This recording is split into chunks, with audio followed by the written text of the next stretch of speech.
Tonight's speaker, Nazariah, is the worldwide head of the Essene Church of Christ. As a teenager, Nazariah was initiated into an Egyptian Essene order by an elderly Essene master. Nazariah helped the old Essene master form a monastic community called the Essene Garden of Peace. There, he trained for 7 years in preparation for his life mission, which was the founding of the Essene Church of Christ. The church publishes many books, including the Essene New Testament. The church holds meetings in various cities. Brother Nazariah operates an Essene ministerial training program. To receive free information on the Essene Church, call the number that appears on the screen. And now, tonight's speaker, Brother Nazariah.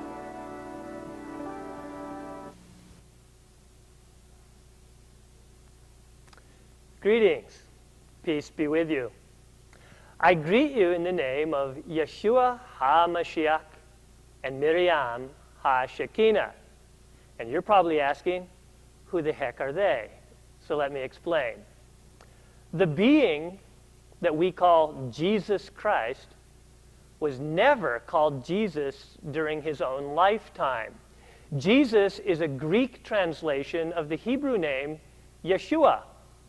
So Jesus, during his lifetime, was known as Yeshua, and HaMashiach means the Christ. So Yeshua HaMashiach, I greet you in the name of Jesus the Christ. And that other name that I greeted you in was Miriam HaShekinah. Miriam is Mary Magdalene, or Miriam of Magdala. And the reason that I would greet you in both those names, the name of Yeshua, or Jesus, and Miriam, Mary Magdalene, is because, according to the ancient Essene Christian manuscripts, Mary Magdalene was actually the co-worker, the feminine counterpart of Jesus the Christ. Yeshua and Miriam, Jesus and Mary Magdalene, walked over Israel, India, and even into Ethiopia together, spreading the teachings of the Essene way. For several years now, we've been coming to you over the television via public access, describing the Essene way. We've talked about Essene yoga, various Essene spiritual practices. We've covered Essene meditation. We've looked at so many things. The important things would include Jesus' teachings on vegetarianism, God as both mother and father, reincarnation with the goal of getting off the wheel of birth and death by the manifestation of a permanent angelic body of light. Yes, we've covered a lot of territory, and tonight we're going to get rather controversial. The topic we're going to tackle on tonight's show is called Jesus and the Dead Sea Scrolls, or Yeshua and the Dead Sea Scrolls. This is controversial because the Dead Sea Scrolls represent perhaps the greatest cover-up of this century. Well, we know that they were the greatest archaeological discovery of this century. That seems to be the consensus of scholars. The Dead Sea Scrolls, discovered in 1947 in caves in Israel, are considered the greatest archaeological discovery. We're going to find out tonight that the Dead Sea Scrolls also represent perhaps the greatest cover-up. Some of you out there might vote for the Kennedy assassination as the greatest cover-up, or some of you out there might vote for Roswell. Hey, Nazariah votes for the Dead Sea Scroll cover-up, the greatest cover-up and deception by the powers that be in this world, the false powers that be, that I know of. We're going to begin by giving you a little bit of an introduction to the authors of the Dead Sea Scrolls, the ancient Essenes. Myself, Nazariah, I represent a church, the Essene Church.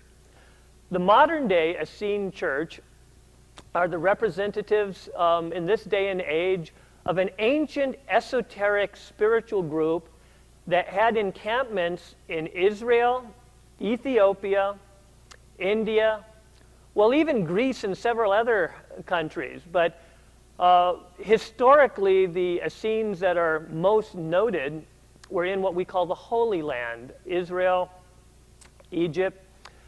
The ancient Essenes were the mystical sect within Judaism that raised Jesus, that raised Yeshua and prepared him for his life work, also prepared Miriam, who was, again, the physical incarnation of the divine feminine in the same way that Yeshua was the physical incarnation of the divine masculine.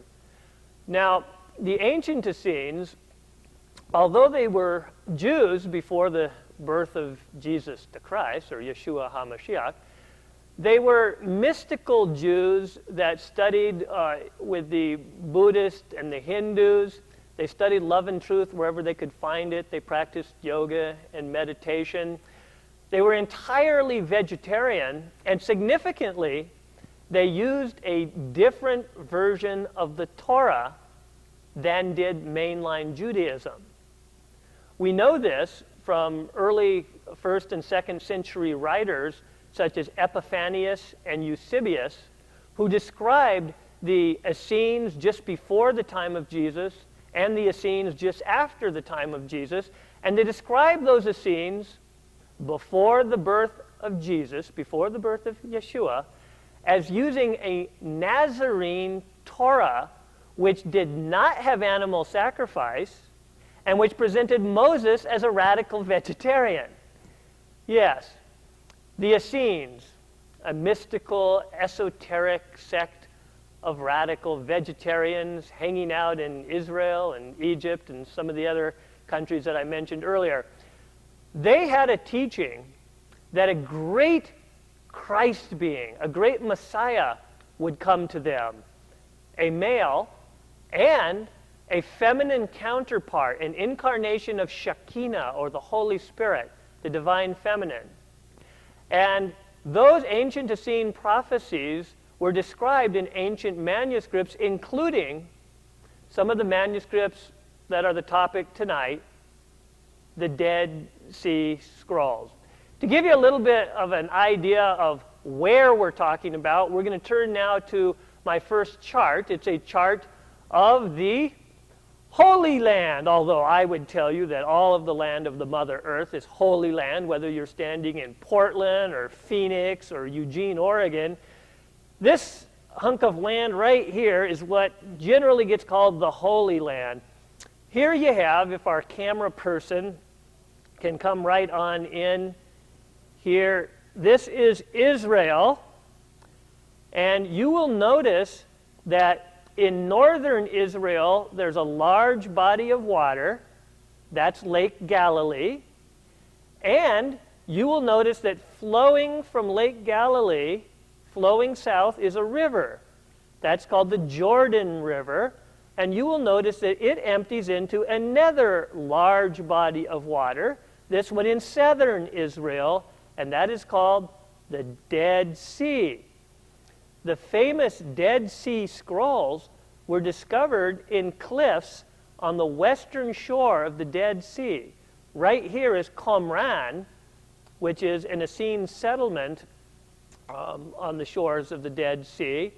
Actually, there was a more esoteric but much less known by the public and even less known by scholars.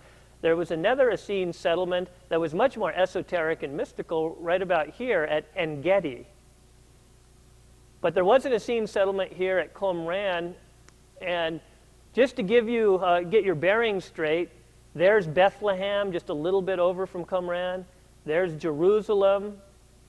Now, moving again north into northern Israel, up here to the west of Lake Galilee, you have Nazareth. Nazareth was actually not just a typical town or city. It was a Nazarene, Essene cooperative community. It was actually called Nazara. And Nazara was on the foothills of a mount called Mount Carmel, and this was one of the most holy places to the Essenes, and Jesus actually spent much of his life up here training with the Essenes of Mount Carmel, and spent much of his life at another Essene settlement, and we're going to start moving south down the map. We're actually going to move south of the Dead Sea. We're going to go into the desert wasteland, and we're going to reach the Suez Canal. We're moving into Egypt. This large body of water is the Red Sea. And here you have the Nile River. Here you have the pyramids. Now right here, this body of water is called Lake Mareotis. And between the Mediterranean Sea, which is here, and Lake Mareotis, there's a very narrow strip of land. Right there, that narrow strip of land between the Mediterranean Sea and Lake Mareotis, that narrow strip of land is called Alexandria. Alexandria was where a very mystical Essene mystery school was located, and Jesus spent much of his time here. In fact, when his family had to flee King Herod, when King Herod was executing all of the babies, trying to execute baby Jesus, you remember his family went for safety to Egypt. Well, this is where they went, to the Essene community in Alexandria, Egypt. So again, there was a significant Essene community in Alexandria, a significant community at En-Gedi, a significant community at Qumran, a significant community up in northern Israel near Mount Carmel, and there was a significant Essene community, if our camera person can even get this south, Ethiopia. This is the Essene community where Mary Magdalene was born. Her family was attacked and her father was killed when she was a young girl, and she then went into Israel and lived in a city called Magdala, and that's where her name comes from, Miriam of Magdala, or Mary of Magdala, Mary Magdalene. But she was born in Ethiopia. So, the famous Dead Sea Scrolls are discovered at the Dead Sea, Qumran, and I just simply want to prepare you for some controversy now. I want to acknowledge that there may be amongst the viewing audience, in fact, certainly amongst the viewing audience, there are probably a number of Catholics. What I'm going to do tonight is going to be to reveal a major cover-up that was conducted by the Catholic Church. So it might sound like I'm getting down on Catholicism, but I'm not. Let me just say that some of my dearest friends are Catholics, and in fact, some of the greatest spiritual mystics throughout history have been Catholics. One of my great heroes is St. Francis. He was a Catholic. There's St. John of the Cross and St. Teresa. So I love many living Catholics and many dead Catholics, but I am going to tonight take to task the hierarchy of the Catholic Church. I maintain that they waged and are still waging a major cover-up, and even in the process of covering up the significance of the Dead Sea Scrolls, I believe killed people, as you'll see. Let's move to our second chart and learn a little bit about these Dead Sea Scrolls.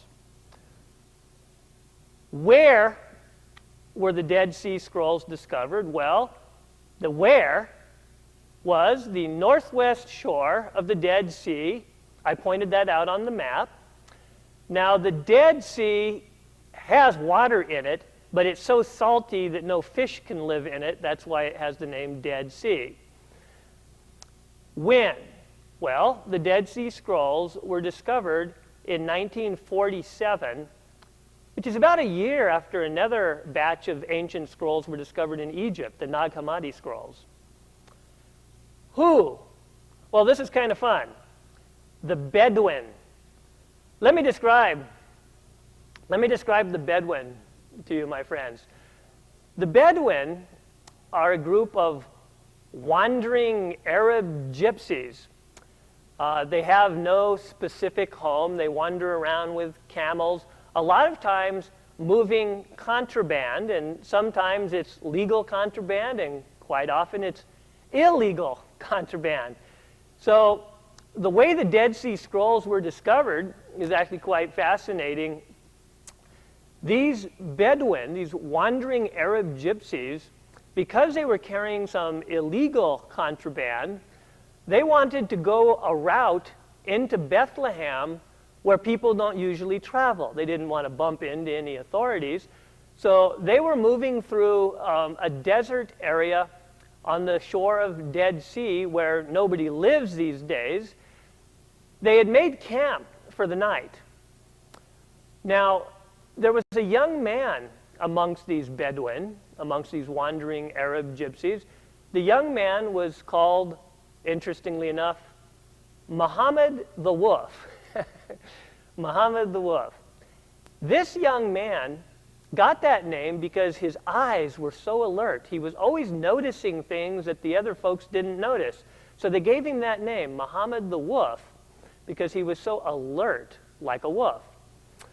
Well, Muhammad the Wolf was in charge of the goats and the sheep for these wandering Bedouin, and they were camping along the shore of the Dead Sea for the night, and young Muhammad is looking up at the side of the cliff where the goats were climbing. He noticed an amazing thing. He noticed a goat appear to disappear into the wall of a cliff. So he walked up, got closer to the cliff, picked up a stone and threw a stone, and there was a sound that changed history. The sound was that of a breaking clay jar. It turned out, upon investigation, Muhammad went and got some of the men from the camp, and they went up and investigated. It turned out that the goat had walked into a hidden cave on the side of the cliff. And when young Muhammad had thrown that stone and heard the sound of a breaking clay jar, it was a jar stuffed full of scrolls. And they found several other jars stuffed full of scrolls. Well, that night, as they sat around making their campfire, brothers and sisters, guess what the Bedouin used to start the fire? That's right, they used a Dead Sea Scroll.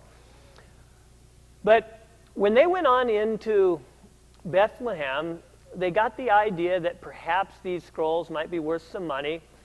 So they asked a dealer in Bethlehem, and he suggested they go to this Eastern Orthodox monastery called St. Mark's Monastery. And then the story gets quite fascinating. You have to wonder whether this is divine providence at work or simply coincidence.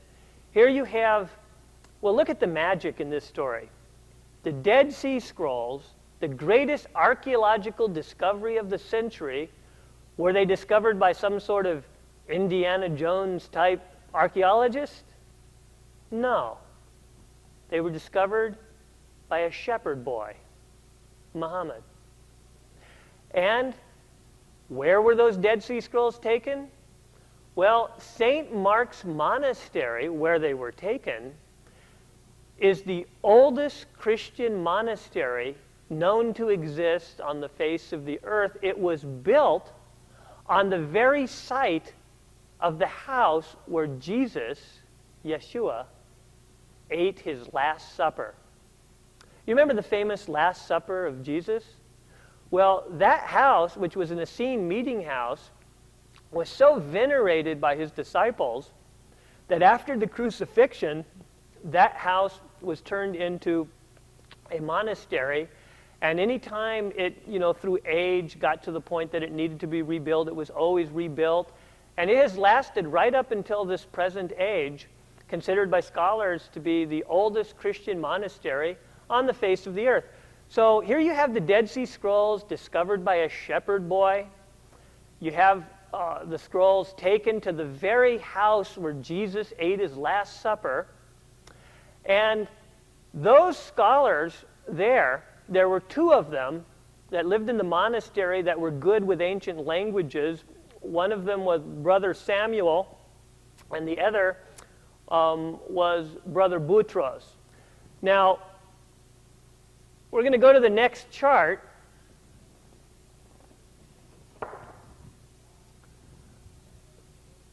Again, St. Mark's Monastery was in Jerusalem, built atop the location of the house in which Jesus ate his Last Supper.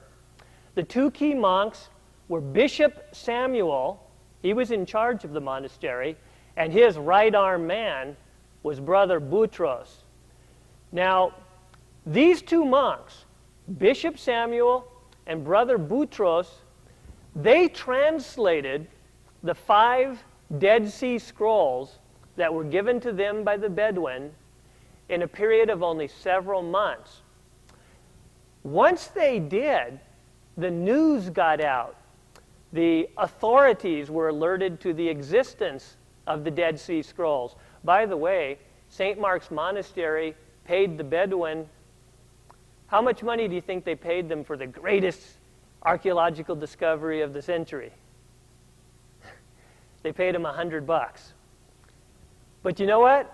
The Bedouin were so excited to get that $100 that they turned right around, headed back to the Dead Sea to go look for more scrolls. To them, $100 was a lot of money. Now, the timing here is significant. These Bedouin have gone back to look for more scrolls. They get back to the Dead Sea and find more scrolls in another cave, and then they begin their journey back to St. Mark's Monastery. Right at that time is when the authorities became aware that these Dead Sea Scrolls had been discovered, and at that point, the authorities passed a new law. It was called the Antiquities Law. And the Antiquities Law made it illegal to possess ancient artifacts, these scrolls. So that allowed the authorities to declare the area of the Dead Sea, well, actually, they turned it into a militarized zone where a paramilitary police force went in, surrounded the area of the Dead Sea caves with soldiers carrying machine guns. They arrested the Bedouin who were still there looking for more scrolls. But fortunately, some of the Bedouin had already found some scrolls and were on their way back to St. Mark's Monastery before the paramilitary force got there and sealed off the area. So some more scrolls did reach St. Mark's Monastery. Brothers and sisters, this is when something begins that I call, to move to the next chart, the Dead Sea Scroll deception. Emphasis on the word deception. Brother Boutros was murdered. Let me describe that for you. The monks had gotten another 2 boxes full of Dead Sea Scrolls from the Bedouin who made it out before that area was sealed off by the police force. Now, Brother Boutros was on his way to a university to meet some scholars, and he had 1 box of Dead Sea Scrolls in his vehicle, and his vehicle was hit by machine gun fire, and that box of Dead Sea Scrolls, brothers and sisters, has never been seen again. Well, that left 1 other box of Dead Sea Scrolls, didn't it? That box was back at St. Mark's Monastery. Well, brothers and sisters, here's what happened next. Believe it or not, the bombing of the monastery. The monastery was bombed, and actually most of the monks lost their lives. The dozen or so monks that were living there, most of them were killed. So here you had Brother Boutros' car hit by machine gun fire, and that box of Dead Sea Scrolls is never seen again. Then you have the monastery, the site where Jesus ate his Last Supper, bombed. Most of the monks are killed. And that box of Dead Sea Scrolls, brothers and sisters, was never seen again. Now, guess what happened? Well, the Dead Sea Scrolls were put up for the highest bid. The reason that happened is, you see, we said that the Dead Sea Scrolls were discovered in 1947. That's a significant year. Some of you who are scholars out there might be able to tell us what year the modern nation of Israel was founded. It was 1948. So that means there was no modern nation of Israel when the Dead Sea Scrolls were first discovered. And that area of the Dead Sea, though it's in what we now consider to be Israel, at that time it was controlled by the Jordanian government.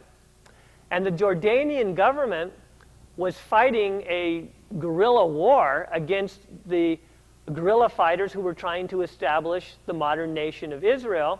The Jordanian government needed money to finance that war, so they put the Dead Sea Scrolls up to the highest bidder.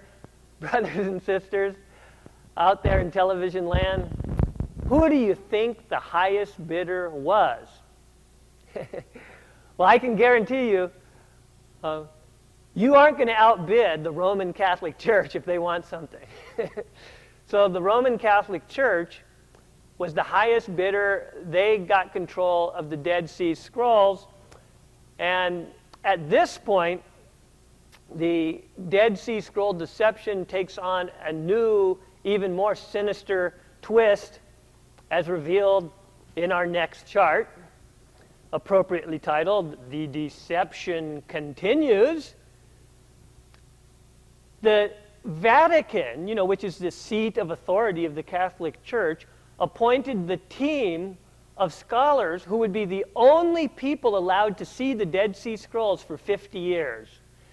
That team, appointed by the Vatican, the point man who was put in charge of the team, he was actually put in charge of creating the whole team, was Father DeVoe, a Catholic priest, a Jesuit. And by the way, the Jesuits are the Catholic Church's version of the Central Intelligence Agency. It's their intelligence agency, and the Jesuits are assigned to protect Catholic doctrine at all costs.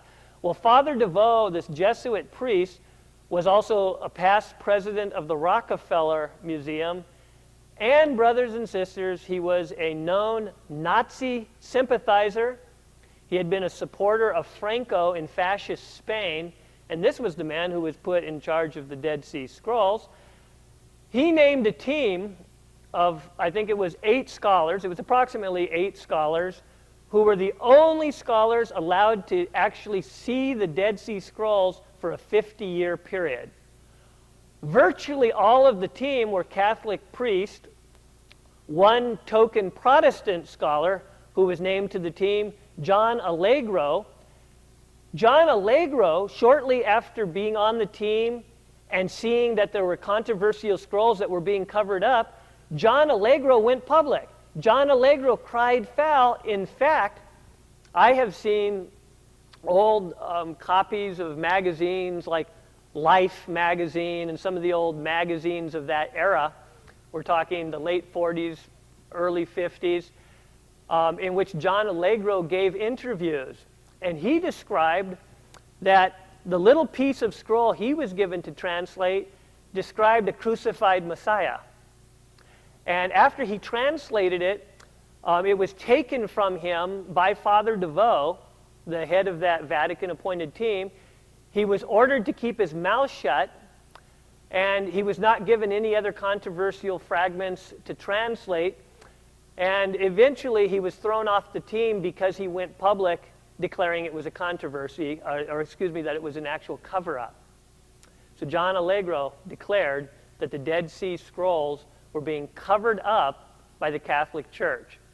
Now, the greatest and most recent hoax came in more recent years, 1991, in that here you have, for a 50-year period, the Dead Sea Scrolls, almost 50 years, 46, 47 years, the Dead Sea Scrolls are only seen by this little clique of 8 or 9 Vatican-appointed scholars. Well, what was happening in the 1970s and the 1980s, moving on towards 1990, was that the public, the general public, was becoming very concerned about what was being called a cover-up of the Dead Sea Scrolls. The public was beginning to demand that the Dead Sea Scrolls be released to the public. So the Vatican pulled a stunt. Here's what they did.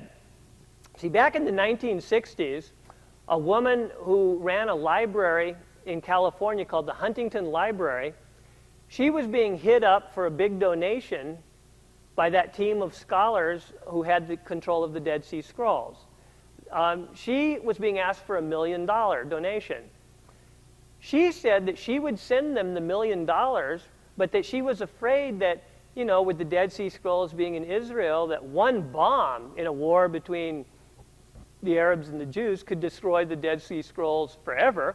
So she said she would send those Catholic scholars $1 million if, she attached a string, a condition, if they would make copies of, you know, Xerox mimeograph copies of the Dead Sea Scrolls and send them to her library where they would be put in a secret safe. No one would be allowed to see them, and they would just be there for backup in case the Dead Sea Scrolls were ever damaged in a war in Israel. So here these Catholic scholars are. They can have $1 million if they send her some Dead Sea Scrolls. So what they did was they simply copied, mimeographed, a batch of insignificant Dead Sea Scrolls. When I say insignificant Dead Sea Scrolls, what you need to realize is that what was discovered at the Dead Sea was an ancient library of an Essene monastery. And in that library were some very significant scrolls actually written by the Essenes themselves. But there were also in that library a lot of books, maybe even the majority of the text of the scrolls, were not written by the Essenes. They were just books that were in the library. For instance, right now, in my library at home, you'd find a Book of Mormon, but I'm not a Mormon. You'd find the Dhammapada, a Buddhist text, but I'm not a Buddhist. You'd find a wide variety of books in my library. If 2,000 years from now my library is discovered, they might think that I was a believer in every scroll they find in my library, and that wouldn't be the case. So what these Catholic scholars did in order to get the $1 million donation was they simply mimeographed a bunch of dull, rabbi-authored commentaries on books of the Torah that weren't Essene scrolls at all, but because they were found in the library at the Dead Sea, they get called Dead Sea Scrolls, because everything in that library is called a Dead Sea Scroll. So what those scholars did is every now and then when the public was demanding a release, they just released some of these boring, dull Bible commentaries. They kept the significant scrolls that they don't want people to see back. So this woman at the Huntington Library released the $1 million. She got given a bunch of mimeographs of Dead Sea Scrolls, and she had them in her safe for many years, for decades. And then in the late 80s, about 1990, when the public was demanding that the Dead Sea Scrolls be released to the public, well, what they did was they released the scrolls from the safe in the Huntington Library. What happened then was that these boring Dead Sea Scrolls, which weren't even written by the Essenes, were released to the public, and the newspapers all over the world trumpeted in big headlines, Dead Sea Scrolls finally released to the public. And brothers and sisters, from that point on, even to today, the public has been unconcerned about the Dead Sea Scrolls because they believe they've been released. So that was quite a prank pulled by the Catholic team in control of the Dead Sea Scrolls. But you know, we've come to a point in our discussion where we have to ask a question. We're going to move to the next chart, and we're going to ask that question. we're going to ask, considering there's been this incredible deception perpetrated on these scrolls, we're going to ask this question. What don't they want you to know? What don't they want you to know? Well, brothers and sisters, what don't they want you to know?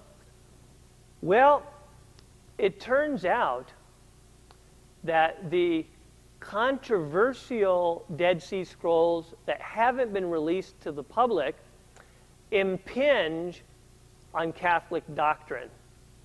For instance, we know from other Essene scrolls that have been discovered, including the Essene Gospel of Peace, discovered in 1929, the Essene New Testament, various other scrolls that have been discovered, authored by the same Essenes that authored the Dead Sea Scrolls, that they present Jesus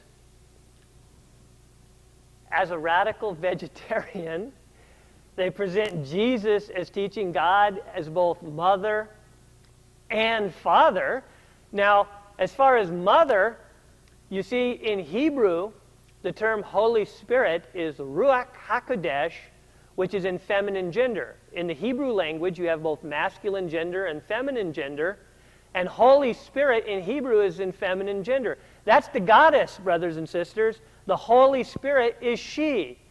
The poor Holy Spirit goes from the original Hebrew she. When they translate it into Greek, they put it into neuter gender. And then when they translated it into English, she became he. Well, in these ancient Essene scrolls, including the Dead Sea Scrolls that haven't been released, you've got Jesus teaching God as mother and father. You've got him requiring vegetarianism for baptism. We know this from other Essene written scrolls that Jesus required the pledge of vegetarianism before he would let people be baptized into the fold of his disciples. This doesn't mean he didn't love all beings. Of course he loved all beings. But it meant that to become his student in the guru-disciple relationship, to become a Christian, which is a follower of Christ, to become a disciple of Christ, one had to become a vegetarian. Now, those of you watching the show tonight who are Christians, perhaps you've been baptized, but you aren't vegetarians, well, you know, Christ loves you whether you're vegetarian or not. But if you want to actually take your walk just a little bit farther, get a little deeper into esoteric Christianity, I invite you to consider becoming a vegetarian. Have you ever thought about that? You've probably known some people that were veggies.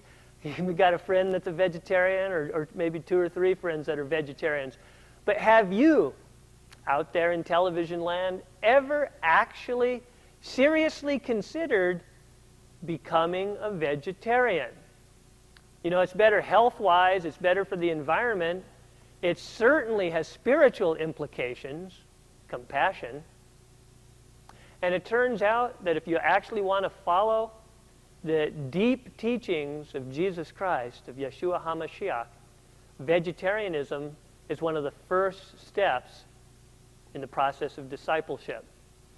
So, what don't they want you to know? Well, they don't want you to know that Jesus was a vegetarian, that he taught God as both mother and father. They don't want you to know that Jesus was an Essene.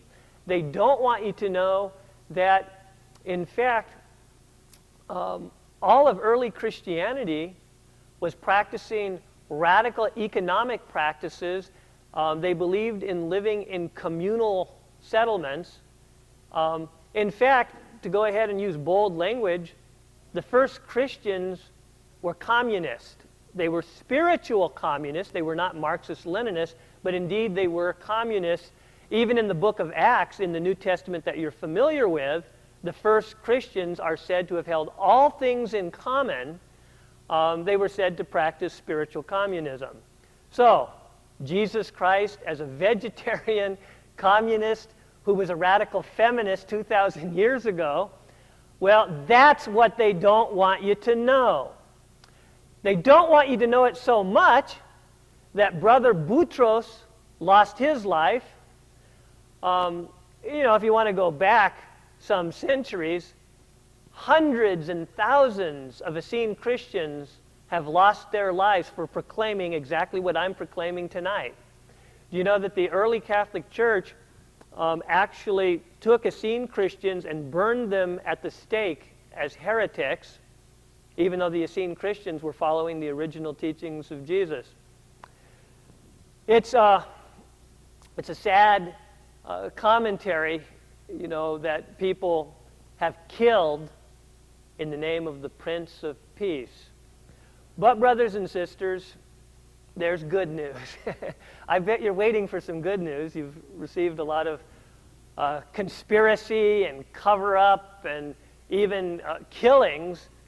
Well, here's the good news. The good news is that evil never wins. Evil doesn't win. The light shines in the darkness, whether the darkness comprehends the light or not, and God works in mysterious ways. I mean, there you have the magic of the Dead Sea Scrolls being discovered by a shepherd boy and taken to the very location where Jesus ate his Last Supper. Brothers and sisters, the good news is that, try as they might, the powers of darkness have not succeeded in withholding this information from you. Here I am on public access television letting you know that we have, if you call the phone number that flashes on the screen tonight, if you call that phone number, we will send you a free packet of information which includes the catalog of all these Essene materials that I've named tonight, including the Essene New Testament and the Essene Gospel of Peace. These scrolls contain the information that these powers of darkness have conspired to keep from you.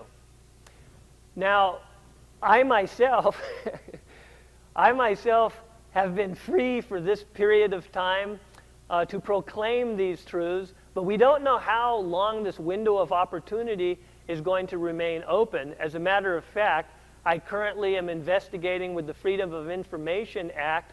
I happen to know that the FBI and the CIA have files on me.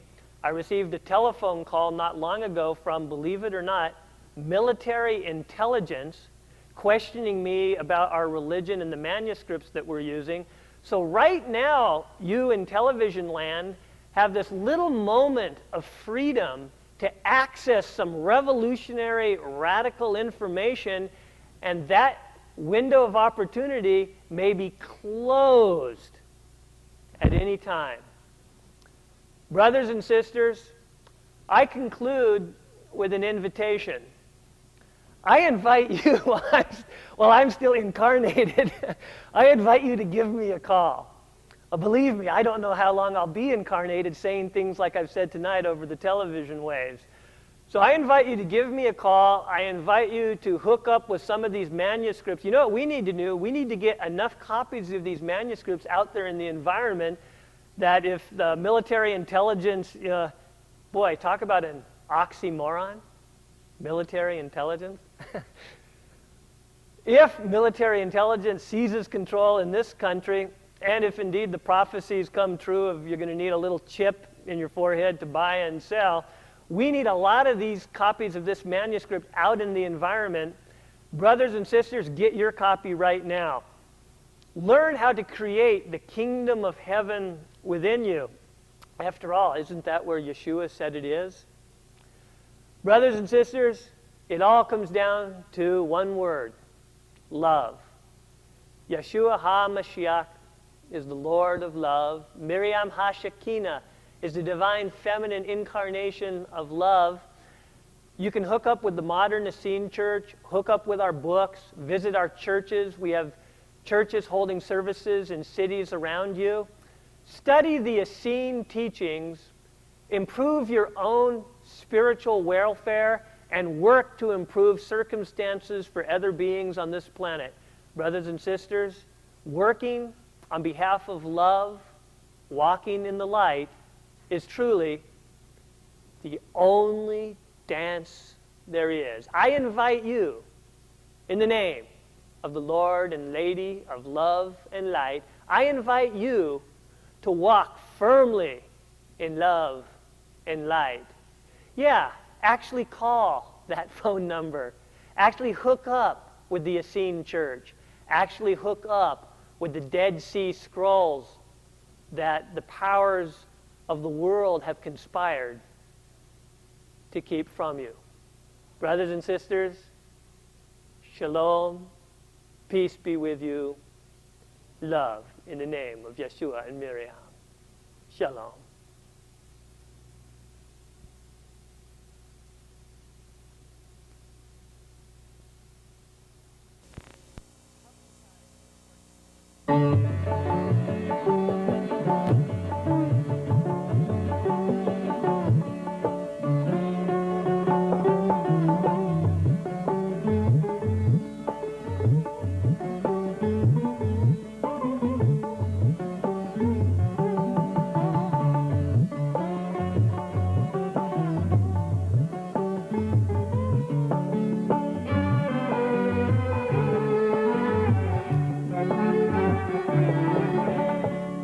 আলো ছড়া যে পথ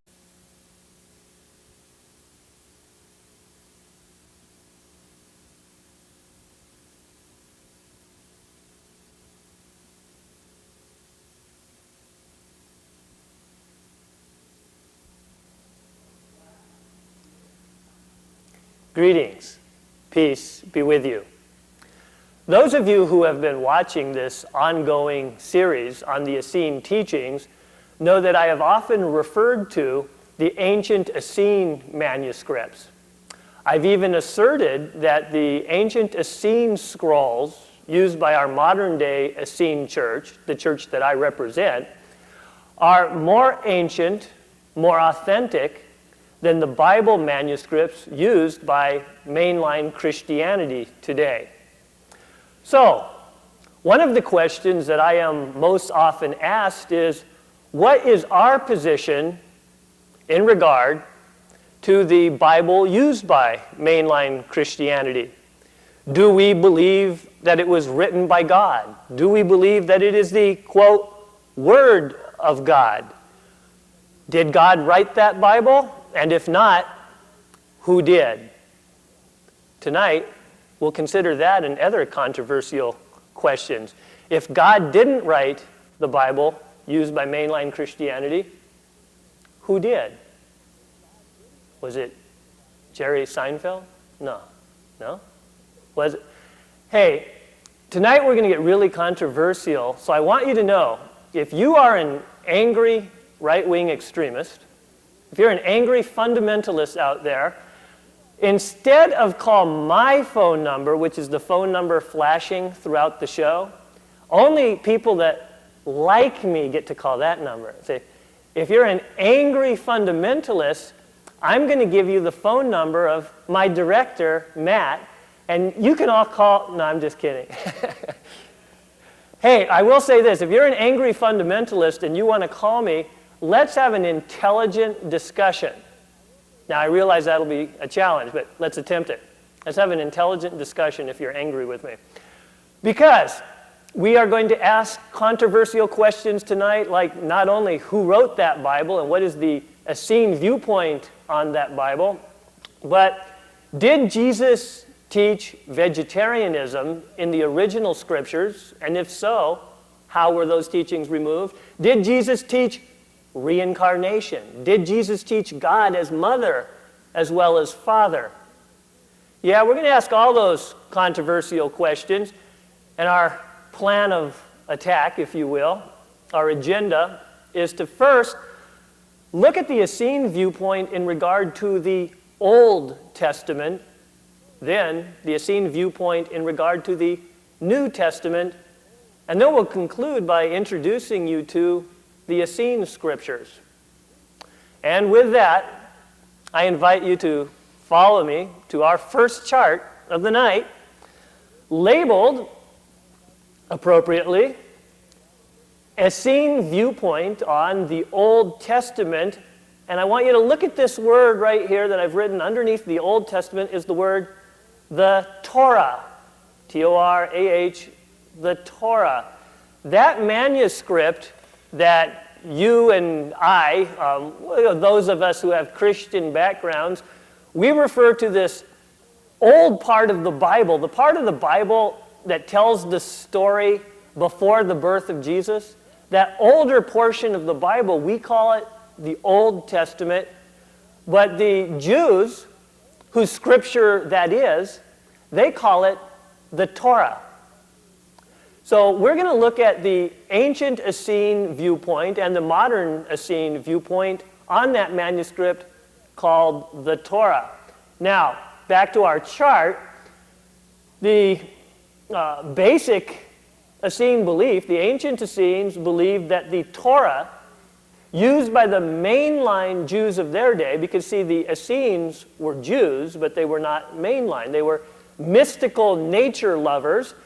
The ancient Essenes believed that the Torah, used by the mainline Jews of their day, had been heavily altered by two chief villains, if you will. And those villains, the villains who the ancient Essenes believed had altered the Torah, were the animal sacrifice cult, which I'll describe, and a series of militaristic, corrupt Jewish kings.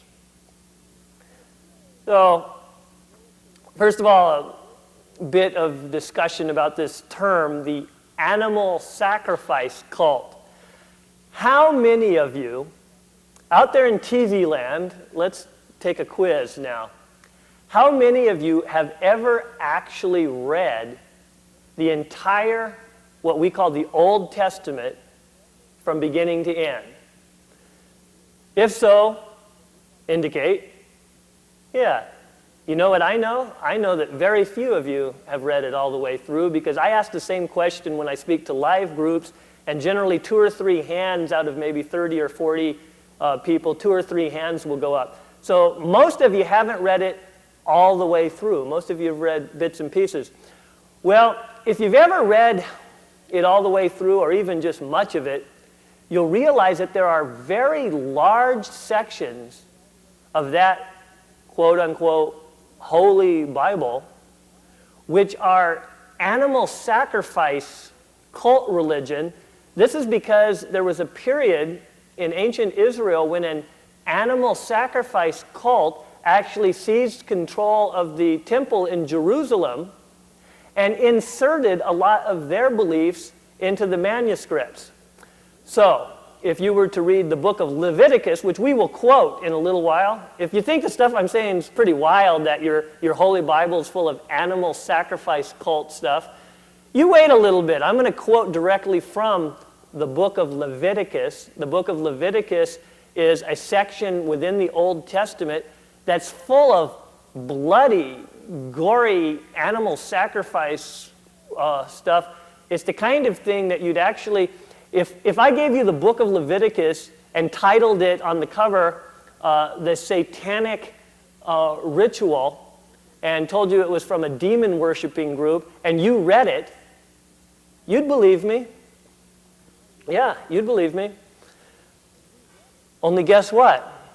You'll find those pages within that Bible on your bookshelf, in the section called the Old Testament or the Torah. Now let me say that tonight when I say things like that, if there's any Jews watching, I want you to know that I'm not criticizing Judaism at all, because the ancient Essenes, who I am linked with, were Jews. The ancient Essenes considered themselves to be the authentic, original Jewish religion. What we are criticizing tonight is an animal sacrifice cult which seized control of the temple in Jerusalem. Let's go back to the chart and I'll explain how this happened.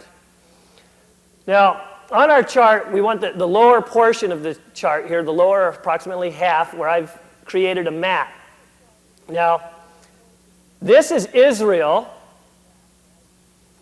Up above Israel, there's Lebanon and Syria. This is Israel. In Israel, there are 2 large bodies of water. This lake right here is the famous Lake Galilee, the lake that Jesus walked on. Here's the Jordan River, and it connects with the second large body of water in Israel, the Dead Sea. This is where Qumran, that Essene community where the Dead Sea Scrolls were discovered, is right here, near Jerusalem, near Bethlehem. Actually, up here in northern Israel is where Jesus was connected to the Essene headquarters at Mount Carmel. Mount Carmel up here in northern Israel. Now, if you follow the map down, you'll come down here, Saudi Arabia, here's Jordan. This large body of water is the Red Sea. Here's the Suez Canal. Here's Egypt. There was an Essene community in Egypt right here by this lake. This lake is called Lake Mareotis. There's a narrow strip of land right between Lake Mareotis and the Mediterranean Sea. Along here is the Mediterranean Sea, that's the coast. This narrow strip of land, Alexandria, between Lake Mareotis and the Mediterranean Sea, was a very highly developed mystical Essene community called the Therapeutai. Now, right here at Jerusalem, the ancient Essenes, long before the time of Jesus and before that animal sacrifice cult, they were in the temple at Jerusalem when a military coup occurred. A military coup occurred and the Essene priests were being slaughtered. Now, as they were being slaughtered, and we got to come back to the map for this, as these Essene priests, who were vegetarian, non-violent, and they even had women priests, as these Essene priests were being slaughtered in Jerusalem, they had to go, those who survived, north up into Syria to hide, or south down into Egypt. That's how you end up with an Essene community down in Egypt. It was when Jerusalem suffered a military coup. Now, when this occurred, you had an animal sacrifice cult religion seize control of the temple at Jerusalem. The few Essenes who survived go north up into Syria or south into Egypt, and that is why they're called the Essenes. Essene is an English word, but it comes from the Syriac Aramaic word Asseya, which means healer of body, mind, and soul. The reason it's a Syriac Aramaic word is because those Essenes went up into hiding into Syria. The Essenes that fled south into Egypt were called the Therapeutai. Therapeutai means healer. So wherever the Essenes were, they were called healers. So you see, the Essenes considered themselves to have been the ancient, true Israeli religion. An animal sacrifice cult seizes control of the temple in Jerusalem, and the Essenes flee. The Essenes preserved the true vegetarian, nonviolent books of Moses, the true religion of ancient Israel, but the animal sacrifice cult that seized control of Jerusalem began inserting animal sacrifice religion into the manuscripts we now call the Old Testament or the Torah. The Essenes separated and maintained the pure, original Essene Judaism, and then, recognizing Jesus as the fulfillment of their messianic prophecies, those Essenes then became the first Christians. We could therefore say that the Essenes are the ancient, authentic Jews who preserved the true teachings of Moses and then became the authentic, original, first followers of Jesus, the first Christians. Now, those of you who have interest in hooking up with a modern-day version of those ancient Essenes, I represent an Essene church. We're starting branches in many cities around the country. And if you call the phone number that will be flashing on the screen periodically tonight, I will send you a packet of free information. As a matter of fact, it's several dollars worth of free stuff that I send, so I encourage you to call that phone number, which is 541-895-2190. Call that phone number and I'll send you a packet of free information about the modern-day Essene church. But now, what we want to do next is look at the Essene viewpoint in regard to the animal sacrifice cult and their relationship to what I referred to earlier as the second villain, militaristic, corrupt Jewish kings. Because remember, we're asserting that that manuscript, the Old Testament, has been heavily altered both by the animal sacrifice cult and by these Jewish kings, corrupt kings. Well, first of all, let's look at the racket that was run by the animal sacrifice cult. I really mean it was a racket. First of all, they turned the Jewish temple into a bloody sacrificial altar, really kind of a blood basin barbecue pit. Let me give you a reading from one scholar. This book is called The Vegetarianism of Jesus Christ. See, Jesus was a vegetarian, and in a little while we're going to look at how the New Testament was altered and his vegetarian teachings were removed. But The Vegetarianism of Jesus Christ by Charles Vaclavic, on the back of the book, an excerpt from the book, it reads, "The cleansing of the temple," you know, when Jesus threw out the money changers, "the cleansing of the temple was not simply a protest against dishonest money changers, but rather it was an effort by the leader of the Essene Nazarenes," the Nazarenes were the Essene sect from northern Israel, "to abolish the animal sacrifice cult entrenched in the Jewish temple." So that's the words of a scholar. So you see, it's not just me asserting that there was an animal sacrifice cult in control of the Jewish temple. That scholar maintains the same thing and says that that's what Jesus was doing when he went up to the Jewish temple, turned over the cages where the animals were being held to be slaughtered. Jesus freed those animals, threw those money changer tables over and chased them all away, and 3 days later was arrested and crucified. So Jesus didn't last long after he confronted the authorities at the temple of Jerusalem. He was trying to throw the animal sacrifice cult out. Now, the racket, back to the chart, the racket run by these priests, you buy your baby animals, if you were these ancient Jews, you buy your baby animals from a market run by the priest. You then raise the animal, paying for its food yourself. Now, I want you to really follow along, okay? You decide to go buy a baby animal, so you have to buy it from the priest, the animal sacrifice cult priest, the Aaronite priesthood. You buy the baby animal, then you pay and feed it until it gets fat enough to be slaughtered.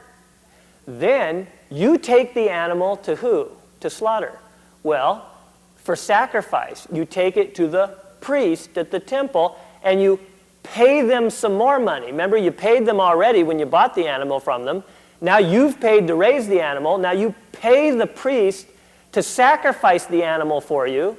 Then, after sacrificing the animal, the priests take all the good portions of the meat and they take it directly over to the meat market run by, guess who? The priests. The Aaronite priesthood ran the meat market.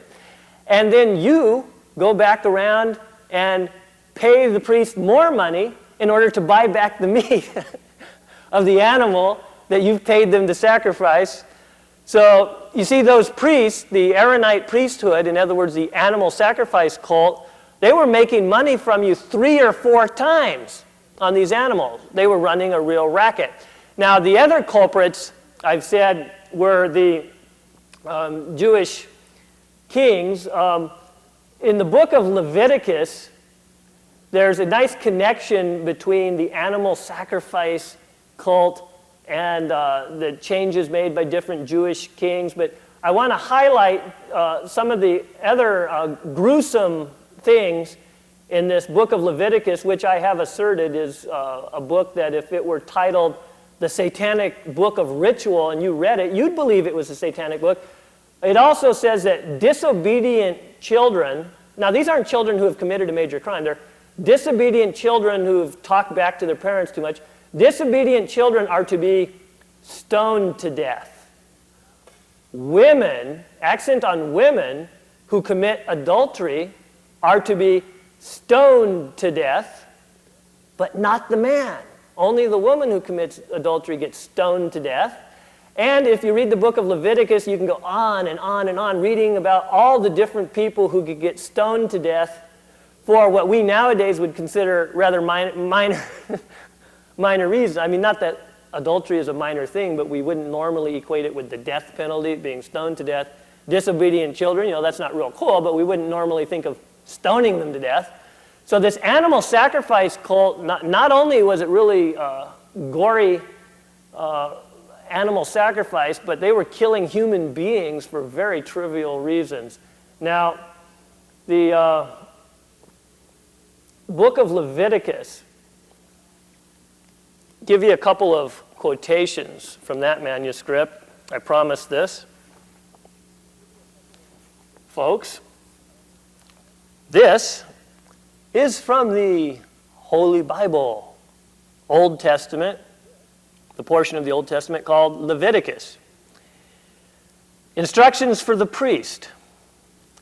He shall lay his hand on the head of the victim, and it will be accepted on his behalf to make expiation for him. He shall slaughter the bull before God, and the Aaronite priest shall present the blood and fling it against the altar all around the entrance. He shall then flay the victim and cut it up. The Aaronite priest shall arrange the pieces, including the head and the suet, the guts, on the wood on the altar fire, the entrails and shins, and the priest shall burn it all on the altar, a soothing odor unto God. And let's continue with another verse from the book of Leviticus. This is the law of the guilt offering. It is most sacred. The guilt offering shall be slaughtered, and its blood shall be flung against the altar. The priest shall cut out the entrails, the guts, the 2 kidneys, the haunches, and the long lobe of the liver. The priest shall then burn these pieces on the altar as an offering to God. Now, if y'all heard that some group in downtown Eugene was performing these sorts of rituals they've got a sacrificial altar, and they're slicing the victim up and pulling its heart out and its lungs, and then flinging the blood all over their altar, and then burning the guts and the heart and the brain as an offering up to God, you'd probably be pretty concerned, right? Some kind of satanic group has moved into town. And yet, those words that I just read, those specific instructions, come straight out of the pages of that book hanging up on your bookshelf called the Holy Bible. Yeah. But that's a portion of the Holy Bible that the ancient Essenes believed was inserted by this animal sacrifice cult that seized control of the temple at Jerusalem. Now, just a few words about that second batch of villains, the corrupt kings. If we can come back to our chart. The corrupt kings. Hey, I wonder if there's ever been a king that wasn't corrupt. I don't know. Anyways, the corrupt kings. The earliest portion of the Bible. In that earliest portion of the Bible, there is no kings, and God gives instructions that Israel shall never have kings. Do you understand what just got said, brothers and sisters? In the early portion of the Bible, there is no king of Israel, and there's sort of almost like a direct democracy under the theocracy of God. But there's a specific instruction by God in that early portion of the Bible that the people of Israel are to have no king. But guess what happens? If you keep turning the pages of the Bible, and you get several centuries removed from that early portion, all of a sudden, there's a section in the Bible called Kings, plural, Kings.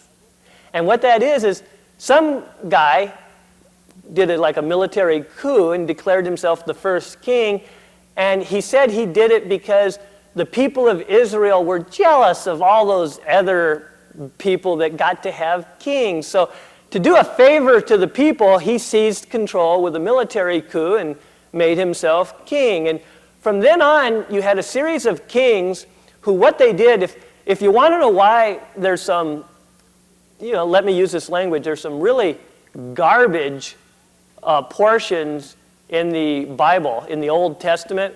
When I say garbage, see, I consider it garbage when you have supposedly God telling the people of Israel to go over to the neighboring villages and to kill, slaughter every man, woman, and child, except for there were occasional instances when they were able to bring back some of the young virgins, and of course, the animals, the oxen and the animals that were worth money, were to be brought back to that particular Jewish king. You bring back some of those young virgins and you bring back those herds of animals, but you slaughter, you put to death every other man, woman, and child, and it'll even have God saying, "Spare not the children." I consider that to be garbage. It's garbage because God never said it. The ancient Essenes asserted that God never said that. They separated from that animal sacrifice cult religion, and they maintained the pure, nonviolent, vegetarian, original Israeli religion. Do you know that one of those kings, there's a famous part of the Old Testament called the Psalms, Psalms, Psalms. It's considered to be one of the more beautiful sections of the Old Testament, kind of poetic, attributed most of them to King David. Well, one of the Psalms, I'm going to quote for you. King David, in one of the Psalms, says, speaking about these other people that the Jews at that time didn't like, King David says, "Happy shall he be who seizes your infants and smashes them against the rocks." This, if you want to check it, it's from Psalm 137, verse 9, in your Bible, your holy Bible. Psalm 137, verse 9. "Happy shall he be who seizes your infants, your babies, and smashes them against the rocks." Hey, are any of you with me? That's garbage. God would not endorse taking anybody's babies and smashing them dead upon the rocks. No, folks, that is garbage. Ancient Essene and modern Essene viewpoint. And, if I'm challenging your tolerance by saying that there are things in that Bible on your bookshelf that are pure garbage, I'm sorry. If you want to defend taking those babies and smashing them against the rocks, and if you think God really would teach that, then you're welcome to call me up and have an intelligent discussion. Don't just call me up, cuss, and hang up like some of you do sometimes. Call me up and have an intelligent discussion. Now, that said, what was Jesus' viewpoint on the Old Testament? Of course, he wouldn't have used the Old Testament term. He would use the term, the Torah. What was Jesus' viewpoint on the Torah? Well, Jesus was an Essene. He was raised by the Essenes on the original Essene Torah, the nonviolent, vegetarian, original books of Moses that predated that animal sacrifice cult takeover. So Jesus would have been raised on the Essene teachings of Moses. So he was walking around in Israel dealing with the vast majority of people who weren't Essenes, because the Essenes were a very small minority sect. So what was Jesus' opinion about that Torah being used by the vast majority of the folks in Israel? Well, Jesus, who, by the way, his actual name that he was known by in his lifetime was not Jesus. That is a Greek word which basically means son of Zeus. See, Jesus, the S-U-S, Jesus, that S-U-S is Zeus. When they translated Jesus' Hebrew name, Yahshua, Yah, Y-A-H, is the Hebrew name for God. It means I am. It means pure awareness, pure existence, Yah.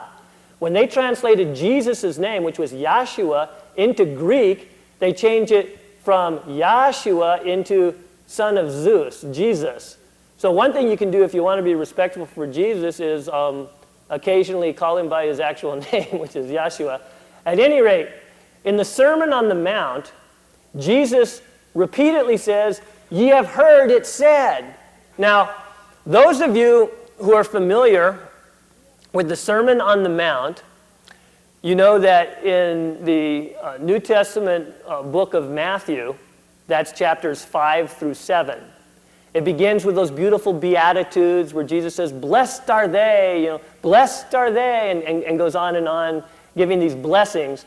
Well, then he comes to a part where he says, "You have heard it said by them of old," and then he'll say something like, "An eye for an eye, and a tooth for a tooth.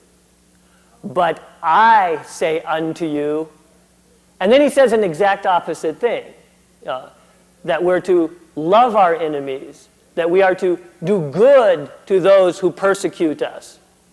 So Jesus is quoting, every time he says, "Ye have heard it said by them of old," and then gives a quotation, do you know that every time he does that, he's quoting God or Moses in the Old Testament? Jesus is saying, "Well, you have heard it said by them of old," and then he'll say a quote, "An eye for an eye and a tooth for a tooth," or "Love your friends but hate your enemies." When he gives those quotes, he's quoting God or Moses in the Torah, and then Jesus says, "But I say unto you," and then he says an exact opposite teaching. So here you have Jesus, this incredible, revolutionary, radical, speaking to people about their Bible, the Torah, saying, "Well, in your Bible it says, God says, an eye for an eye and a tooth for a tooth, but I, Yahshua, Jesus, say unto you, love your enemies. Do good to those who persecute you." So you see, that was Jesus' position. He was walking around Israel telling people that what God said, or was purported to have said, in their Bible, the Torah, was wrong. And that he, Jesus, had a higher level of teaching. And it really isn't that hard to have a higher level of teaching than things like take the babies of the neighboring tribe and smash their heads on the rocks. I mean, how higher of an octave do you have to be at to come in higher than that, So Jesus Christ, who's coming from this incredibly higher octave, was walking around Israel quoting these horrible, violent passages from the Torah and saying, "Hey, God never really said that. One of your old kings had that inserted so that you'd be willing to make war for the king and bring back the young virgins and the oxen and the wealth from that neighboring people to the king's treasure chest." You see, brothers and sisters, the reason I've gone to this sort of length to criticize the Holy Bible, the Bible on your bookshelf, is because it's a book that I think you should be really careful about having your kids read. I certainly, I've got 2 small children, and I certainly wouldn't want them to read that animal sacrifice, cult religion stuff. I wouldn't want them to read about taking babies and smashing their heads on the rocks.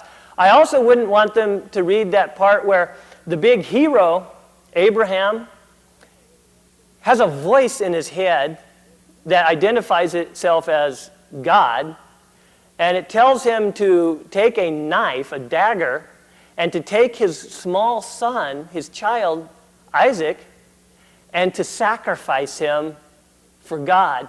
And Abraham's told that he must do this to prove his faith in God. And so the point of that story is Abraham has so much faith in God that because God tells him to take his little boy and murder him, sacrifice him on an altar to God, Abraham was going to do it. Abraham's got the knife up, he's about to bring it down, and then the voice tells him, okay, you proved your faith, you don't have to do it. And that's held up as a positive thing.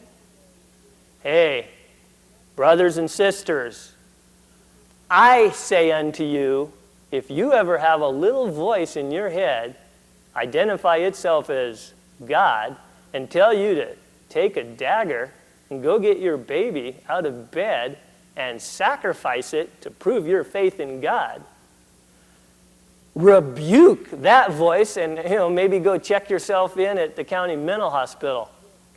Get some counseling. That ain't God talking. God would not tempt you or me or Abraham to murder our baby to prove our faith in God. That's a sick idea, that's a sick notion, and that's a sick teaching, and I wouldn't want my child exposed to that teaching in that book, even though it's called the Holy Bible. Now, even though I'm saying all these radical statements about that book that's been so venerated, the good news, the good news is that there really is a beautiful ancient Israeli religion. The true teachings of Moses are nonviolent, they're vegetarian, they're peaceful teachings, and the ancient Essenes separated from that animal sacrifice cult religion in Israel and preserved the true nonviolent teaching of Israel. It exists today. The church that I represent has copies of those manuscripts. So I do believe that children should be raised in the way of God. I do believe that they should be read Bible stories. I do believe in all of that beautiful stuff, but the Bible they get raised on shouldn't have stuff about sacrificing children with a dagger, and it shouldn't have stuff about taking babies and smashing their heads on the rocks, and it shouldn't have stuff about sacrificing animals to God and pulling their hearts out and their brains out and burning it as a soothing odor to God. That's sick.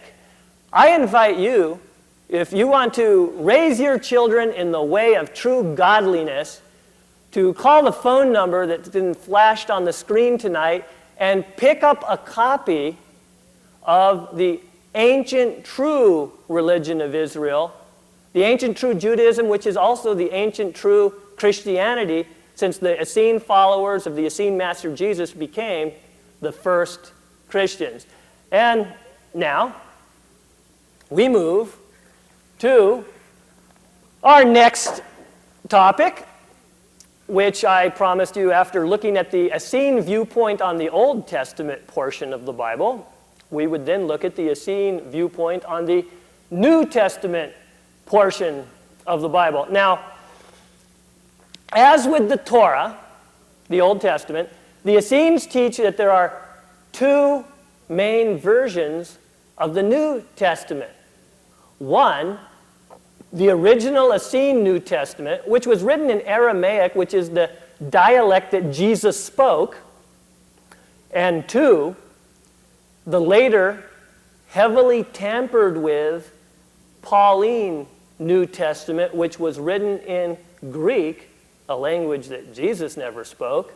Before I get into taking on the New Testament, now that I've already taken on your Old Testament, if the camera can come here, this is a Bible, the typical Bible, the type on your bookshelf. And I just want to point out that a lot of the listeners aren't aware of what the difference between the Old Testament and the New Testament is. Let me say that this thick portion, that when you first open your Bible and you open that front cover, you're going to begin reading what's called the Old Testament. And it's the big, thick portion of the Bible. You then come to a thinner section called the New Testament. Now, that New Testament has the four Gospels of Jesus, which are four accounts of the same life and teachings of Jesus.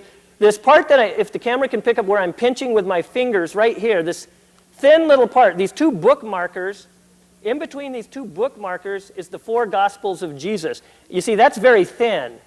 This little portion right here, where my fingers are and these bookmarkers are, that's the four Gospels of Jesus. This part back here are the letters of Paul, the epistles of Paul. All this thick portion here is the Old Testament, which Jesus was criticizing and giving opposite teachings from. Here's the letters of Paul, and then this teeny weeny little portion right in here, that's the only part about Jesus in the Bible, and that's 4 versions of essentially the same story, the 4 Gospels.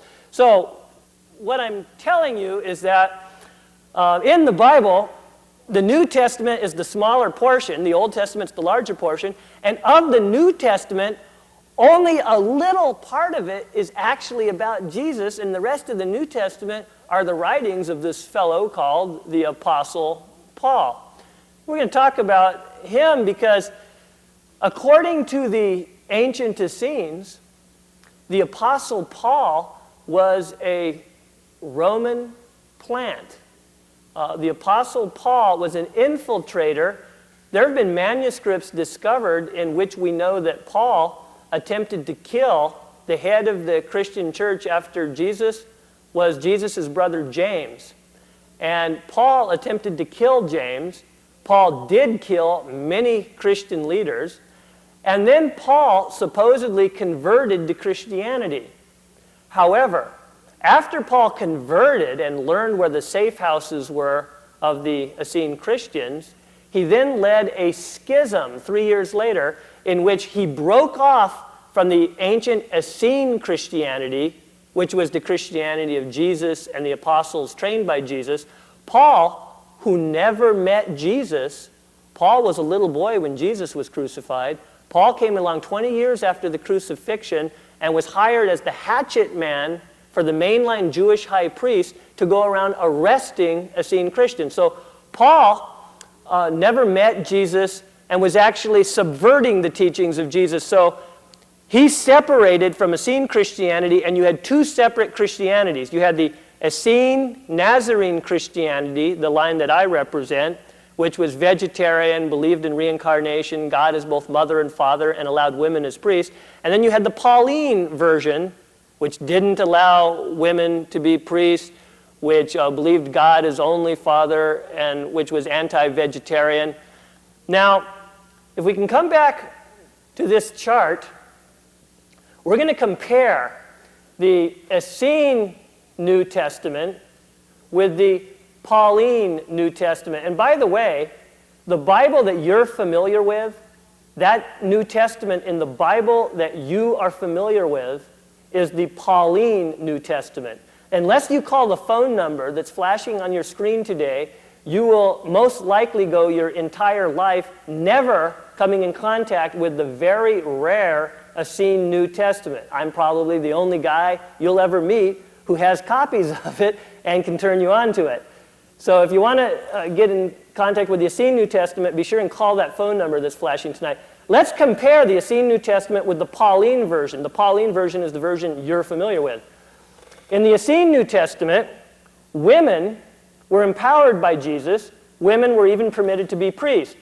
In the Pauline New Testament, women are not permitted to even speak in church, and women are required to wear head coverings as a sign of submission to their husbands. And just so you won't think I'm making that up, I am going to quote it from the New Testament hanging out on your bookshelf. I'm even going to tell you where to find it if you want to confirm this. In 1 Corinthians chapter 11, Paul declares, "Be imitators of me." See how he starts out really humble? Paul says, "Be imitators of me.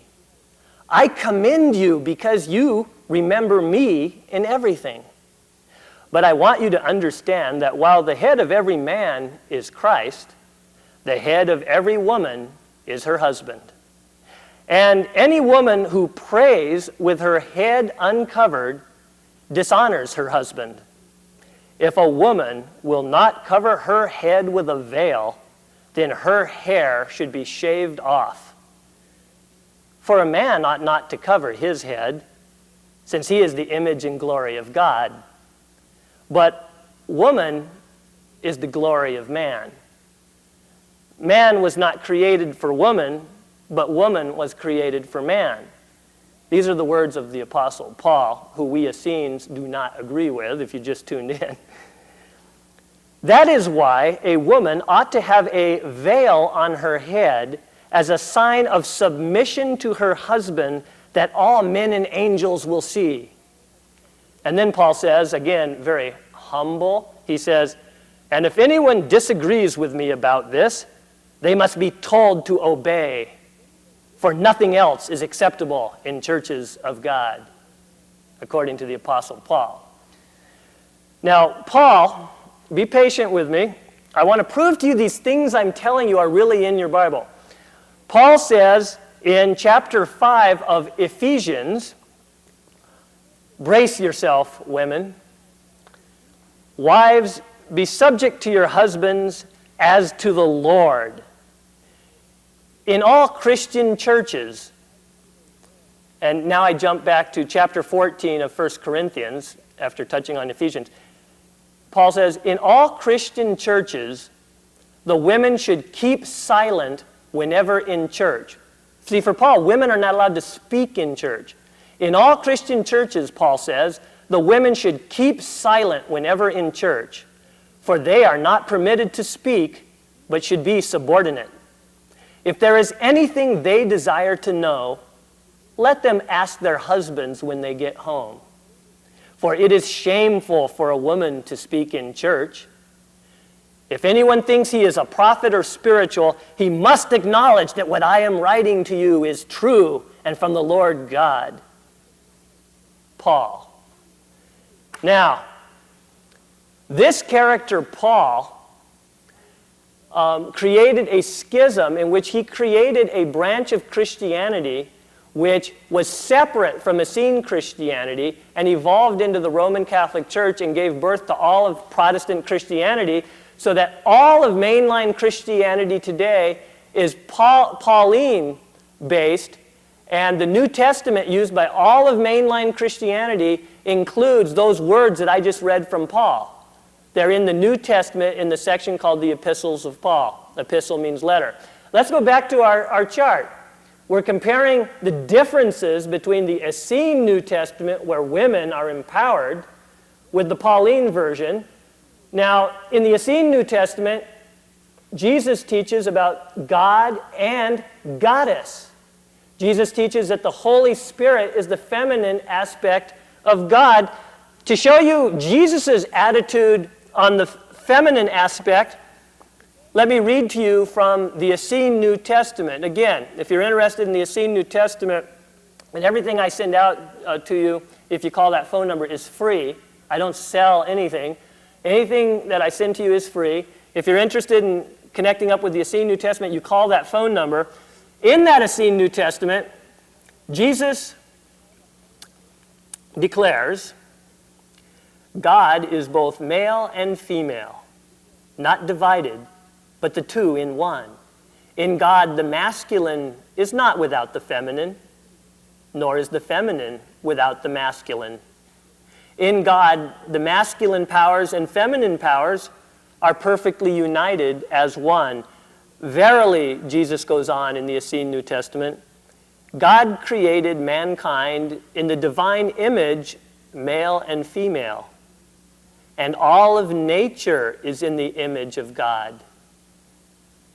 In the beginning, God willed, and there came forth the beloved Son and the beloved daughter, united as love and wisdom, created in the image and likeness of Father, Mother, God. Therefore shall the name of the divine Father and the divine Mother be equally praised, for they are the great powers of God. And I've been informed that there's been some technical difficulty tonight in flashing up the phone number. The way I've been informed, by the way, is I can see the monitor, and I saw a little bit of difficulty there. I don't know how many times it's been flashed successfully, so I'm going to be on the safe side, and I'm going to give you the phone number verbally just in case. Whenever I'm about to take down a phone number from a TV show or a radio station, it takes me a while to scramble and find a pen and a piece of paper. So right now is your chance to scramble. Get yourself a pen and a piece of paper so you can write down this phone number. The phone number is area code 541 895 2190. And I do see it successfully flashing now, so hurrah. But you know what? I've learned that the more times I give out the phone number, the more people that call, and I'm into turning people on to these beautiful, nonviolent, original Bible manuscripts. Let's return to that chart. We're comparing the Essene New Testament with the Pauline version. Anti-slavery. The Essene New Testament is anti-slavery. Jesus is anti-slavery. No Essene was permitted to own a slave. The Essenes were the first people in the world to condemn the practice of slavery. But did you know that in the New Testament Bible, hanging out on your bookshelf, the Apostle Paul not only permits slavery, but in fact, he permits Christians to own other Christians as slaves. Yes, brothers and sisters, I am going to prove what I am saying by reading to you a quotation from the Apostle Paul directly from that Holy Bible hanging out on your bookshelf. The Apostle Paul, in that New Testament on your bookshelf, writes in chapter 6 of Ephesians, "Slaves, be obedient to your masters with fear and trembling as if to Christ." And then he goes on in the 3rd chapter of Colossians to write, "Slaves, obey in everything those who are your earthly masters, fearing the Lord." And then in the 1 Timothy chapter 6, Paul declares that Christians can even own other Christians as slaves. He says, "Christian slaves must work hard for their owners and regard their owners as worthy of all honor. If their owner is a fellow Christian, that is no excuse to slow down their labor. Rather, they should labor all the harder because a brother in the faith is profiting from their toil." He goes on to say, "Timothy, his young ministerial student, teach this truth and demand that all obey.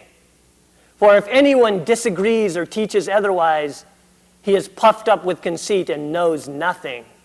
Timothy, some may deny that this is the sound message of Jesus Christ, and some may dispute over the meanings of Jesus' words, but these arguers have warped minds and are stupid and depraved." Those, brothers and sisters, are the words of the Apostle Paul. The Essene version is that he's the false Apostle Paul on slavery.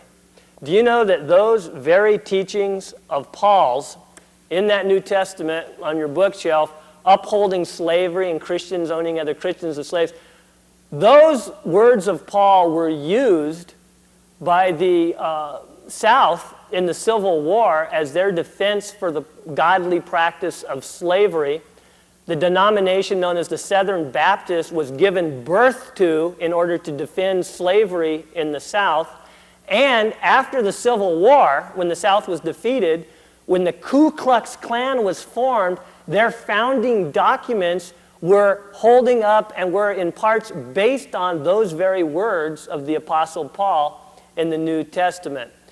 How much suffering has occurred for women and blacks due to those horrible teachings of the Apostle Paul, considered holy scripture by Christianity for 2,000 years? Again, brothers and sisters, although I'm criticizing the Holy Bible that you're familiar with, I am telling you that it was altered by worldly powers, that there really is an ancient, true Holy Bible.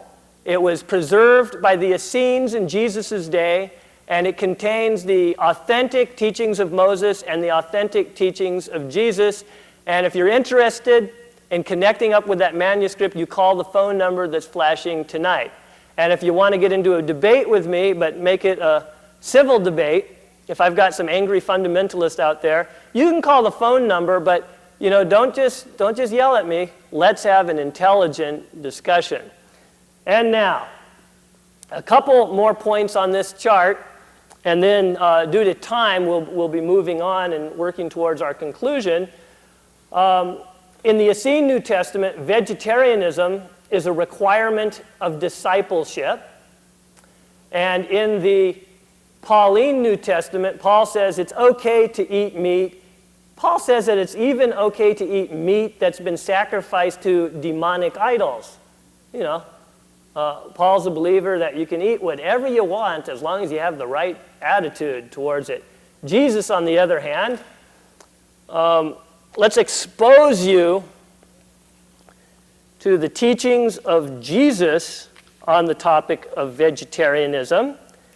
Again, a reading from the Essene New Testament that the modern-day Essene church that I represent uses. Jesus said, "Verily I say unto you, they who partake of benefits which are gotten by wronging one of God's creatures cannot be righteous, nor can they understand holy things or teach the mysteries of the kingdom, whose hands are stained with blood, or whose mouths are defiled with flesh. For God giveth the grains and the fruits of the earth for food, and for righteous man and woman, truly there is no other lawful sustenance for the body.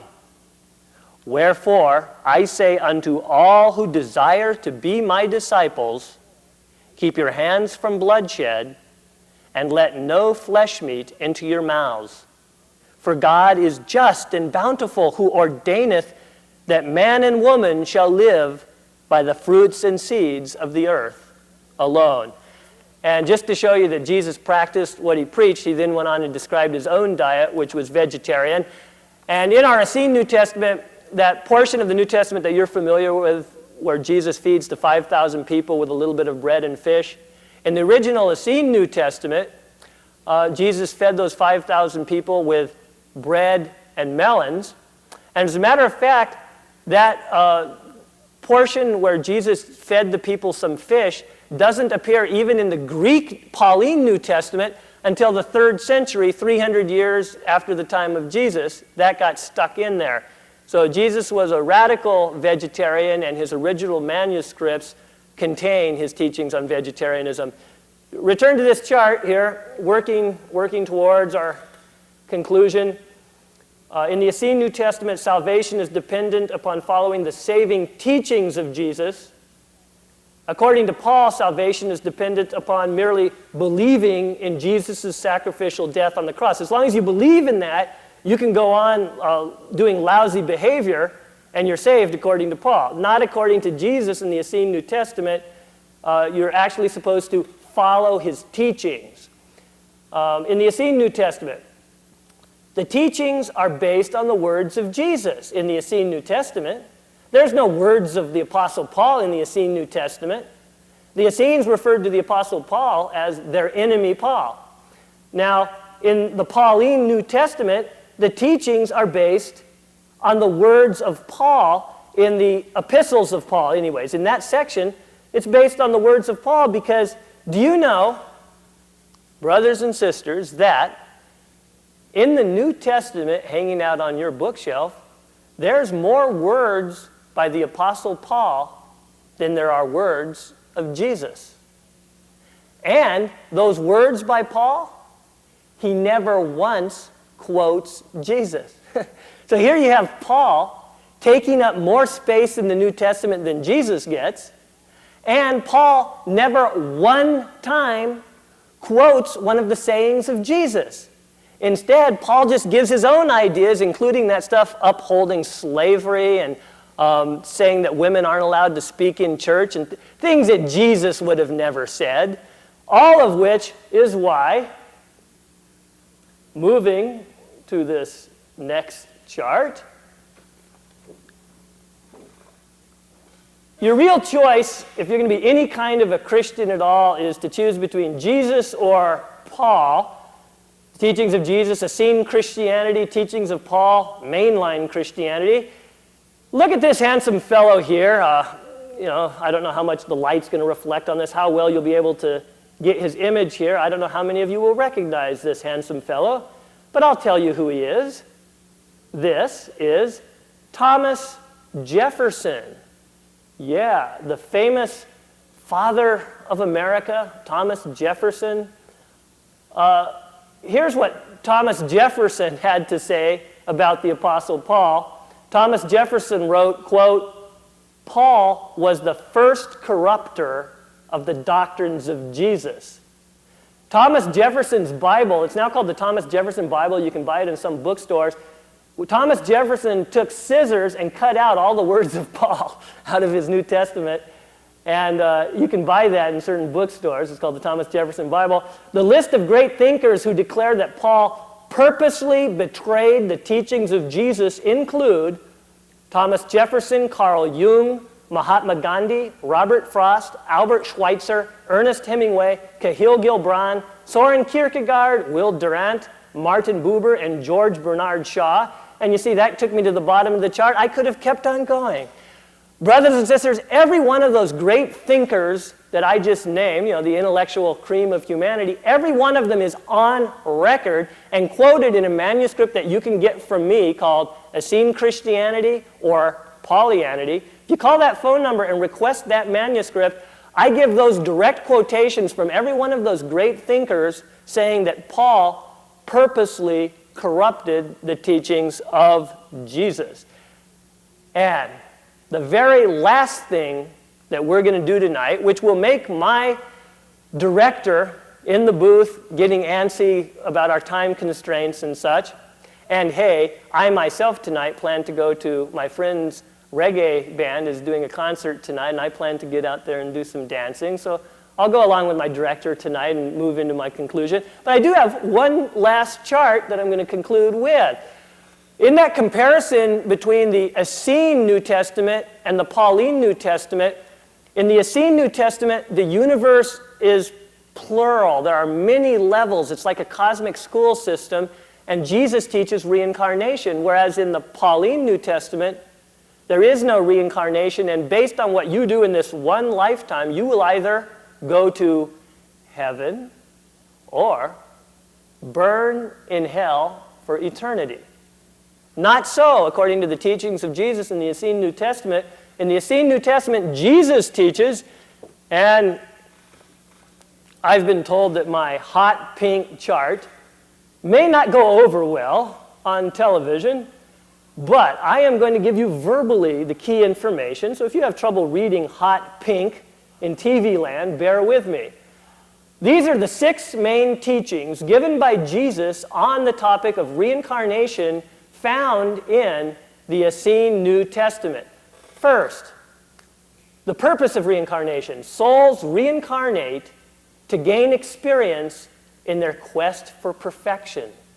Jesus said in the Essene New Testament, the soul is purified through many births and experiences, so through many births will ye be made perfect. Cosmic school system, brothers and sisters. The second main point of Jesus on reincarnation, and if our cameraman gets tired of staying on the chart, you can come to my cute bearded face while I read these words. Hey, I actually do have one fan. A lady did call and say she likes my beard. That kind of cancels out the multitudes that don't, right? Hey, Jesus' second point on reincarnation in the Essene New Testament. All creatures reincarnate until sufficiently purified. All creatures, not just human beings. Jesus said, as all creatures come from the unseen into this world, so they return to the unseen, and so will they come again till they be purified. And let me tell you why that is a radical teaching. In all of Christianity, the only Christian church that I'm aware of who believes that animals have any sort of afterlife is the Essene Christian church that I represent. And that is because in the early days of the Catholic Church, they held a church council in which they voted on 2 agenda items. Item 1 was, do women have souls? Yeah, they actually voted on that. And fortunate for you women, you squeaked by. Yeah, those all-men Catholic bishops voted that women indeed have souls, but it was a close vote. Now, their next agenda item was, do animals have souls? And unfortunately for animals, those Catholic bishops voted that no, animals don't have souls. And so all of Protestant Christianity, which came out of Catholicism, still upholds that doctrine that animals have no soul. So the Essene church that I represent is the only church that believes that your cute little pets are going to have any kind of afterlife at all. And if I can't get you to convert to Essene Christianity because of our vegetarianism or our meditation or our yoga, maybe I can get, especially a few of you cute little old ladies out there, to convert to Essene Christianity so that your sweet little poodle will get to go to heaven. Hey, my tongue is planted firmly in my cheek. And due to the sake of time, just rapid fire the other points Jesus taught on reincarnation. Number 3, there is a time of rest and reflection between lives. Between lives, you actually look and examine at the life you just lived to learn lessons. Number 4, what we do in one life will follow us into the next. Hey, that's karma. Jesus said that, and as they have sown in one life, so shall they reap in another. And the 5th point of Jesus on reincarnation found in the Essene New Testament is, once sufficiently perfected, we need not reincarnate anymore. Brothers and sisters, that's the good news. According to Jesus in the Essene New Testament, once we have learned enough lessons in this cosmic school system, we will graduate into having an angelic body of light that needs not die, that needs not be born again. It will be a permanent body of light, an angel body, if you will. And then the only time we'd ever bother putting on one of these types of earthly bodies is if we were doing some karma yoga, like the Cosmic Peace Corps, coming into some third world planetary system like Earth to do works of compassion. And without going to the chart, you can get it straight from my lips. The last point taught by Jesus on reincarnation is that we should not use it as an excuse for procrastination. Jesus says, hey, don't let the idea that you're going to have other lifetimes to achieve the kingdom of heaven cause you to not go for it this lifetime, because Jesus describes that our universe is spiraling in 2 ways. There's the way of matter, which is becoming denser and denser, and there's the way of light, which is becoming lighter and freer. And each of us is in movement as a being, either ascending into the light or contracting in consciousness. And Jesus warns that we can become so contracted as a conscious unit that we can become virtually so dense that we would not be able to hear the teachings of Jesus or other masters. We would be unable to turn and follow the light in a future incarnation. We can become just too dense. We can become as dense as a stone. Hey, it's been fun, brothers and sisters. I've enjoyed chatting with you. Those teachings on reincarnation are found in the Essene New Testament, as are the teachings of Jesus on God as both mother, goddess, and father, and vegetarianism. If you'd like to hook up with these Essene materials and our modern-day Essene church, we've got meetings that we're putting on in various cities. Just call that phone number. Hey, it's my own home phone number. I'll have a chat with you. And I'll send you out a free Essene information package. Brothers and sisters, in the words of Jesus, I bid you, Shalom Aleichem, peace. Good night.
Speaker Nazariah is the worldwide head of the Essene Church of Christ. As a teenager, Nazariah was initiated into an Egyptian Essene order by an elderly Essene master. Nazariah helped the old Essene master form a monastic community called the Essene Garden of Peace. There, he trained for 7 years in preparation for his life mission, which was the founding of the Essene Church of Christ. The church publishes many books, including the Essene New Testament. The church holds meetings in various cities. Brother Nazariah operates an Essene ministerial training program. To receive free information on the Essene Church, call the number that appears on the screen. And now, tonight's speaker, Brother Nazariah.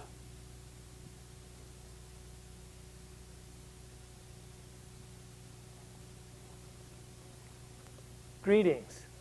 Peace be with you. The title of tonight's show is The Essene Teachings on Reiki. Reiki is the touch healing system taught and practiced by Jesus and the ancient Essenes, and I might add is practiced today by the modern Essene Church that I represent. We, though, are going to begin with a general introduction to the ancient Essenes. And in the context of doing that, we'll look at their entire system of holistic healing practices, which included, but was not limited to, touch healing, which we're calling Reiki. Of course, Reiki is not the word that they used in ancient Hebrew. Popular word today, though, for today's modern system of touch healing. We're going to begin, as I said, with a general introduction to the ancient Essenes, and I'm going to begin, as I often do, with a chart. So I'll ask the camera to follow me along to my first chart of the evening. This chart is of what gets called the Holy Land. Now, I myself would consider everywhere on our Mother Earth to be Holy Land, but this is the neck of the woods on planet Earth that gets that tag, the Holy Land. Right here, we have Israel. Now, in Israel, there are 2 large bodies of water. In northern Israel is Lake Galilee. That's the lake that Jesus is famous for having walked on the water. Then down in southern Israel, we have another large body of water. That's the Dead Sea, where the famous Essene scrolls, called the Dead Sea Scrolls, were discovered at Qumran, an Essene community on the shore of the Dead Sea. Here we have Bethlehem, where Jesus was born, in Jerusalem. This river, which connects those 2 large bodies of water, is the Jordan River. John the Baptist performed his baptisms right here by Qumran at the Essene community, just where the Jordan River empties into the Dead Sea. Now, follow this map down a ways. Follow the map on down. This large body of water here is the Red Sea as we move into Egypt.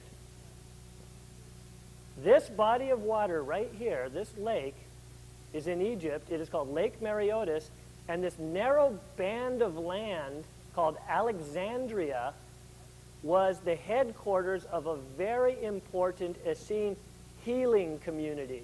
Tonight we're talking about the Essene healing practices, and we're going to be talking a lot about this community, Alexandria. Now, Jesus, when he was a baby, was taken to this community for safety. We'll be talking about that a little bit later when we get into the healing practices taught by Jesus Christ. Now, in regard to those ancient Essenes, we had 3 primary sources of information on the Essenes prior to the discovery of the famous Dead Sea Scrolls. Those 3 sources of information were Josephus, who was a Jewish historian who lived 2,000 years ago, just after the time of Jesus. He wrote a history of the Jewish people in which he described the Essenes. Secondly, a source of information about the Essenes prior to the discovery of the Dead Sea Scrolls in the 1940s was a Jewish philosopher named Philo of Alexandria. Remember, I showed you Alexandria on the map. That was in Egypt at that Essene healing community. Philo wasn't an Essene himself, but he wrote about the Essenes, described them in detail, as did a third ancient source, Pliny, a Roman naturalist who admired the Essenes and wrote about them. Pliny was sort of an ancient environmentalist type. Believe it or not, they had radical environmentalists 2,000 years ago. Pliny was one of those ancient tree huggers. And he loved the Essenes because the Essenes were ancient tree huggers as well. As a matter of fact, all three of those ancient sources of information on the Essenes, Josephus, Philo, and Pliny, are in consensus when they describe the Essenes as 1, radical vegetarians, 2, radical environmentalists. You'll see this word radical popping up a lot because 2,000 years ago, the Essenes were also radical feminists in that they permitted women to be priests. That was unheard of in Israel 2,000 years ago, except for the Essenes. The Essenes were certainly radical revolutionaries in many ways. They were also nonviolent pacifists, refusing to participate in the military, which of course didn't make them very popular with the ruling elite. Yeah. As a matter of fact, the ruling elite through the centuries used to have a habit of torturing Essenes to death, burning their books. This existed in the time of Jesus, it existed before Jesus, and it existed for several centuries after Jesus until the early Essene movement was pretty much crushed. It became an underground religion.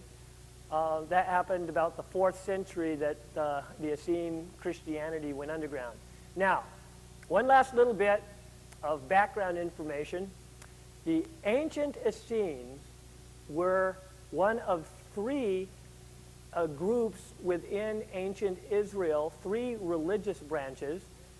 3 types of Jews existed before the time of Jesus. There were the Sadducees, who were the rich landowners, the ruling elite. There were the Pharisees. They were your equivalent of today's Bible thumpers, where they could quote scripture at you, but maybe they weren't actually living the spirit of the scriptures, you know? Sort of like today's angry fundamentalists. And thirdly, in ancient Israel, you had the Essenes. The Essenes were your nature-loving mystics. Although they were Jews, they studied with Buddhists and Hindus. They were rather eclectic, as most mystics are. Now, the Essenes had prophecies of a great avatar, a great Messiah who would come. They believed he would be a king of peace. And when Jesus came, he fulfilled these Essene prophecies, including the prophecies found in the Dead Sea Scrolls. And therefore, the Essenes recognized Jesus as the Messiah they had been awaiting for, the King of Peace. And the Essenes at that time became the very first Christians, although the term Christian wasn't coined until 100 years after the fact. They were simply called Essene Nazarenes, or Ebionites. Ebionites means to take a vow of nonviolence and simplicity and to accept Jesus as your spiritual guru. Yeah. Hey, I'm going to move on to a second chart because, as I've shared, tonight's topic is Essene healing practices in general, and specifically we'll be getting into Essene Reiki, the Essene touch healing system. Let's go to my next chart. I want the camera to follow me to this top word here, Asseya. Now, in English, this is where we get the word Essene. Of course, Essene is spelled with an E, E-S-S-E-N-E, but that's just an English translation of a Syriac Aramaic word, Asseya, which means healer. And this is what the Essenes who went north, up into northern Israel and then into Syria, were called, Asseya, or healer. But the Essenes that lived in Egypt, at Alexandria, that Essene community that was so famous for healing, they were called the Therapeutae. And the Therapeutae, well, what's that sound like? Well, it sounds like therapist. It sounds like therapy because that's the Greek word where therapist and therapy comes from. Therapeute means healer. So you see, wherever the Essenes lived, they were known in the indigenous language of the people as the healers. Now, a quick word or two in regard to why the Essenes were in such places as Syria and Egypt. The ancient Essenes were a nonviolent vegetarian Israeli religion in Jerusalem, but at a certain point in time, a military coup occurred in which a man made himself king of Israel and took over the temple and slaughtered the nonviolent vegetarian Essene priesthood of Melchizedek. And those that survived that slaughter, the Essene priesthood that survived the slaughter, escaped north out of Israel into Syria, where they became known by the Syriac Aramaic word Asseia, which means healer. And those that didn't escape north at the time of that great slaughter escaped south into Egypt, where they became known as the Therapeute, which also means healer. So we can see that the Essenes have always been known as the healers, and so it's no surprise that we modern Essenes are noted for our holistic healing methods. In fact, many of the noted holistic healers today, many of the authors of the most popular holistic healing books are also Essene ministers. Gabriel Cousins, MD, who operates a famous healing resort in Arizona, is an Essene minister. Dr. Richard Anderson, a famous naturopath who wrote the book Cleanse and Purify, is another Essene minister. Victoris Kulvinskas. I could go on and on. Many of the noted holistic healers in the world today are also Essene ministers. Essenes have always been noted for their expertise in the holistic healing arts. And with that, we transition into yet another chart. Those of you who have watched my TV show know that I am addicted to the use of charts. Actually, there's a reason that I use charts. So before you zero in on the chart, zero in on my smiling, bearded face as I tell the story of why I use so many charts. When I was in college, I had a great mathematics professor who shared some research that had been done at a major university. The research showed that some people, about 50% of all people, learn better and retain information better when they hear it, and the other half of the population retains information better when they see it written. It's kind of split, half and half. But all people, 100% of the people in the study, retained information best if they both heard it spoken and saw it in writing at the same time. So ever since then, whenever I break down words, if I'm throwing some Sanskrit at you or some ancient Hebrew or things like that, I want you to see it visually and hear it audibly, because I know that you're going to retain the information better. So now you know that there's a reason to my madness. Okay, let's go to the next chart now that I have a good excuse to do so. The next chart is titled Healing Practices of the Therapeute. Now remember, Therapeute is the same thing as saying Essene. The Therapeute were the Essenes that lived in Egypt, in Alexandria, and it was there that Jesus received much of his training in the healing arts, as we'll see a little bit later in Tanakh.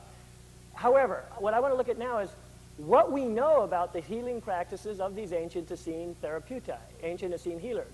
Number one, they used, as a part of their healing regime, nutrition to prevent and heal disease. In fact, they were vegetarians into the low-fat diet before it was popularized by the media or anything. Ancient vegetarians here. And then secondly, the Essenes, as part of their healing regime, practiced physical culture. And by that, I mean exercise of all types, hatha yoga. As a matter of fact, even though you would associate hatha yoga with the Indian gurus, We have actual historic records that the Essenes practiced Hatha yoga, which they learned in India.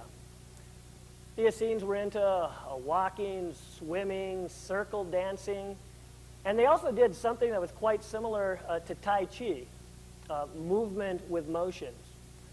The Essenes practiced breathing exercises. Of course, this was known in Sanskrit as pranayama. They were masters of the use of herbs for healing, fasting for healing. You know, Jesus did his famous 40-day fast, but he also, in the Essene Gospel of Peace, Book 1, which, by the way, let me ask the director of my show to be sure and flash this phone number now, because I am going to talk about a manuscript that those who call this phone number, I'll send you free information, excerpts from a manuscript called The Essene Gospel of Peace.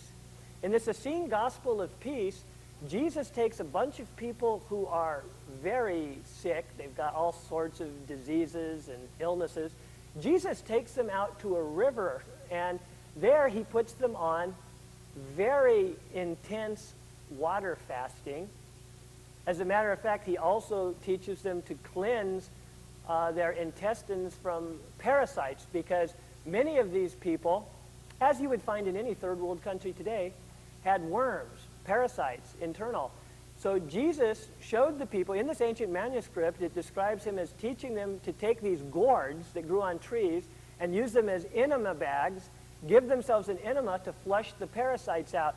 And I know that out there in TV land now, I have a few angry Christian fundamentalists, because whenever I talk about Jesus teaching these people to rid themselves of worms by doing an enema, I get a couple of angry letters or a couple of angry phone calls by Christians who think that this is sacrilegious or something, that Jesus would teach the use of enemas. However, I believe that it's an act of great compassion to teach some folks who have worms in their gut how to get the worms out of their gut.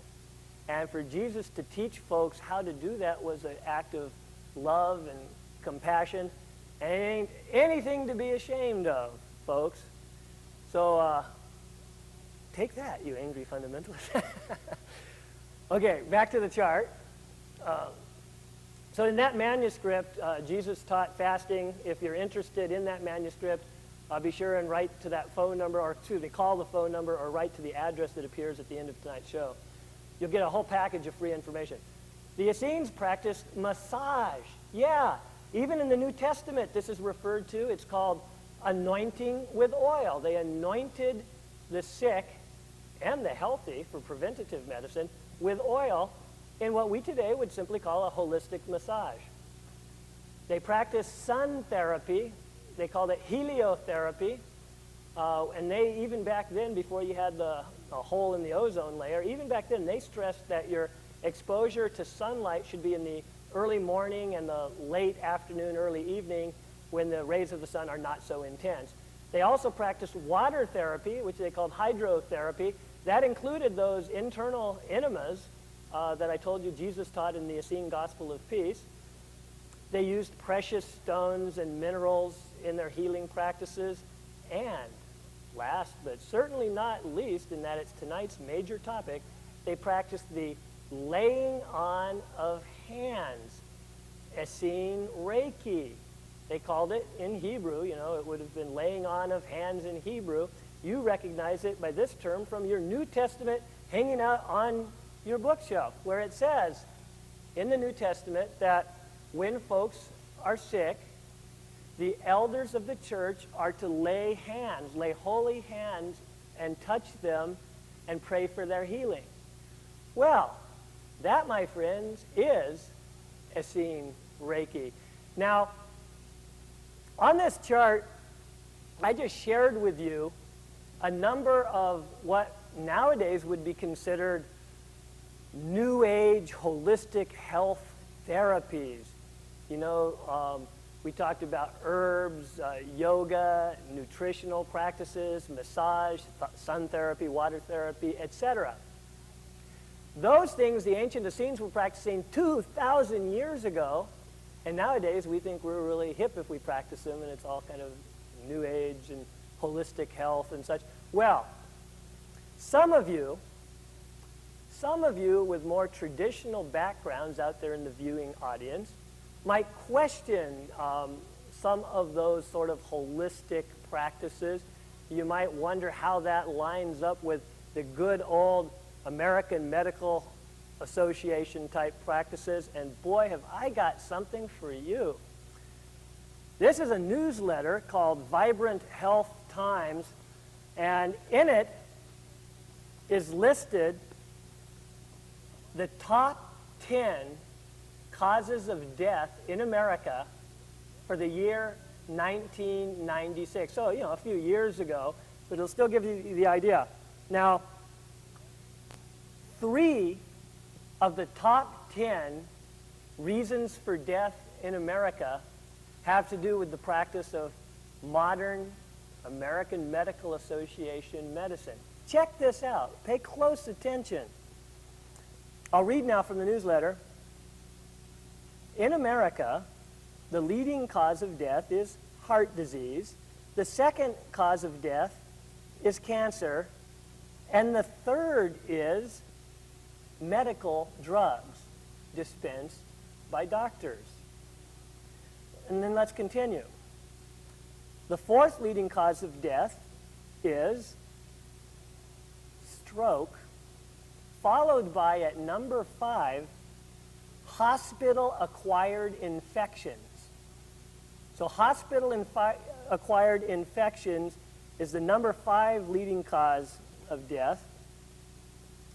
And then, coming in, also in the top 10, the 9th leading cause of death in America in 1996 was, well, medical doctors. But listen, they have a real fancy name for this. If you're reading the top 10 list of causes of death in America, the number 9 leading cause of death is called iatrogenic disease. Sounds pretty fancy. Iatrogenic disease, the number 9th leading cause of death in America. But then when you find out what that means iatrogenic disease means death caused by doctors and their treatments. That's what that term means. They've actually given it a really fancy Latinist name so that no one knows.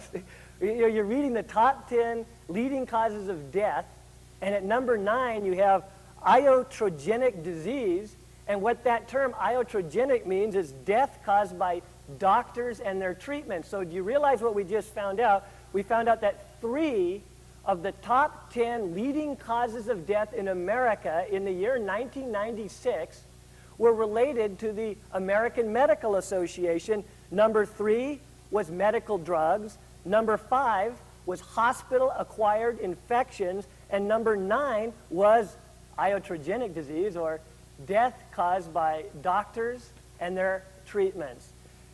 Hey. The reason I wanted to share that with you is I was just advocating the ancient Essene practice of such things as herbs. And, every now and then the newspaper will play up, really sensationalize that someone gets ill eating some sort of an herb that they bought at a health food store, and then you'll have the Food and Drug Administration trying to close down, health food products, and you'll have them trying to get it so that you can only get herbs with a doctor's prescription so they can get their cut. And they'll sensationalize these stories when someone gets sick with an herb. And yet, can you imagine if holistic health practices such as chiropractic and yoga and herbs were the 3 of the top 10 leading causes of death, as we've just found out the American Medical Association is? Hey, the American Medical Association is responsible for, check this out. I've got it on my chart. The total deaths in the year 1996 caused by conventional medicine was 392,556, or 17.74% of all causes of death in America in the year 1996. So the American Medical Association was responsible for almost 18% of all the deaths in America in the year 1996. Over 300,000 people died directly because of the American Medical Association practices, and they'll sensationalize if someone gets sick with herbs and they try to shut down the health food stores. You know, it's ironic, isn't it? Let me share with you a reading from a book written by Dr. Robert Mendelsohn. And just to show you that Robert Mendelsohn, MD, has a good list of credentials behind his name. He was the National Medical Director of Project Head Start. He was chairman of the Medical Licensing Committee for the state of Illinois, associate professor at the University of Illinois Medical School. He was the director of Chicago's Michael Reese Hospital. And here's what that eminent physician has to say about the modern American Medical Association practices. He says,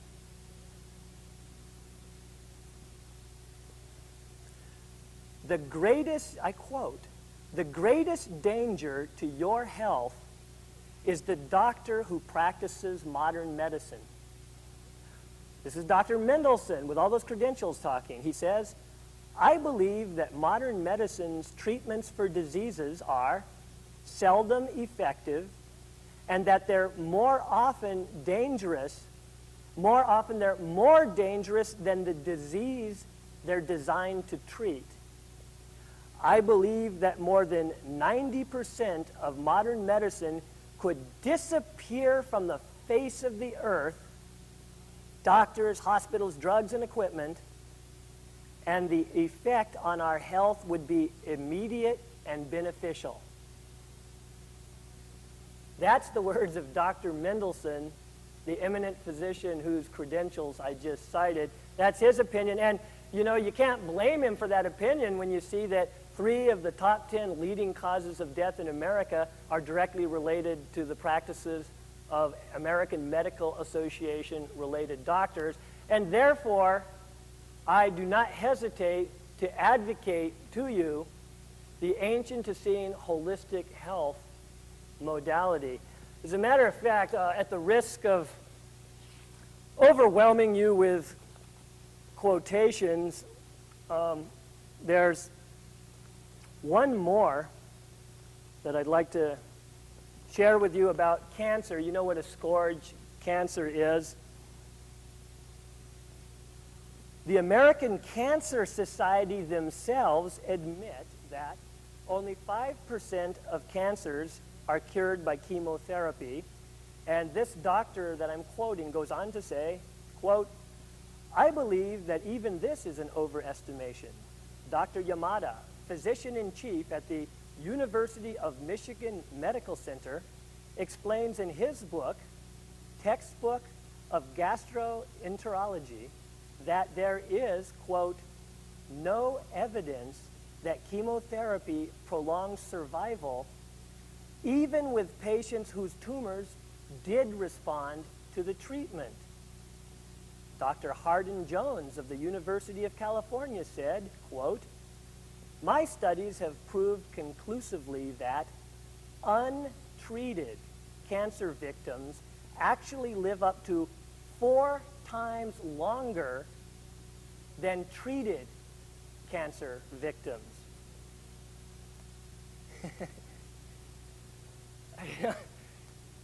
You know, if the American Medical Association didn't have so much money to brainwash the public, if the public was aware of those statistics I've been giving you tonight, you would agree with Dr. Mendelsohn himself that the most dangerous place in America is your doctor's office, according to actual hard evidence and statistics. And you know, the only reason those of you watching this television show on public access TV, the only reason you're getting exposed to this information is because of the existence of public access television.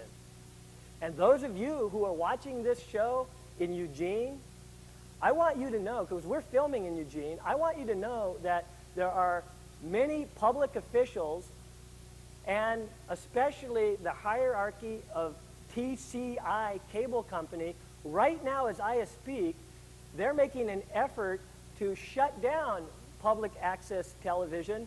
First, they tried to totally kill public access television in Eugene, and there was a public outcry, and now they're trying to bury us, if they give us existence at all, bury us on channel 97 where no one will see us. And why do you think that the ruling elite doesn't want you exposed to public television?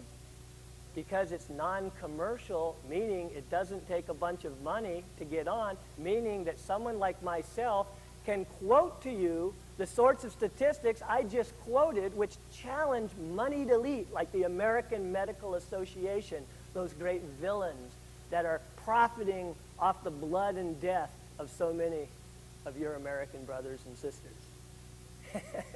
I can get pretty radical when I want to, can't I? Hey, let us move to our next chart. You know, the last thing I listed in those 10 Essene healing practices was the laying on of hands, which I identified as a form of Reiki, Essene Reiki. So now what we're going to do is we're going to shift into our main focus for tonight, which is Reiki. I'd like the camera to zero in on this word, Reiki. Reiki right now is either the most or close to being the most popular natural holistic health art being practiced today. And this man right here, come back to the chart and take a picture of this good-looking Japanese gentleman whose name is Dr. Mikao Usui. Dr. Usui was the head of a Christian school for boys in Japan in the early 1900s, and I'm going to tell you a little story about Dr. Usui. So it's the early 1900s. Dr. Usui is the head of this Christian boys' school, and one day, several of the young boys at the school approached him. They'd been reading in the New Testament about Jesus performing all sorts of healing miracles where he simply laid his hands on sick people and the sick people became well. So the boys asked Dr. Usui if Dr. Usui was capable of practicing those sorts of healing methods himself. In other words, they wanted to know if Dr. Usui could do it. And they wanted to know if Dr. Usui could teach them to practice the healing method used by Jesus Christ. Because right in the New Testament, Jesus says that those who are his disciples will also be able to perform those sorts of healing works. Jesus' own words say so. And Dr. Usui had to admit to those boys that no, he wasn't capable of performing any sorts of miraculous healings like that. But Dr. Usui, amazing man that he was, he resigned his post at the school, and he went on a pilgrimage. He went on a quest. First, he went to the United States, to a university in Chicago, where he studied theology. He wanted to see if he could rediscover the healing secrets of Jesus Christ. And, you know, after intense studies trying to uncover Jesus' healing methods, he then took his study all over the world and even went into other religions. He studied Buddhist healing practices. He studied healing arts from the Hindus. He studied Taoist and Tibetan healing arts. So his quest to rediscover the healing system of Jesus became a very universal quest, studying the spiritual healing arts of all the different religious traditions. And he created something that he considered a rediscovery of this ancient healing method. He called it Reiki. Now let's go back to the chart, the lower portion of the chart, and look at this Japanese word. Reiki is actually made up of two Japanese characters. If you saw it in Japanese, it would be two Japanese characters. The first one is Rei, the second is Ki. Rei, I am translating as spirit. Actually, in Japanese, literally, it translates as ghost, but it is meant in the sense of, you know how the Holy Spirit in Old English Bibles is called the Holy Ghost, and ghost simply is a word for soul or spirit in Old English. Well, Dr. Asui had been a head of a Christian school around the turn of the century using the old King James Bible where they had that term Holy Ghost for Holy Spirit. So when he was trying to translate Holy Spirit into Japanese, he comes up with the word Rei, which is literally ghost but means spirit, and Ki, which means vapor, literally. Now, if we were to take this term spirit vapor in Japanese, understand what he was trying to convey and translate it into English, we would come up with subtle energy or universal life energy. What he called Reiki is what the Christians called the Holy Spirit. It's what the Chinese Taoists call Qi. And it's what the Hindus call prana. And you'll find in all the spiritual traditions, there's a word for this subtle, universal life force. We're calling it Reiki. Jesus and the Essenes would have had a Hebrew or an Aramaic term for it. It simply means, in whatever language, using the art of laying on the hands to channel, be a channel for universal life force, universal healing energy. And I would propose to you that Jesus Christ was the greatest Reiki master. He was the greatest healer to ever grace our planet. Let's go to my next chart, which is titled Essene Reiki, the laying on of hands, Jesus as healer. Follow me over to the chart. Essene Reiki, the laying on of hands, Jesus as healer. This image is one of my favorite artist renditions of Jesus. We don't know exactly what Jesus looked like. They didn't have cameras in those days. There's no photographs. But the reason I like this one is because it doesn't have him looking like such a fancified king or prince like some of the other artwork from the Middle Ages.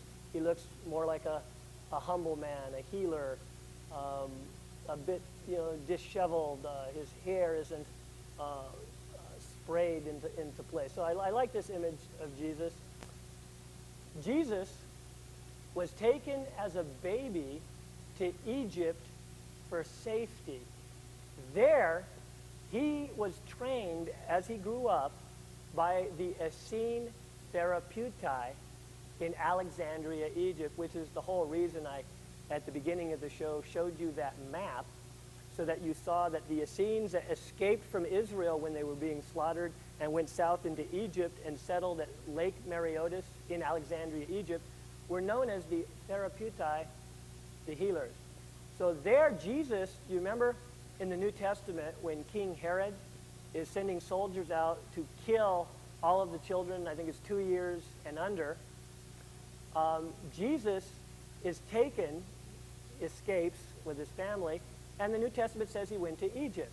Well, our Essene manuscripts, which again, if you're interested in our Essene manuscripts, be sure and call that phone number that flashes on the screen tonight, because I'm going to send you a bunch of free, emphasis on the word free, information about these ancient Essene scrolls. Not only the Dead Sea Scrolls, but many other priceless ancient Essene manuscripts that have been discovered, including the Essene New Testament, which is the New Testament as it existed before heavy editing by early church councils. Well, Jesus, a great healer. I want to demonstrate that Jesus practiced Reiki. He practiced touch healing. In the Essene New Testament, which I am now going to reference, page 25, verse 1. we will get an example of Jesus' amazing Reiki practice. We read, "And it came to pass, when Jesus was in a certain city, behold, a man full of leprosy, who, seeing Jesus, fell down on the earth and besought him, saying, Lord, if thou wilt, thou canst make me clean. And Jesus put forth his hand and touched the man, saying, Blessed be thou who believest. I will, be thou clean. And Jesus laid his hands on the man, and the leprosy immediately departed." Another example of Jesus teaching Reiki, or practicing Reiki, and this time he performs the healing miracle, the Reiki, on a horse. Okay. "And it came to pass that the Lord departed from the city and went over the mountains with his disciples. And there came to a mountain a man with a beast of burden. The horse had fallen down, for it was overloaded. And the man struck it until blood flowed. Now Jesus goes up and rebukes the man for striking the horse. And Jesus says, Woe unto you because of the dullness of your hearts. Ye hear not how it lamenteth and crieth unto the heavenly Creator for mercy. And Jesus went forward and laid his hands on the horse, touching the horse. And the horse stood up, and its wounds were healed." Jesus performing a healing miracle, Essene Reiki, on a horse. So, Jesus himself, I could go on and cite many other direct quotations from both the Essene New Testament and the regular New Testament where Jesus laid his hands on people to heal them. However, I would be the first to admit that Jesus did not limit his healing practice to laying on of hands or to touch healing. He practiced other forms of healing as well. His practice was very holistic. It included all those Essene healing practices. I read to you now from the Essene New Testament. Quote, "And Jesus did heal every ailment and disease among the people, even teaching the people the art of true health reform according to the natural laws of nature. Yeah, for he taught the people healing properties of plants, even every herb and grass of the field, and the power hidden in stones, and the cleansing miracle of pure water. And many were amazed and did believe and were healed." And this is really the primary difference between Essene Reiki and today's popular Usui Reiki system, although there's many similarities. The chief difference is that the Essene model is much more holistic in that the laying on of hands, the Essene touch healing, is always practiced in the context of a holistic healing modality, which includes good nutrition, exercise, and all these other practices. It's not limited to the touch healing, but it incorporates the touch healing as sort of the crown jewel of the Essene holistic modality. And Jesus initiated disciples into his healing method. I have a direct quotation where Jesus did that, but for sake of time tonight, I'm not going to look it up for you. I will simply tell you that Jesus in our New Testament, Essene New Testament, initiates disciples into his method of holistic healing, including his Essene Reiki, his touch healing. And Jesus made it clear significantly that certain disciplines enhance our ability to be powerful channels of healing energy. For example, there was the time when he sent his disciples out to heal, and they were trying to cast demons out of a man. These demons were making the man ill, and they were unable to. They came back to Jesus and they said, Lord, we weren't able to cast these demons out of this man, and they're making him ill. Jesus told them that they could only perform that powerful of an Essene Reiki, of a touch healing, with much fasting with prayer. In other words, the disciples had to do certain disciplines in order to enhance their practice of Reiki. And this, again, this is the chief differentiation between Essene Reiki and Usui Reiki. Essene Reiki masters are practicing what Jesus teaches as the 7 enhancements. The 7 enhancements are what makes Essene Reiki so powerful, because even though I am not the cause of Reiki, as a channel of the Reiki energy, I can either be a powerful channel, a mediocre channel, or a very limited channel of this healing energy. And I can enhance my ability to be a powerful channel of the Reiki energy by practicing what Jesus gives us as the 7 enhancements. I'll ask the camera to return to the chart, the lower portion here. The 7 enhancements practiced in Essene Reiki to make us more powerful channels of the Reiki energy are fasting, the eating of uncooked vegetarian foods. This process, of course, begins with basic vegetarianism, and not all Essene Reiki practitioners work their way up all of the levels to where you get to the uncooked vegetarian practices, but the highest Essene Reiki practitioners do. The practice of the Essene Tree of Life communions, the Essene Sevenfold Peace lifestyle practice, sacred sex, tantra, or sacred celibacy. You have your choice, and I'm sure you out there are glad you have your choice there, right? Sacred sex, tantra, or sacred celibacy. In other words, no profane sex. 6th of the 7 enhancements for Essene Reiki is Essene Yoga, which is a holistic yoga practice which doesn't only include Hatha, but includes all 7 limbs of yoga: Raja, Jnana, Mantra, Laya, etc., etc. The 7th is absolute dedication to advancement within the Essene Mystery School, wherein progressive initiations and empowerments are provided for the dedicated student.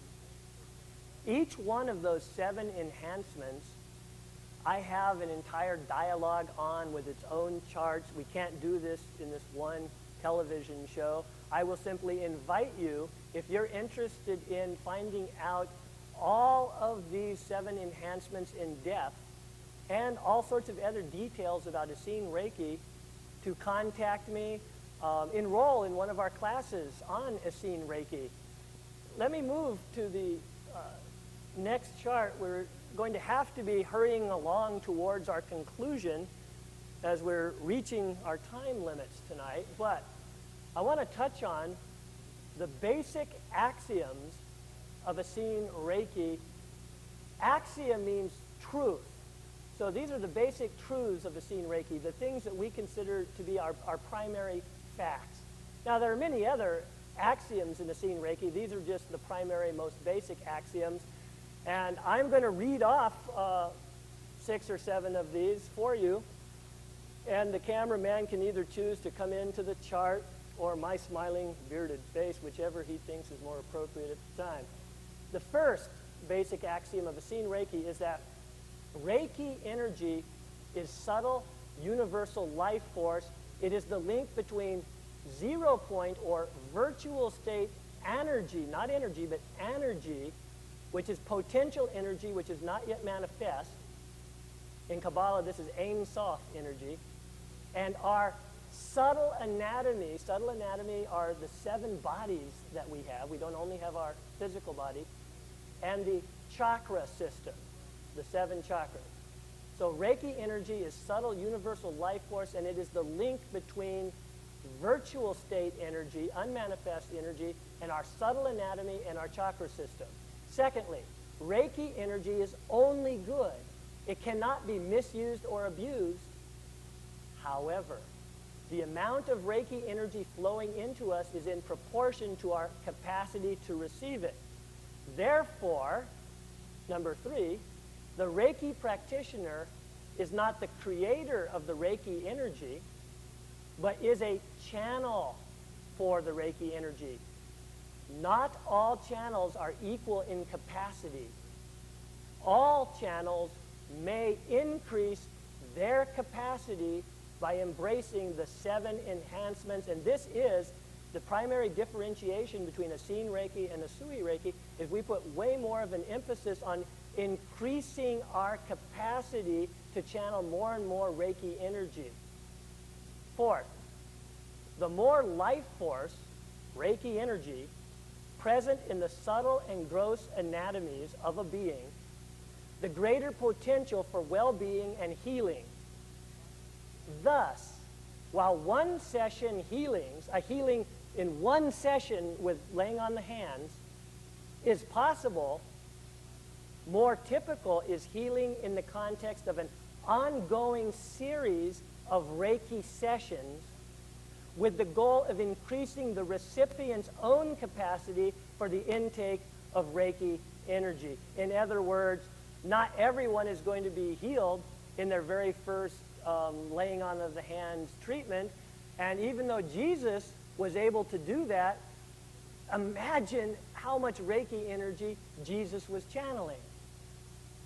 Well, you and I can increase the amount of Reiki energy we're channeling, and those of us who have been doing that for years, following the 7 enhancements of Essene Reiki, are getting more and more able to affect results even in 1 or 2 Essene Reiki sessions. But this is something we progress up to over years of dedicated practice in Essene Reiki. And fifth, back to the chart, Reiki energy is best received through the chakra system. Thus, the hand positions, in other words, where we lay our hands on the recipient, the hand positions of Essene Reiki correlate with the chakra system. However, when the practitioner is in the state of 1 touching 0, a meditation process taught in Essene Reiki, she or he will be intuitively led to place their hands in the optimum place on the recipient. In other words, what's just been said is that the chakra system, these energy vortexes we call the chakras, are the best channel for the Reiki energy. So this is where we are correlating our hand positions on the person receiving Essene Reiki correlate with the chakras. But when we're in the meditative state in Essene Reiki called 1 touching 0, which I teach in my Essene Reiki courses, we are intuitively led by the Reiki itself to move our hands wherever is correct for that particular recipient. And it differs from individual to individual. And the Reiki energy itself is intelligent, much more intelligent than we are, and it has a way of moving to the point of the body where it is most needed. And at this point in time, because of the clock and my director signaling me we're about out of time, I'm going to have to just go to a last chart. I want to acknowledge this is simply a basic introduction to Essene Reiki, and because of time constraints, I'm having to leave a lot out, but hook up with one of my Essene Reiki courses and we'll get into it in more depth. I want to at least leave you with an introduction to the Essene Reiki degrees. There are 3 primary Essene Reiki degrees. Essene Reiki 1 is open to anyone of goodwill. In other words, you don't have to be an Essene to take Essene Reiki 1 course. And this Essene Reiki 1 course will empower other Reiki systems. If you're a practitioner of Usui Reiki or any other Reiki system, you can take Essene Reiki 1 and it will empower that other Reiki system, especially if you practice the 7 enhancements. Now, Essene Reiki 2. Well, to enroll in Essene Reiki 2, you have to have graduated Essene Reiki 1, and typically 7 months have to have passed before you begin Essene Reiki 2. It is open only to initiated members of the Essene Church. You have to take 2 home study courses in order to become an official initiated member of the Essene Church. and that's necessary for enrollment in Essene Reiki 2. So Essene Reiki 1, anyone can take it, whether you're in Essene or not. Essene Reiki 2, you have to become a member of the Essene Church. Finally, the third and last Essene Reiki degree, I'll ask the camera to follow me to the chart, Essene Reiki 3. Essene Reiki 3 is open to graduates of the Essene Ministerial Training course. That course is mostly home study, and the course content is extremely esoteric, so we can't go into it on a television show, but I do go into it when you enroll in the course. There are 7 levels within Essene Reiki 3, and each one of them are based on attainment. And those who reach that level, brothers and sisters, those who reach the level of Essene. Tonight's speaker, Nazariah, is the worldwide head of the Essene Church of Christ. As a teenager, Nazariah was initiated into an Egyptian Essene order by an elderly Essene master. Nazariah helped the old Essene master form a monastic community called the Essene Garden of Peace. There, he trained for 7 years in preparation for his life mission, which was the founding of the Essene Church of Christ. The church publishes many books, including the Essene New Testament. The church holds meetings in various cities. Brother Nazariah operates an Essene ministerial training program. To receive free information on the Essene Church, call the number that appears on the screen. And now, tonight's speaker, Brother Nazariah.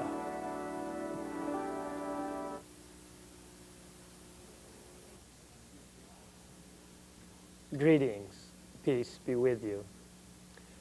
My name is Abba Nazariah, and I am the founder of the modern-day Essene Church. And tonight, I'm going to tell you the story about how all of that came to be. In other words, I'll be sharing with you the story that led to the founding of Essene Church of Christ, and I will be introducing you to the foundational, basic teachings of the modern-day Essene Church. Tonight's show appropriately is titled Introduction to Essene Church of Christ. And as I shared, my founding of the modern-day Essene Church really does begin with a story.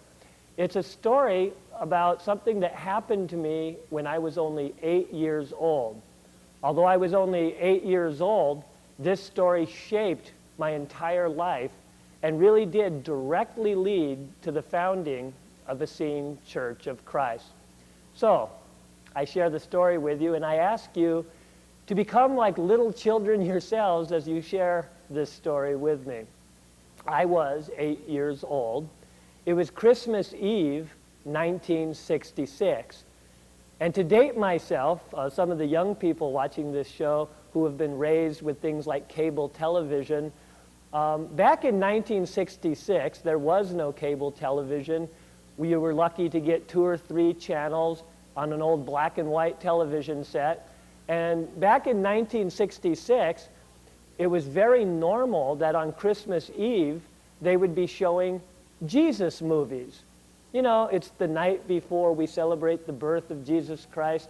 So on Christmas Eve, back in the 1960s, they used to show Jesus movies every Christmas Eve. So it's Christmas Eve, 1966, and I am watching this Jesus movie. It is the first introduction for me to the character of Jesus Christ. After all, my family did not attend church. I'd never been to church in my life, so I'd never been to Sunday school. I'd never heard the stories that many children get raised on about Jesus.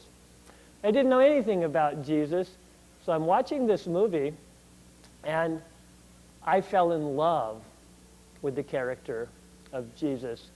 He was healing lepers. He was being kind to children. He was giving wonderful teachings of love and compassion. Even as an 8-year-old, I fell in love with this man. Even though it was just a movie, I fell in love with the character of Jesus.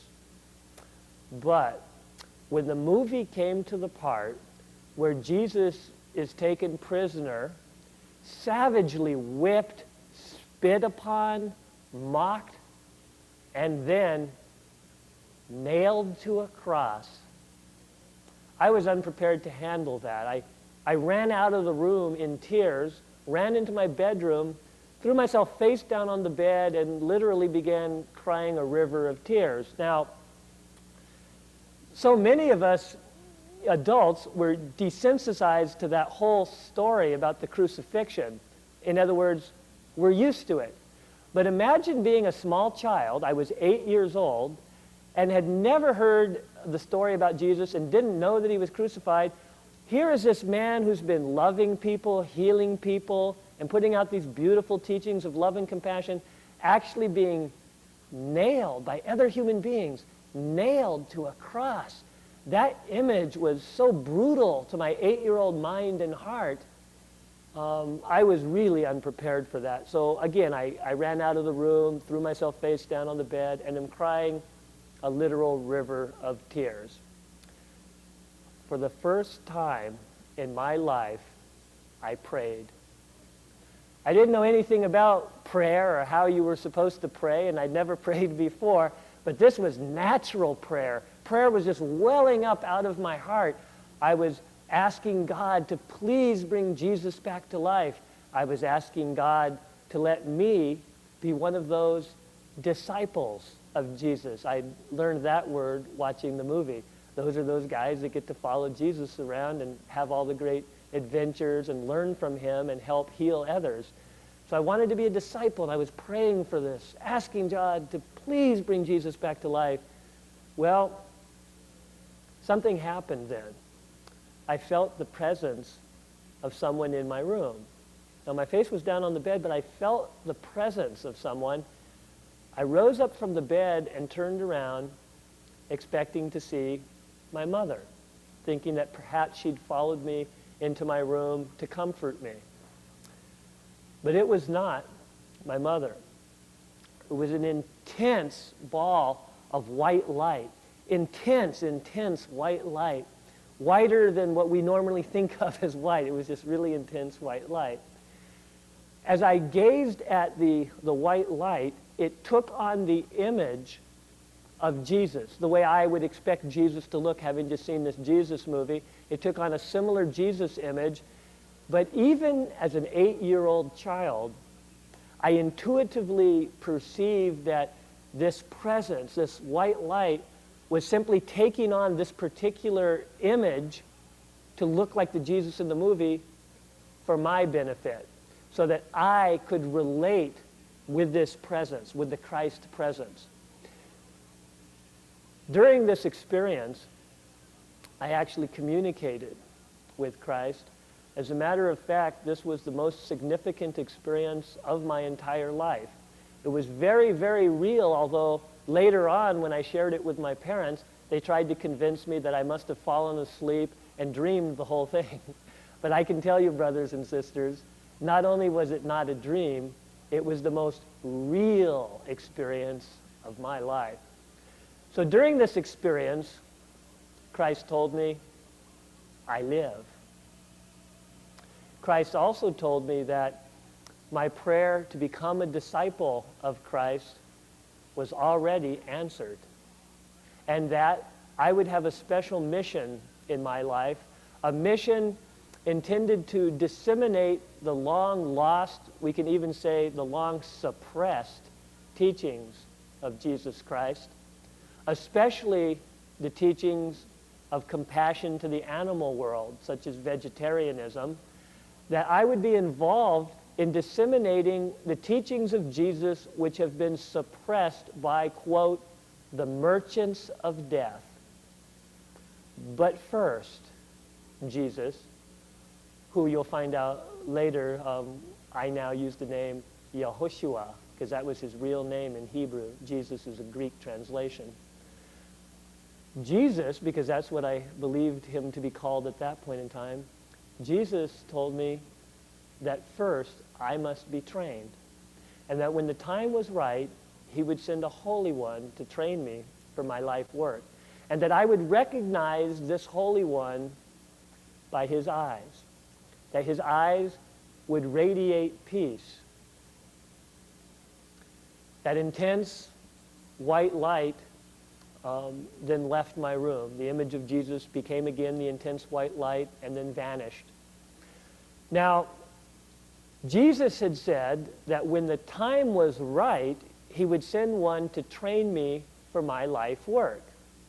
But I was 8 years old, and I ask you out there in television land, when does a child think the time is right? Now. Any of you that have children know this is true.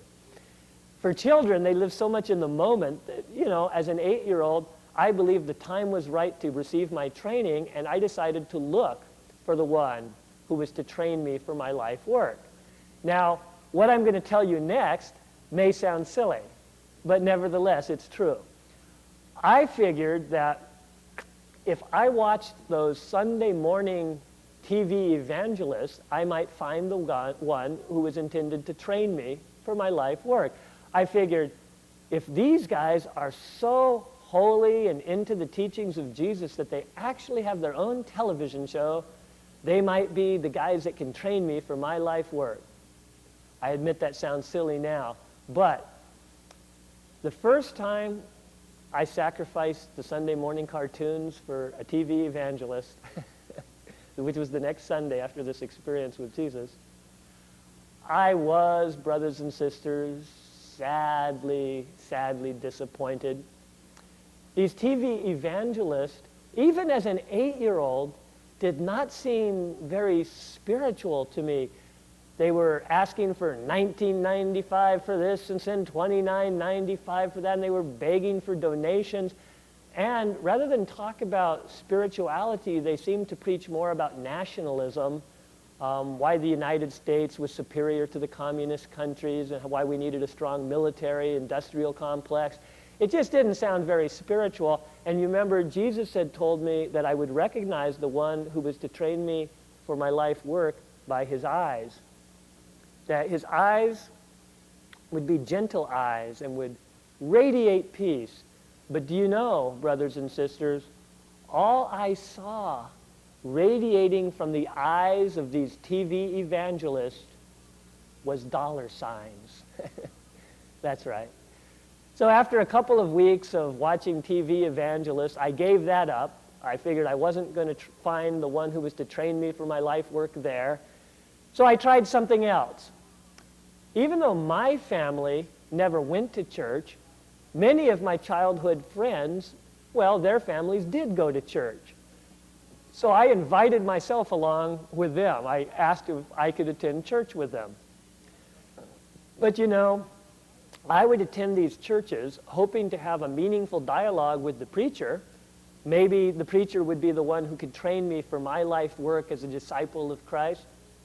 But do you know that if I could get the attention of the preacher at all, I'd stride right into the room and I'd go right up to the preacher and I'd grab their sleeve.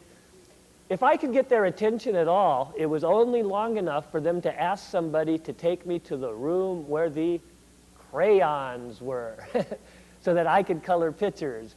And do you know that when I got led into rooms like that for the children's Sunday schools, they were doing things like teaching about all the different ways God can kill people with plagues. One Sunday school room that I once walked into was decorated, all the walls were decorated with crayon pictures of the children drawing pictures of all the ways God killed the Egyptians with plagues. I mean, all over the walls there were pictures of people being eaten by hundreds of frogs and blood squirting out of the people, and all these images about a violent, a vengeful God. Well, even as an 8-year-old, brothers and sisters, that was not my image of God, and it was not my cup of tea. I gave it up. I figured, well, Jesus said when the time was right, he would send the one who was to train me for my life work. Well, we skip a number of years now. Some years go by, and even as a 13, 14-year-old, I got into studying spirituality. I'd hang out in libraries in the religion section. I got into studying the Eastern religions and mystical Christianity in my early teens. I began studying yoga. But where my life really turned around was just before my 17th birthday,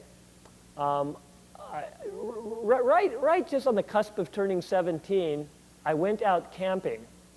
I went out camping in the mountains behind my home. My parents actually lived in the mountains, so I didn't have to go very far to be camping in the mountains, just a hill behind our house. That night, it was one of those nights with a dark night sky where you can really intensely see the stars. Zillions of bright stars. And if you've ever gazed at the stars at night, a lot of times it can pull questions of profound spiritual and philosophical import from your soul, as it did me that night. Looking up at the sky, I was asking questions like, does space go on forever? Is it infinite? What about time? Does time go on forever, or is there an end? And if there was an end, how would there be an end? And who would cause it to end? And I was wondering about God, you know. There must have been a creator, and yet who created God? Where did God come from?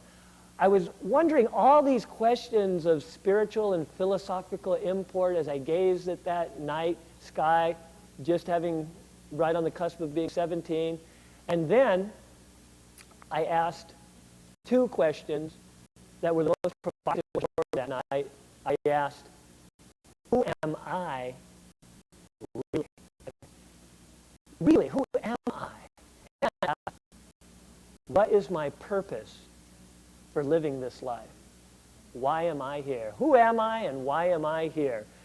I stayed up most of the night trying to answer those questions, and I couldn't answer them. So just before bed, I prayed.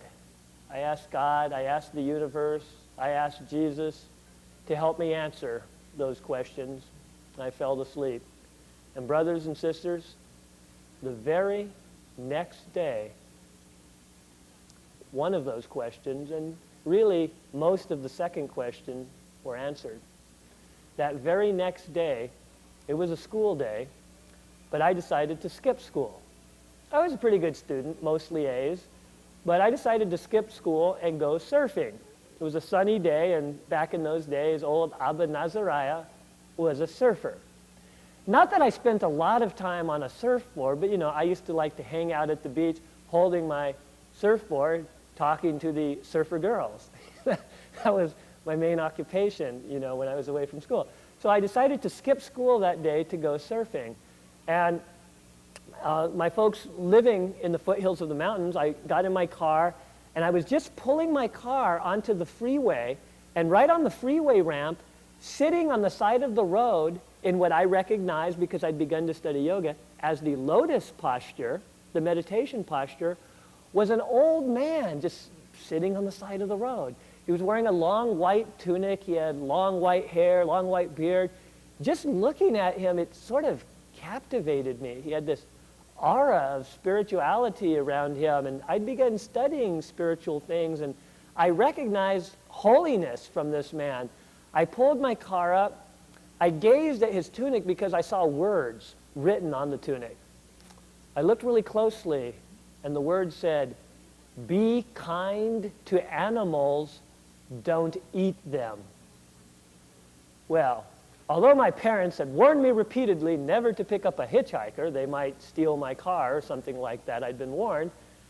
Nevertheless, this old man was so gentle and peaceful in his demeanor, in his aura, and if he was too gentle to even eat an animal, I figured he was safe. Now, he didn't have his thumb out, but he's sitting on the side of the freeway ramp, so I assume he wants a ride. I stopped my car, and he came over. I offered him a ride. He got in the car, and I asked him, if you're hitchhiking, why don't you have your thumb out? His answer was rather mysterious. He said, "Oh, because I was waiting for you, brother." And you know, the way he said the word brother sounded like he actually meant it. It was a new experience for me. He got into the car, and I asked him where he was headed. He was headed to a vegetarian restaurant in El Cajon, which was down the mountain about 20 minutes, a vegetarian restaurant called L'Haim. In Hebrew, I think it means rejoice or to life. So we're on the way to the restaurant, and because he said it was a vegetarian restaurant, I asked him a question. Now, I recognize this was a very holy man, and you never know how often you're going to meet a true sage. I mean, you know those pictures that you've seen in old paintings from the Middle Ages of holy people with a golden halo around their head? Well, those are meant to be figurative illustrations of the aura of light that actually surrounds such holy beings.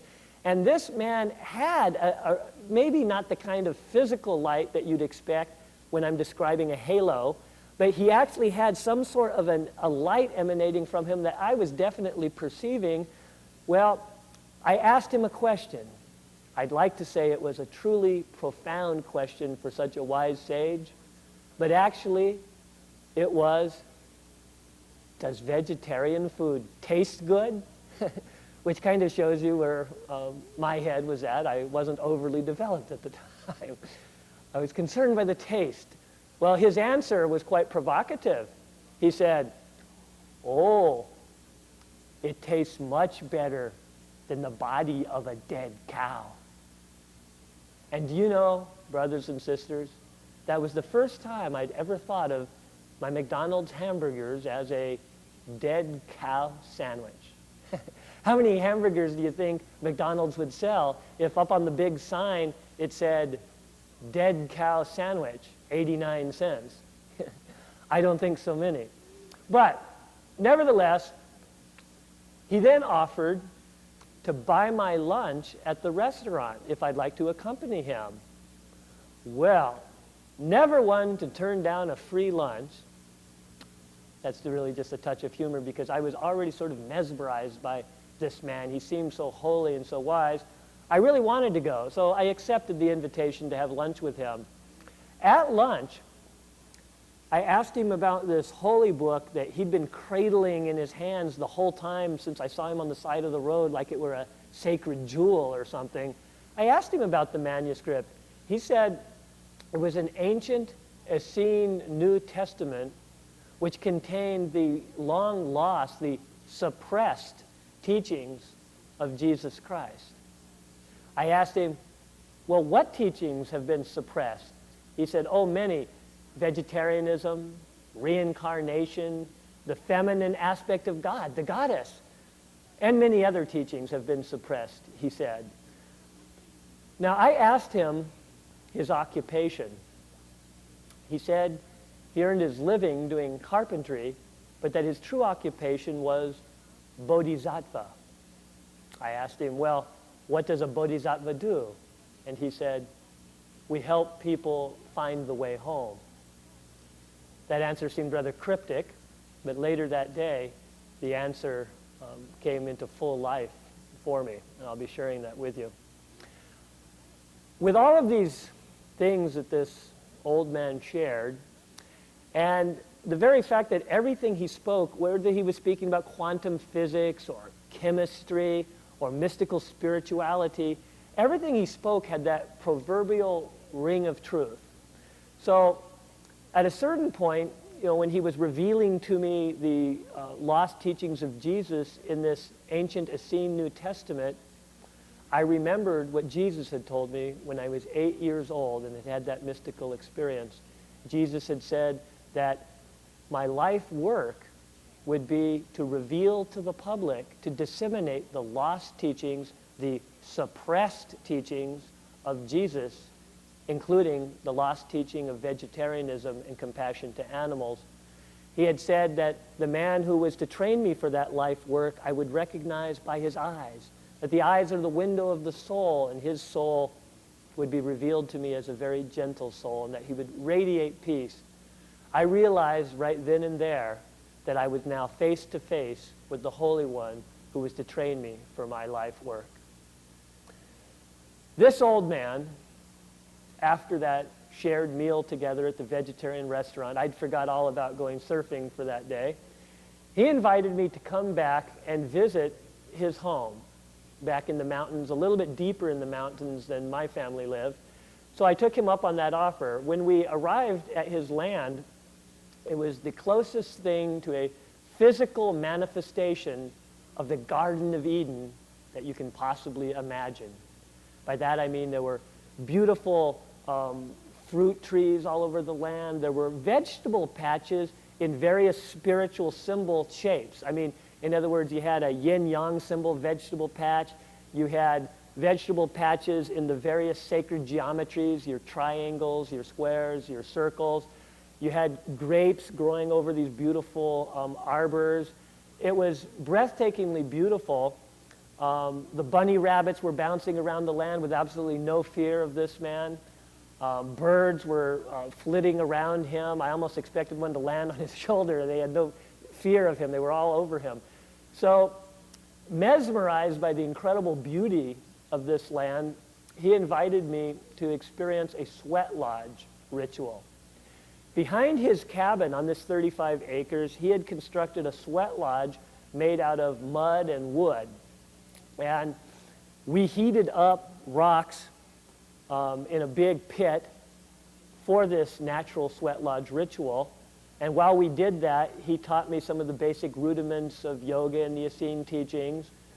We entered the lodge, and he asked me, after we chanted some mantras, he asked me to simply be here now in the present moment with no thoughts. Simply be as myself in silence. Well, brothers and sisters, what's the first thing that happens when someone asks you to be there with no thoughts? Well, you notice that you have a lot of thoughts. They're running like tapes constantly in your mind. So I began to simply attempt to be in the present moment without thoughts, but certain questions would impinge into my attempt at meditation and bother me so much while I was thinking these questions. 3 consecutive times, this old man verbalized the answers to my questions, and I had not verbalized the questions. So after he did that 3 consecutive times, I was then having another question in my mind. I was wondering, does this man have ESP? Is this telepathy? Can he read my mind? He then answered that question, which again I had not verbalized. He said, it's not magic. We're each an electro-vibratory system. Our spinal column is our main electrical cord. All of our nerves are little electrical wires. And we're each always transmitting thoughts. And we're capable of receiving thoughts. But he said that comes with a lifetime of yogic disciplines to get to the point where, like a radio, you can actually turn the channel and actually pick up a particular thought wave from a particular being. He said that comes from a lifetime of yogic discipline.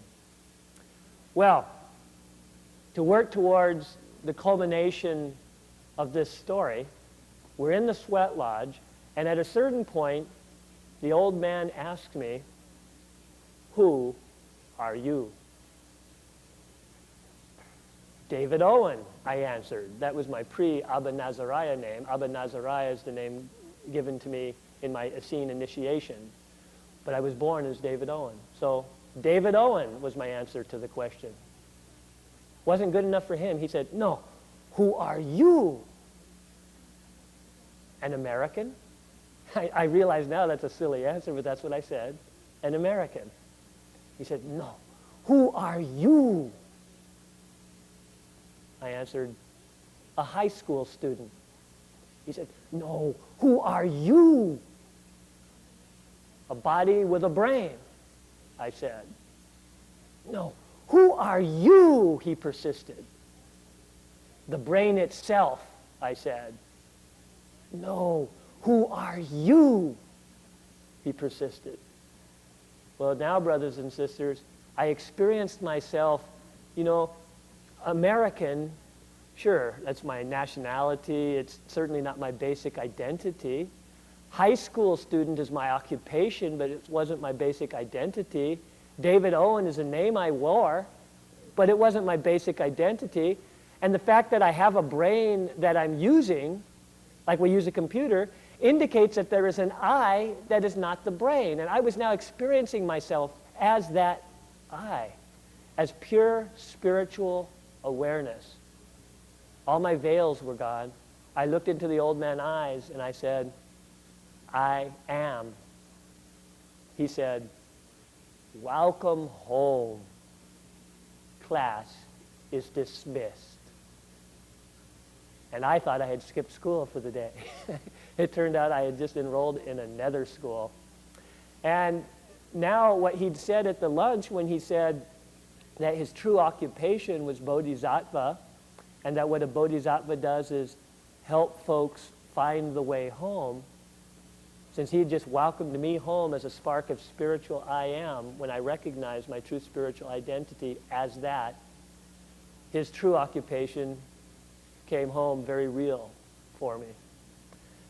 Brothers and sisters, to culminate the story of how Abba Nazariah became an Essene and founded the Essene Church of Christ, I now share with you, for 7 years after I graduated high school, for 7 years I lived on that 35 acres of land with this old Essene master. For that's what he was. He was an old Essene teacher. He was from Alexandria, Egypt. He'd actually been born in the United States as a child, but due to his father's occupation, he spent most of his life in Alexandria, Egypt. Now, in Alexandria, Egypt, he had become initiated into an Essene order which predates the birth of Jesus Christ.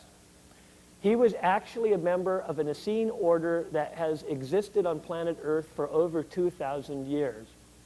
Now, that is a church that is very much underground, hidden, because of all the persecution they experienced in early years, where their members were burned at the stake by the early Catholic Church, and their manuscripts were burned, and they experienced horrible persecutions. At that time, an order was created called Guardians of the Scrolls, and it went underground. This was almost 2,000 years ago, and they preserved the ancient Essene manuscripts there in Alexandria. Now, this order, in order to try to have the teachings be utilized at this age, this new age that we're about to step into, they wanted to create an above-ground, modern-day Essene church to serve as an outlet for those Essene teachings that have been preserved in Alexandria. So my teacher, who was at this point very elderly, about 90 years old, he came from Alexandria, Egypt, since he spoke English. He came to the United States with the sole purpose of finding and training a young person in order to launch this modern-day Essene church to serve as an outlet for the mother church in Egypt's teachings. Well, I ended up being that young man. I stayed there in training with my teacher, who preferred to be called simply by his title, which was Zadok. I stayed with the Zadok for 7 years. Now, after I moved on to that 35 acres of land with him, we created an Essene monastic community called Essene Garden of Peace. We built 12 cabins, meditation room, yoga temple, organic gardens. We began each morning at 4 a.m. with spiritual disciplines and yoga and Essene teachings. We then worked in the gardens, and we supported ourselves by running a recycling business. Back then in the 1970s, it was one of the first recycling businesses in California. After 7 years of intense study with this old man, which included, for my graduation, a 40-day water fast, he told me that my training with him was through, that I had been prepared for my life work, that prior to founding the modern-day Essene Church, he wanted me to go to mainline college and study ancient manuscripts and study theology and learn the lingo of the scholars so that I would be able to articulate the Essene teachings in a way that would be acceptable to modern America, who wants scholarly proofs and historical facts and figures.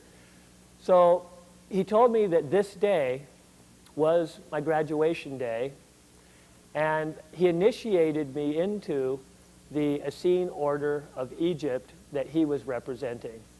It had taken me 7 years to receive that initiation. Since it was my graduation day, I wanted to have a graduation party, a graduation celebration, but for me, that implied going out into the mountains for a night of meditation. So I drove my car as far as I could up into the mountains, into the higher ranges of the mountains. Then I left my car and I hiked into the forest, quite deep into the forest. I seated myself in the forest beneath a beautiful old tree. I went into the yogic meditation practices. I raised the kundalini, the chi energy, up into my crown chakra, the seat of spiritual awareness. And I actually went out the crown chakra, had an out-of-body experience, and was reunited once again with Yahushua HaMashiach, Jesus the Christ. When I was 8 years old, he had told me before parting, he had said, "This time I came to you, next time you will come to me."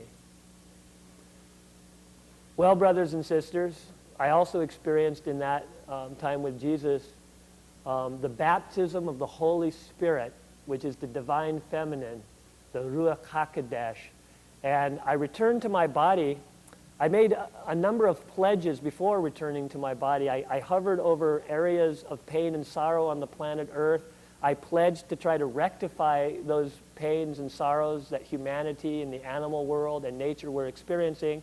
And then lastly, I was hovering over my own physical body, and I realized that that's the vehicle that I need to use on this physical plane in order to fulfill the pledges I just made. So I re-entered my body with great reverence. I then, as my teacher had requested, I enrolled in mainline college.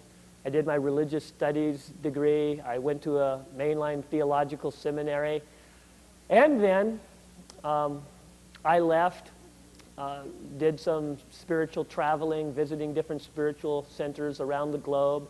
And then I founded the modern-day Essene Church of Christ. What I'm going to do with our remaining minutes tonight, I want to share with you some of the foundational Essene spiritual disciplines, some of our teachings, some of our practices. I'm going to ask our trusty camera woman to follow me to the chart, and I want to share some information with our viewing audience.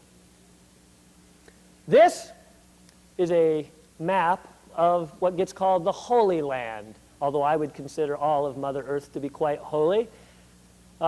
This is Israel.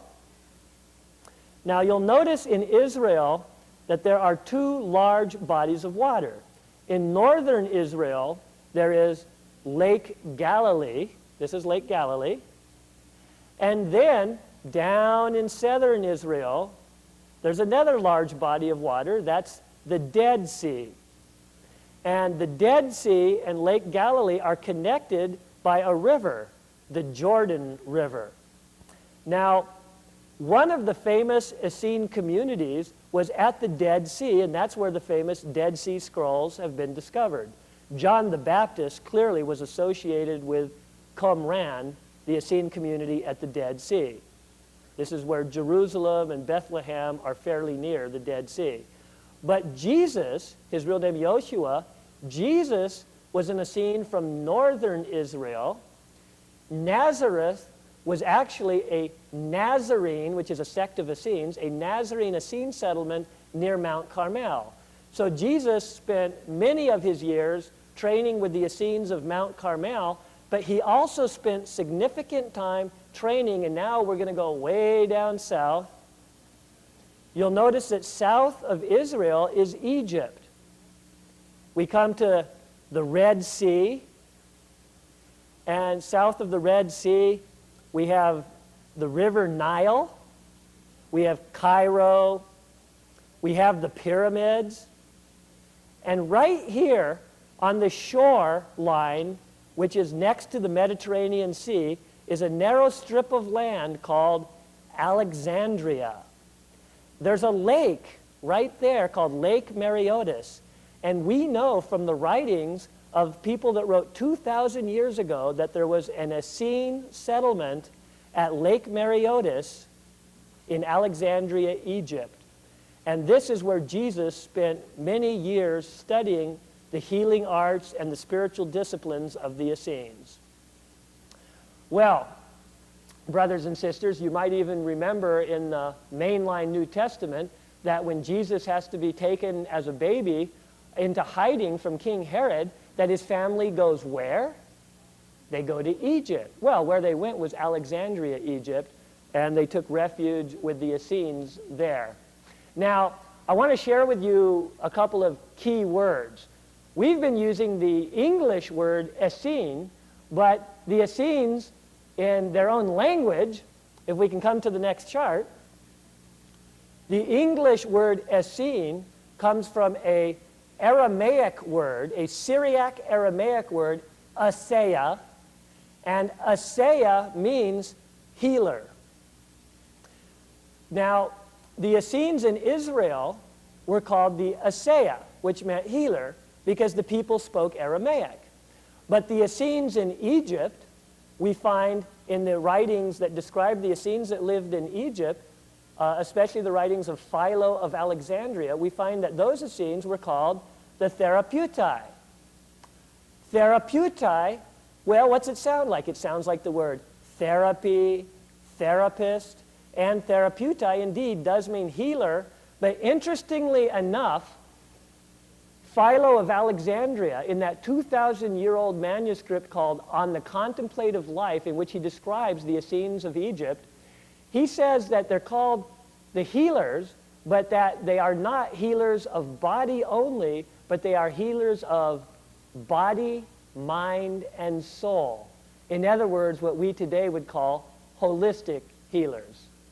I myself say healers of body, mind, soul, and planet, because the Essenes were great ecologists 2,000 years ago, and today we attempt to emulate this in really profound environmental teachings.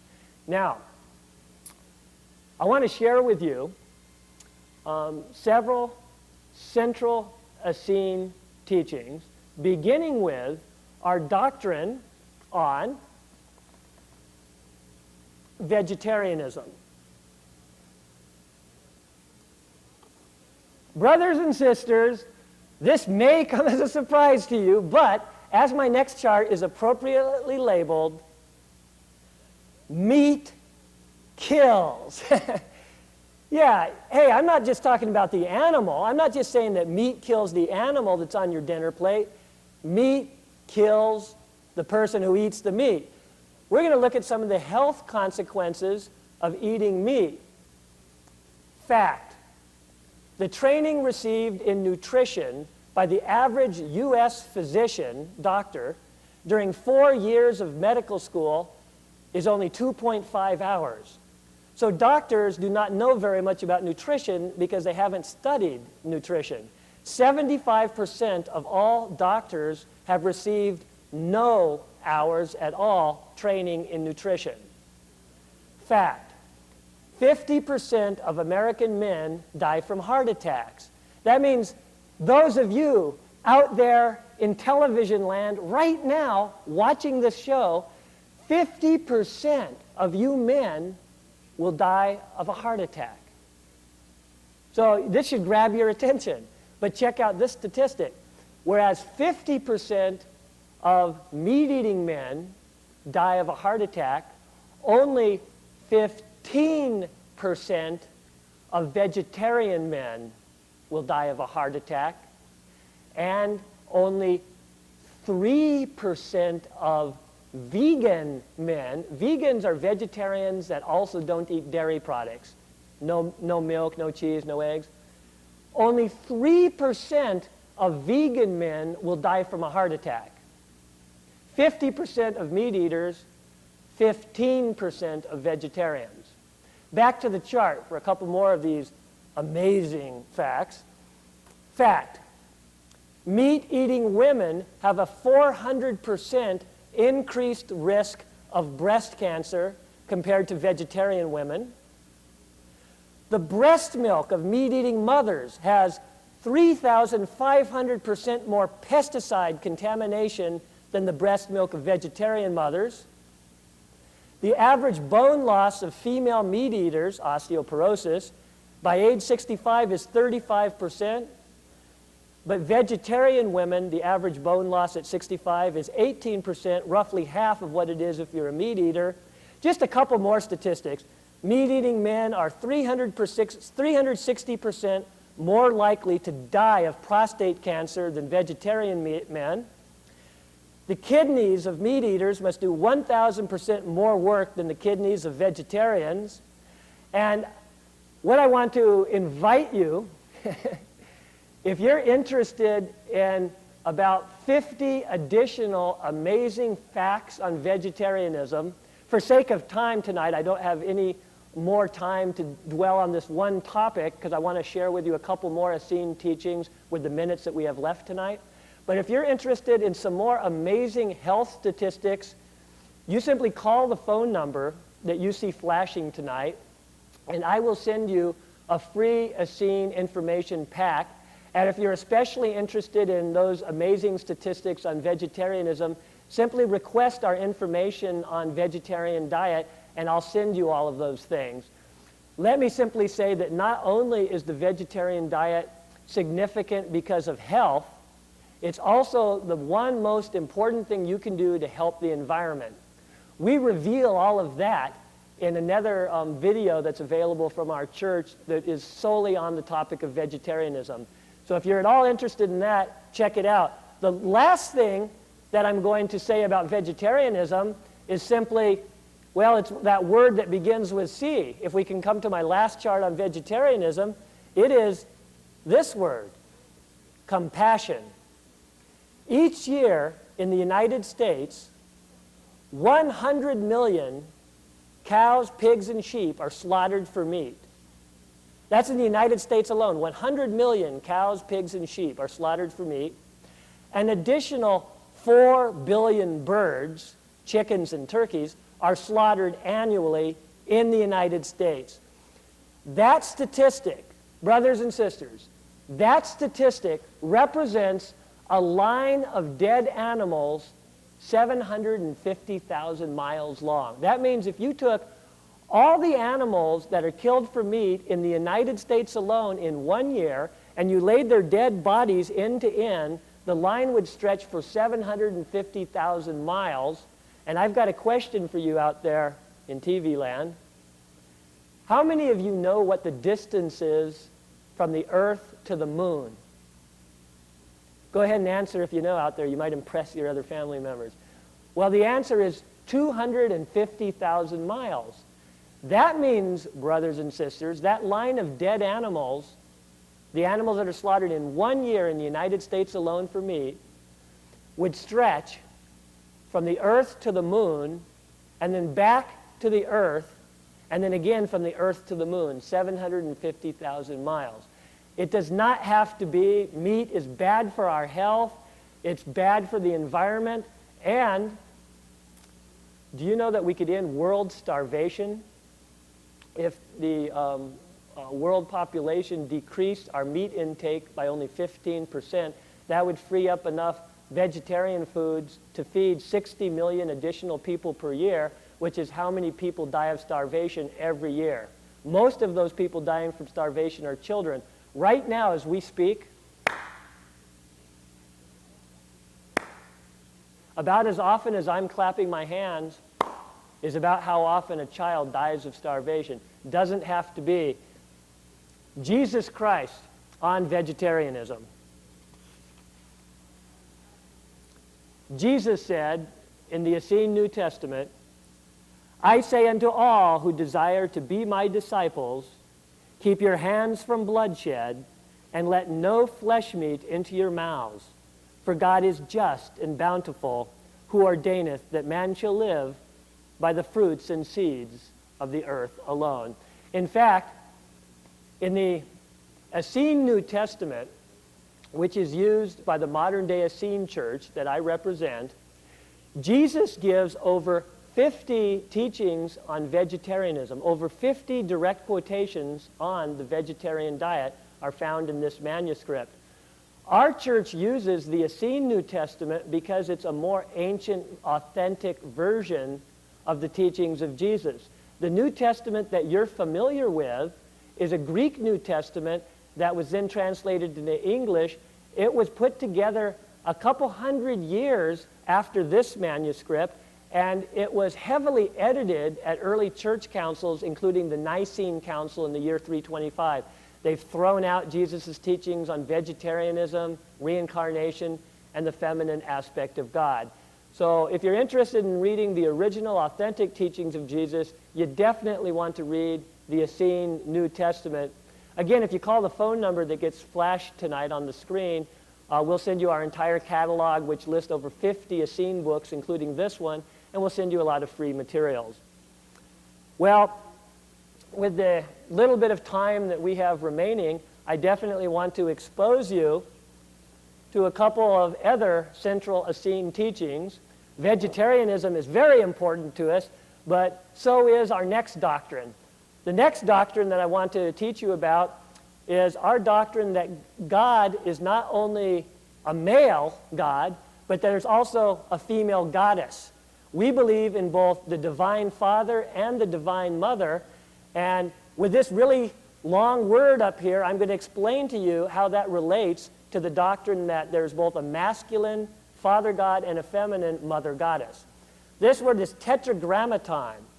Tetragrammaton means four-letter word, but it's referring to the four-letter name of God in Hebrew, which is Yad He Vah He. This Yad He Vah He is where we get the name Yahweh or Yahweh. This is also where we get the name Jehovah. Jehovah is nothing but an English corruption of the Hebrew Yod He Vah He or Yahweh.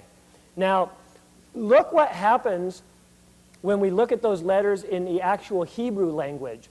This will be a little bit tougher for the camera to come in here and pick this up, but this is, in Hebrew, you read from right to left. So this is the letter Yod, He, Vah, He. And when you take that name of God, that's the name of God in Hebrew, when you take that name and stand it vertically, stand it up, well, look at this, brothers and sisters. It looks rather like the human being. You've got your two legs, your waist, your trunk, your arms, your neck, your head.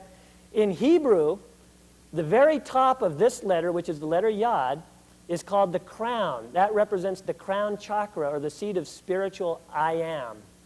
Now, this stem of the letter Yod in Hebrew represents the masculine aspect of God, or the Father. You'll notice that it looks conspicuously like the male gender anatomy, you know, the male sexual organ, and that's probably not by accident. Now, you'll notice that this part that represents the male in Hebrew, the Divine Father aspect, is in touch with the letter He, this next letter, and the letter He in Hebrew, in Kabbalah, this represents the mother or the feminine aspect of God. And then you'll notice that coming out of the womb of the mother is the letter Vah, which in Hebrew represents the Son of God. And already, having come out of the womb, already is another letter He, created in the image likeness of the Divine Mother. The second letter He in the Hebrew Kabbalah is considered the daughter of God. So here we have the blueprint of creation. We have the spiritual I am, which is neither male nor female. Then we have the divine masculine and the divine feminine in interaction, giving birth to the divine Son and daughter of God. And a symbol that is very good for understanding that teaching, it actually comes from Taoism. If our camera person can come in and pick up this yin-yang symbol, this symbol is perfect for illustrating our teaching on the masculine and feminine aspects of God, because you have half the circle represents the masculine, the other half of the circle represents the feminine, and they're in interaction with each other, symbolized by the wavy line. And within the feminine, there's a bit of the masculine, there's a small circle, and within the masculine, a bit of the feminine.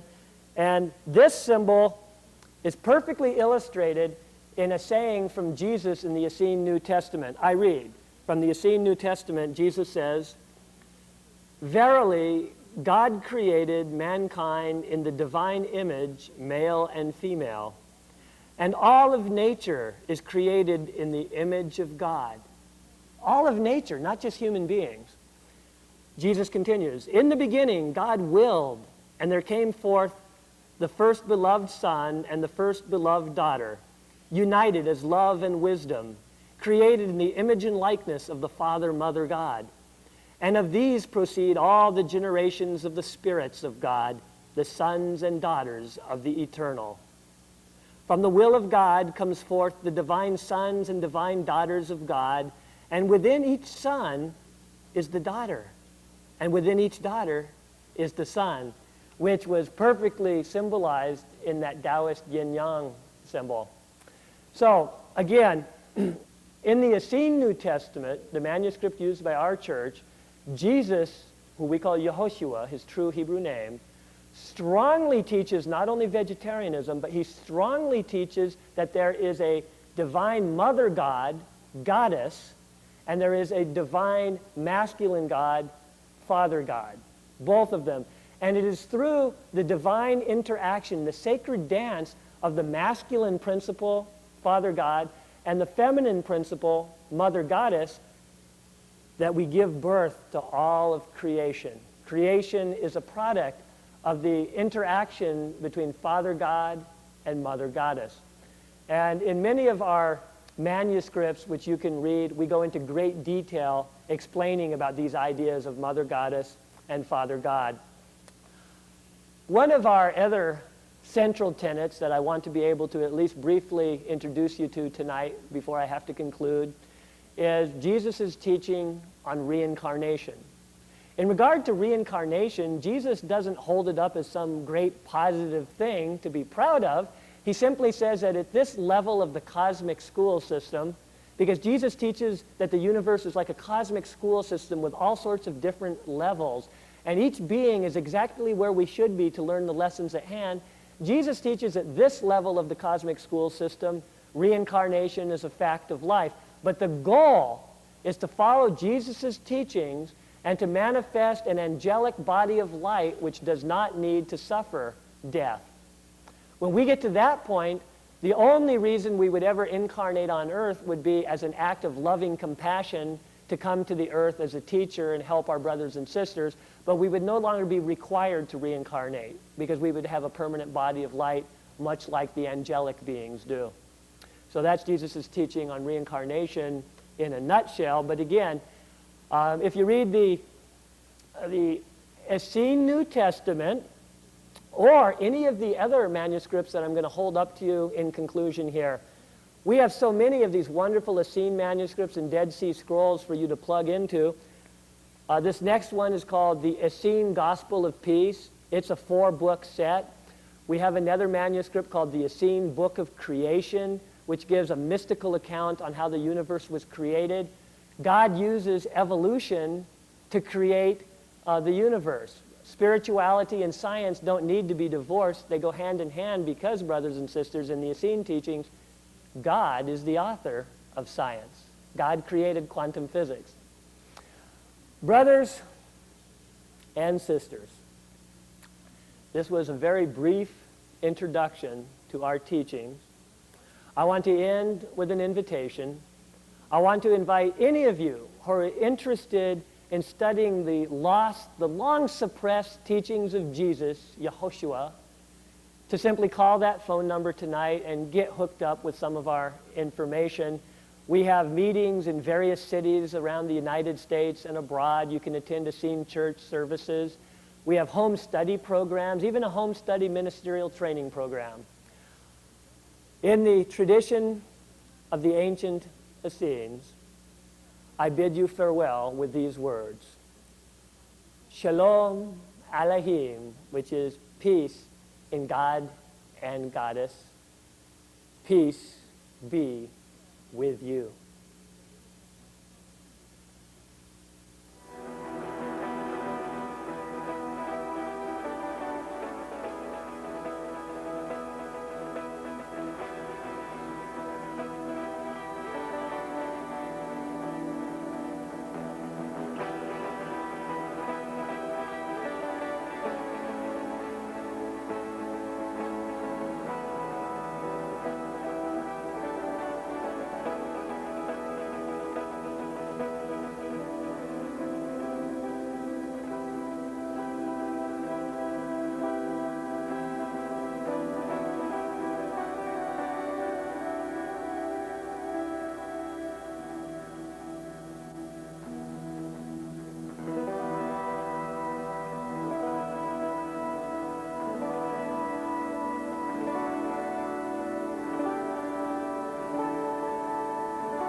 Reverend Brother David Owen is the founder of Essene Church of Christ.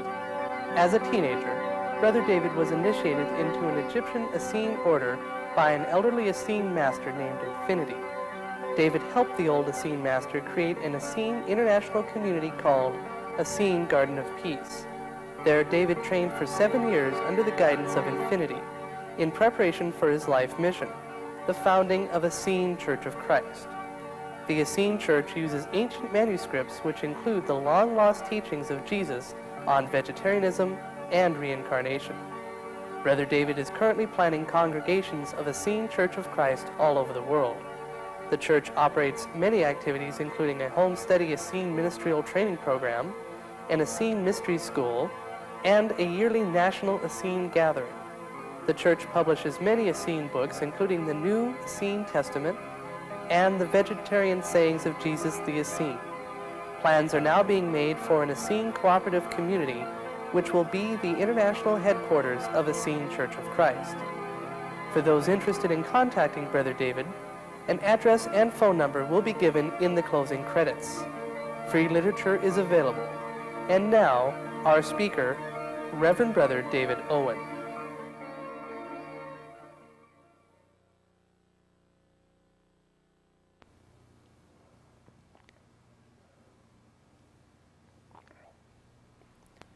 Greetings. Peace be with you. The title of my talk tonight is Essene Teachings on Meditation. And tonight's show is dedicated to a member of our local Eugene Essene Church congregation, Mr. Roger Windover. Roger plays guitar and sings at our meetings, and for the last couple of months, he had been pestering me to do a lecture on meditation. Roger wanted to learn to meditate. So last month, in Eugene, at our church service, I did a lecture on meditation, and I'm afraid that Roger may have got more than he bargained for.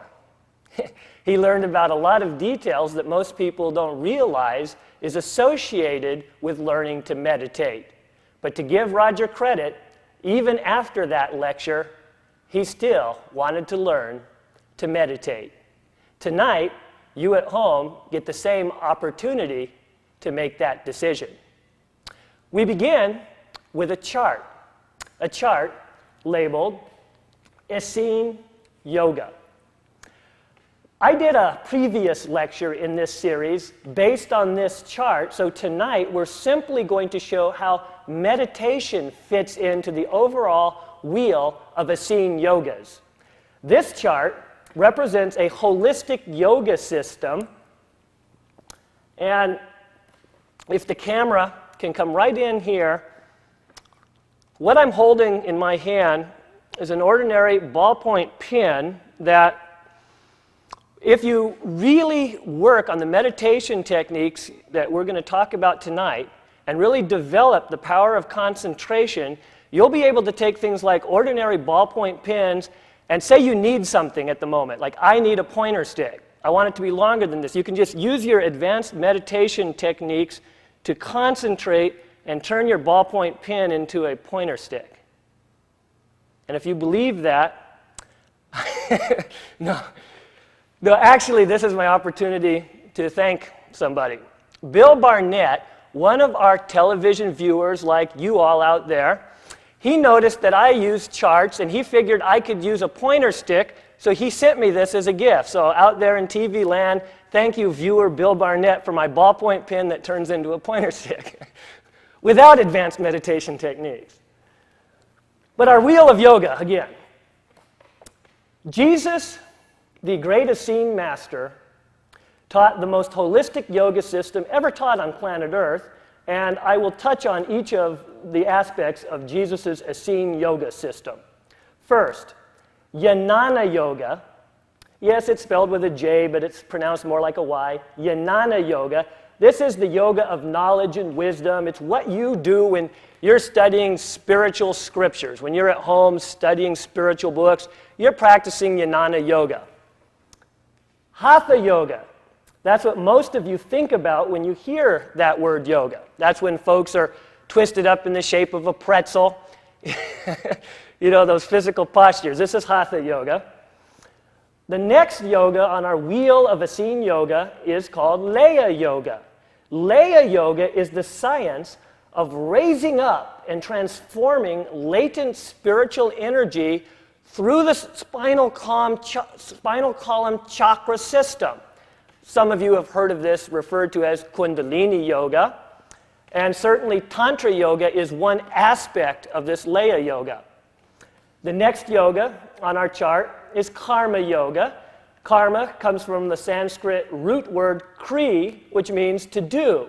So Karma Yoga is the yoga of cause and effect. It's the yoga of as ye sow, so shall ye reap. What you put out comes back to you. Now, once a karma yogi, an Essene spiritual practitioner, is aware that everything I do, my thoughts, words, and deeds, are going to come right back at me. John Lennon, the Beatle, he said it this way. He said, instant karma's going to get you.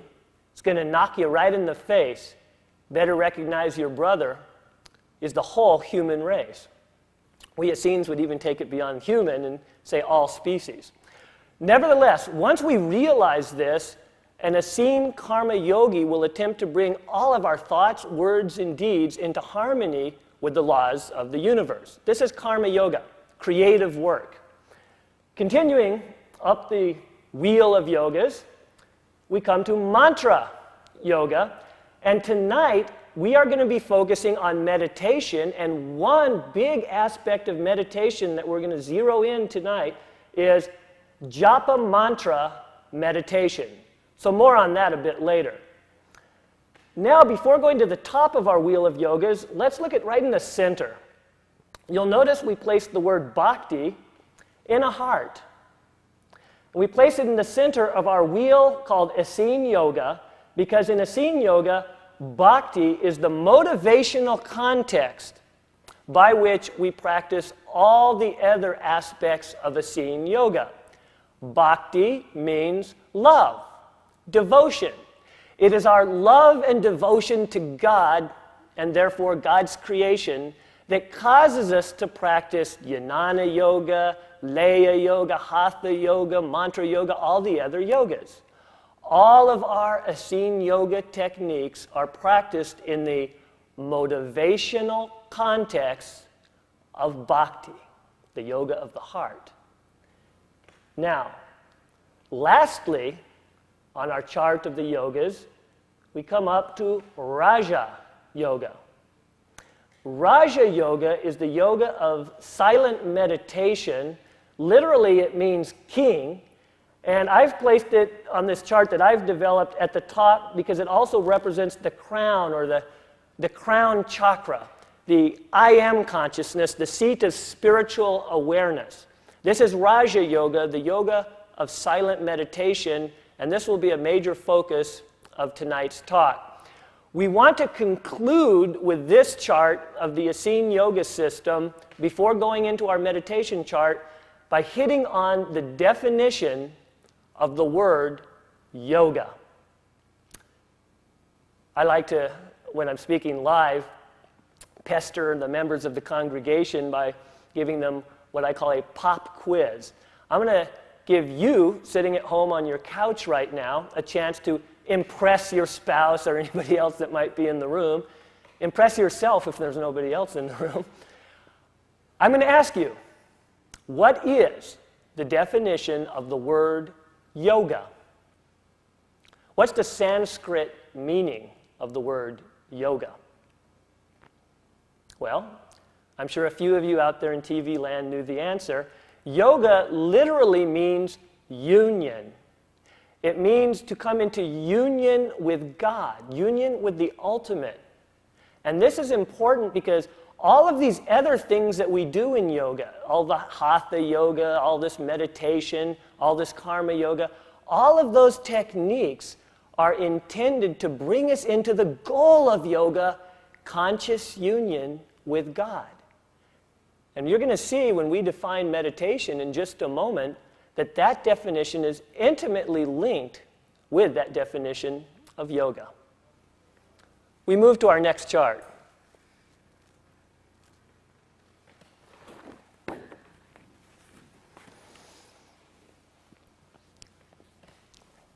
I'll begin by asking the same question that I asked my friend Roger Windover. Roger, are you sure you want to learn to meditate? There's more to it than you might imagine. You'll see that on this next chart, which I have appropriately labeled How to Meditate. We want to first look at the goal of meditation. It's a Sanskrit word, samadhi. Now, samadhi means the pure awareness, the spiritual awareness that you are immersed in God consciousness, the individual unit of I am. That within you, within me, that would say, I am, I exist. The conscious entity that you are submerged in the sea of being, this is samadhi. When you're experiencing yourself as a spark of the eternal flame of being, as a drop of the ocean of being, you are experiencing samadhi.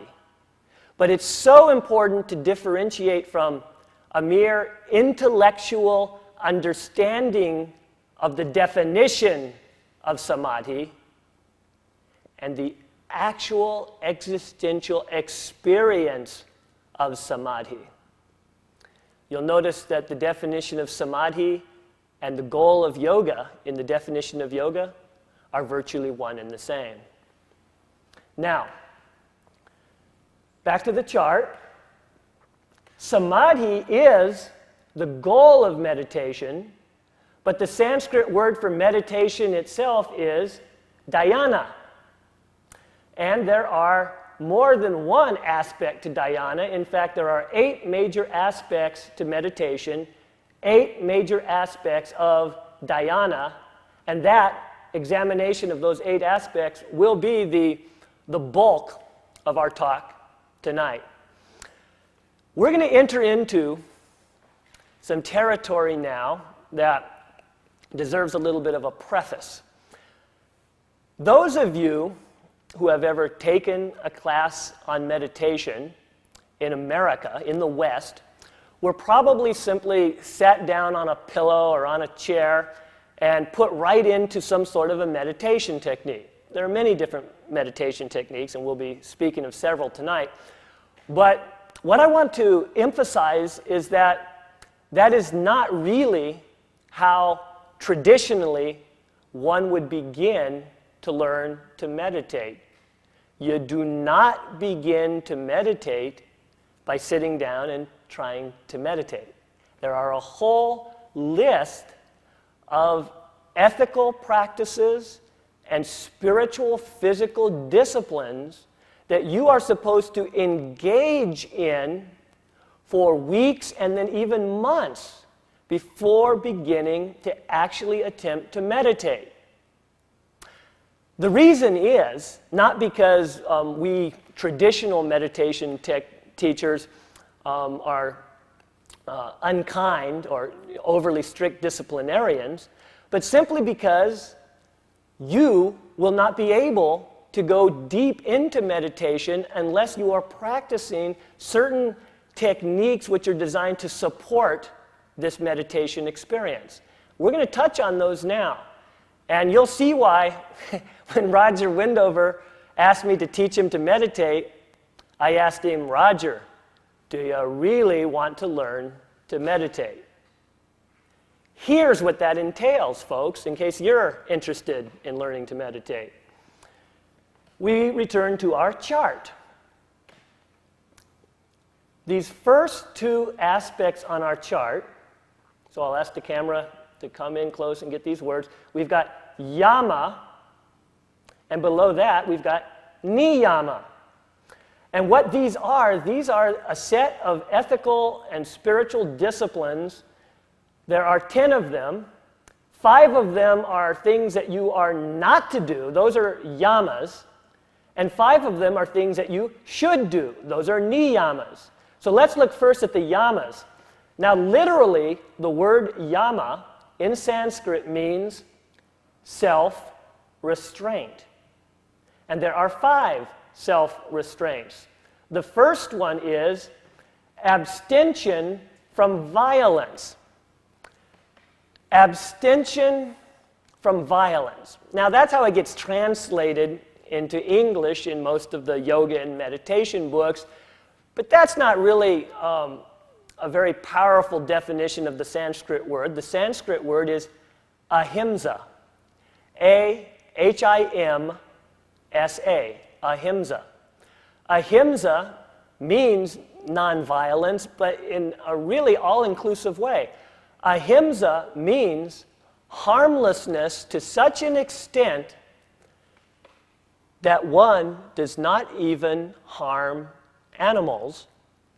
As a matter of fact, in all of the ancient spiritual traditions that teach this form of meditation and teach the yamas and niyamas, vegetarianism is an absolute requirement, and the student must be a vegetarian for several months before even beginning to attempt the practice of meditation. So, out there in TV land, do you still want to learn to meditate? Knowing that it entails this profound of a level of nonviolence that you can no longer eat a dead cow sandwich. That's what your hamburger is. There's a couple of you choking on your hamburger right now, eating dinner and watching this show. But how many hamburgers do you think McDonald's would sell if the sign said dead cow sandwich? So the first of our self-restraints, the first of our 5 self-restraints before we can begin to practice meditation in the traditional teachings is harmlessness, including vegetarianism. Let's look at our second self-restraint. Our second self-restraint is abstention from falsehood. Now, you might be relaxing a bit at home. Perhaps abstention from falsehood sounds a little bit simpler than abstention from dead animals. Well, you might think abstention from falsehood sounds fairly simple. You might even think you're already doing it. But when you engage in learning this sort of a system, this sort of a deep yama-niyama spiritual support system to meditation, you, in a conscious way, are supposed to go through the day being very aware of what's coming out of your mouth and disciplining yourself not to speak falsehoods. In other words, not to lie through your teeth. And, you already think you're doing that, but actually discipline yourself. Try it tomorrow morning when you get up. Go through a day being very aware of everything that you say. Now, I want to admit right now that I've been practicing this for years, and I'll still tell occasional little white lies. For instance, when Grandma makes me something to eat, and I taste it, say she made me a pie. Actually, I'm a raw food vegetarian, so I don't eat pies anymore, but years ago when Grandma used to make me a pie, and she asked me, "Do you like the pie?" Well, even if I didn't, I lied through my teeth. "Yes, Grandma, I like your pie." So an occasional white lie, hey, it's tough, to hurt someone's feelings by speaking the truth certain times. But what about all of the lies that you're telling for other reasons? Lies to keep yourself from being in trouble, lies because you don't want your wife or your husband to know where you were. Work on those, brothers and sisters. And so I ask you once again, do you still want to learn to meditate? I hope so. If you're still with me, let's look at the third of our self-restraints that must be practiced before we can begin to actually learn the meditation techniques. We return to our chart. The third yama, which is the third self-restraint, is abstention from stealing. I'm not going to spend a whole lot of time lecturing on this topic because I think that the vast majority of you already have this one down. At least I hope so. But do some work on this in that look at the subtle ways that you steal? You know, when you're at the grocery store and you notice that the clerk accidentally gives you too much change back, do you just figure, oh, what the heck, and stick it in your pocket? Or do you say, excuse me, you've given me too much change? So there are subtle ways that we steal, and I ask you to contemplate that. Let's move, though, to the fourth yama on our chart. The fourth, self-restraint. And this is one that really, I mean, if you choked on your hamburger when I spoke about abstaining from animal flesh, you might really be going to choke right now. Here's number 4. Abstention from profane sex. Are you still with me? Abstention from profane sex. Relax. Notice one of those words is the word profane. You can still have sex as long as it's not profane. So let's talk a little bit about what I mean about profane sex and contrast that with what we call sacred sexuality. Okay? First, we have to acknowledge that thousands of years ago, when Patanjali, a sage in India, wrote the primary text, which is still today the foundational text on yoga and meditation, the Yoga Sutras of Patanjali, he meant here chastity. He meant celibacy. And in many of the ancient traditions, several thousand years ago, you would only be taught meditation if you first became celibate. Now, fortunately or unfortunately, however you want to interpret this reality, very few meditation teachers today will demand celibacy from you, but all of them, if they're worth their salt, will at least demand that you refrain from profane sex, and profane sex is usually defined as sex outside of marriage, or at least, and this is where you start to get some of your more liberal modern definitions of this one of the yamas, at least sex with a committed relationship where, okay, nowadays in America, a lot of you watching this show, and as a matter of fact, last month when I did this talk to my Eugene church congregation, I'm lecturing to a group of people, a large group of people, in which many of them are living with people that they aren't actually married to. And so that's the way the world is today, and whether this is good or whether this is bad isn't the subject of tonight's lecture. It is reality. And so what I would challenge those of you in that situation, I would say at least focus on making it a discipline to have sex only within your committed relationship. In other words, don't be running all over town. Have a committed relationship if you're in a sexual relationship. And even within your committed sexual relationship, with your committed partner, work and discipline yourself by study to create a Tantra Yoga sacred sexuality relationship with your partner. We did a whole lecture on that topic, and those of you who would like information on that can call us. Our phone number appears several times during the show. Call us or write us. The address appears at the end of the show, and ask for information on sacred sexuality or any other aspect of the Essene teachings. But in essence, we teach that when you engage in the act of sex with your partner, you want to be doing that from the I am consciousness, the seventh chakra, the crown chakra, the seat of spiritual awareness. You want to be in the present moment with your partner so that the act of the sexual embrace actually becomes an act of meditation. Because all meditation techniques, whether it be staring at the flame of a candle, staring at a mandala, chanting a mantra like we're going to be speaking about a little later today, all of those are techniques designed to bring you into the experience of the present moment, of the eternal now. And really, there's nothing more holy, wholesome, and sacred as being in the eternal now, in the present moment with one you love, where every touch, every embrace becomes an act of meditation. So, this is how we'll interpret the ancient teaching of abstention from profane sex.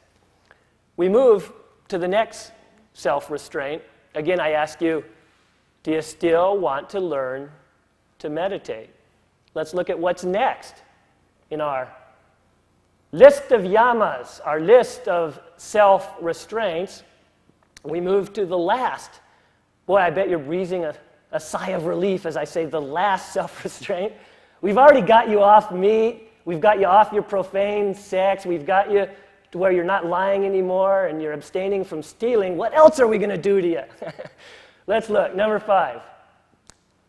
Abstention from acquisitiveness. So, some of you out there are saying, okay, that's it. No.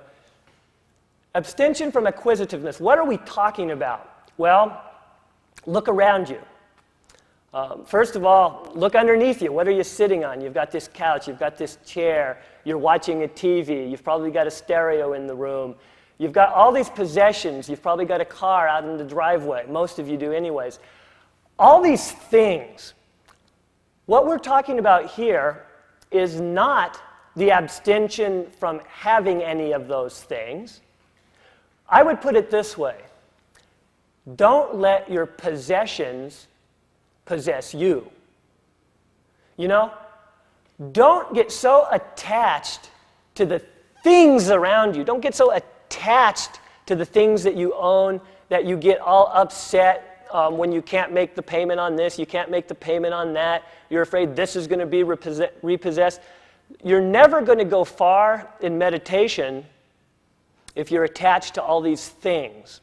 So let go of the desire to possess, and simply the things that come to you, enjoy them, but don't let your possessions possess you, brothers and sisters. It'll never bring peace of mind. It'll bring nothing but pain.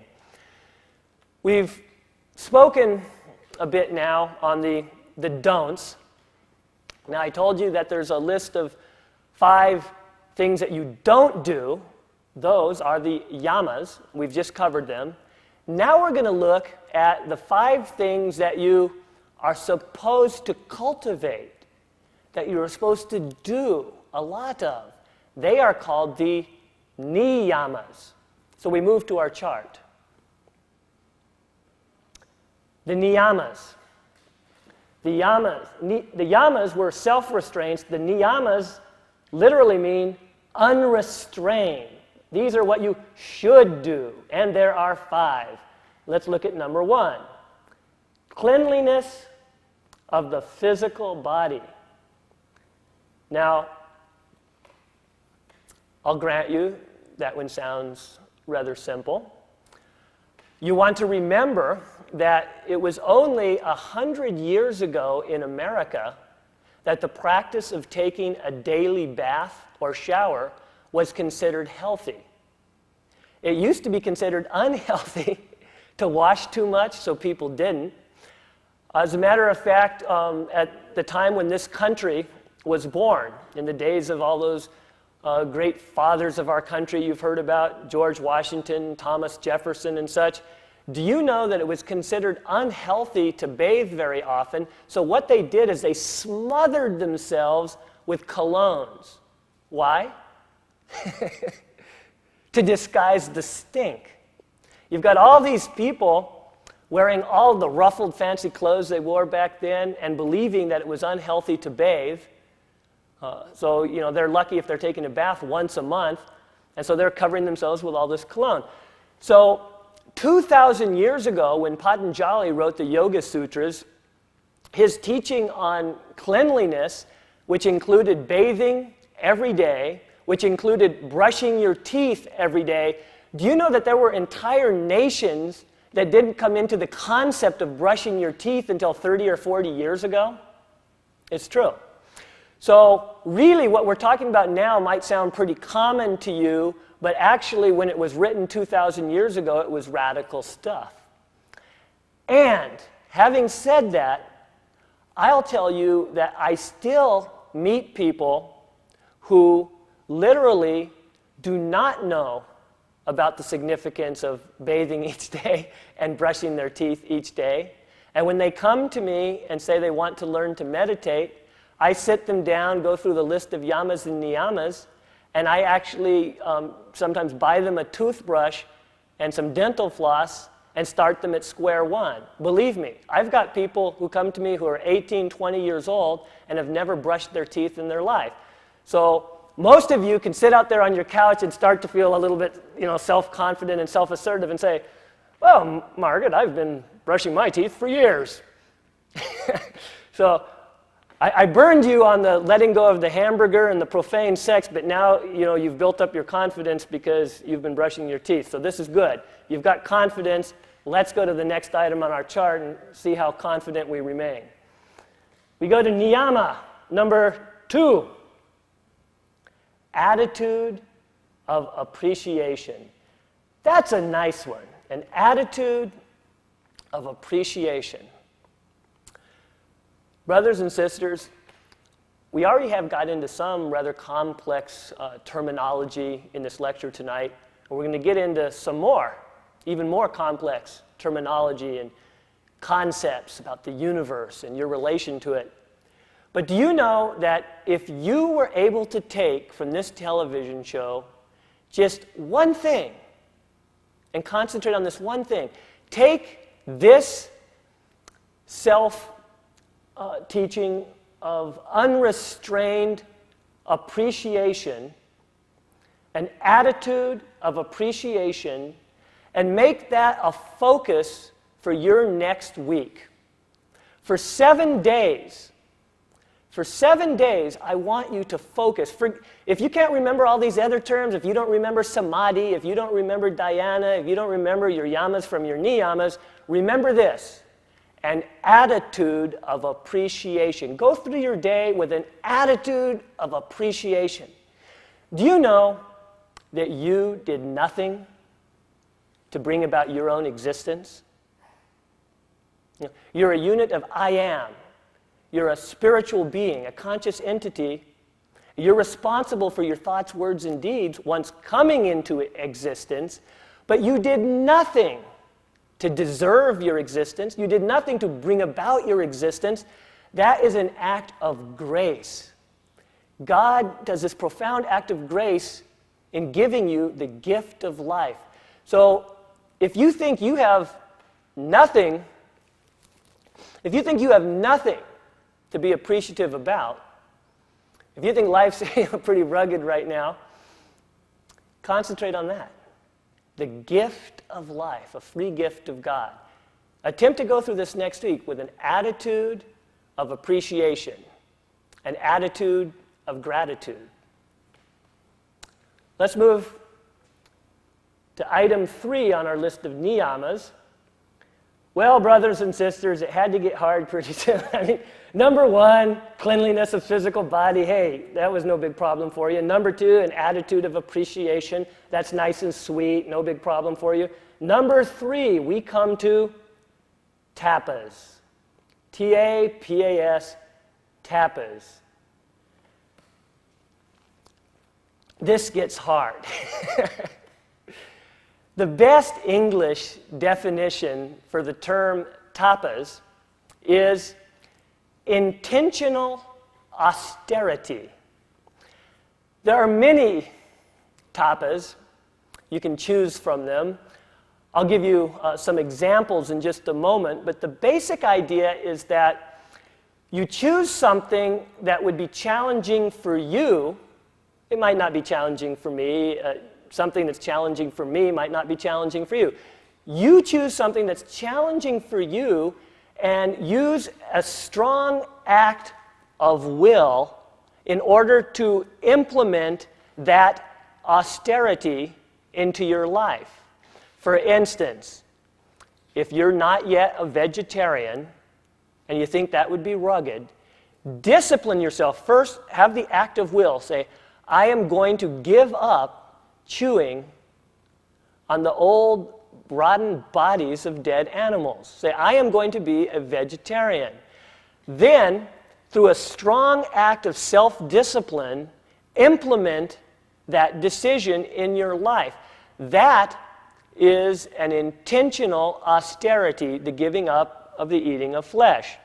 Now, for someone like myself who was a vegetarian for many years, to go on into becoming a raw food vegetarian, eating only vegetarian food that has not been cooked. You might ask why?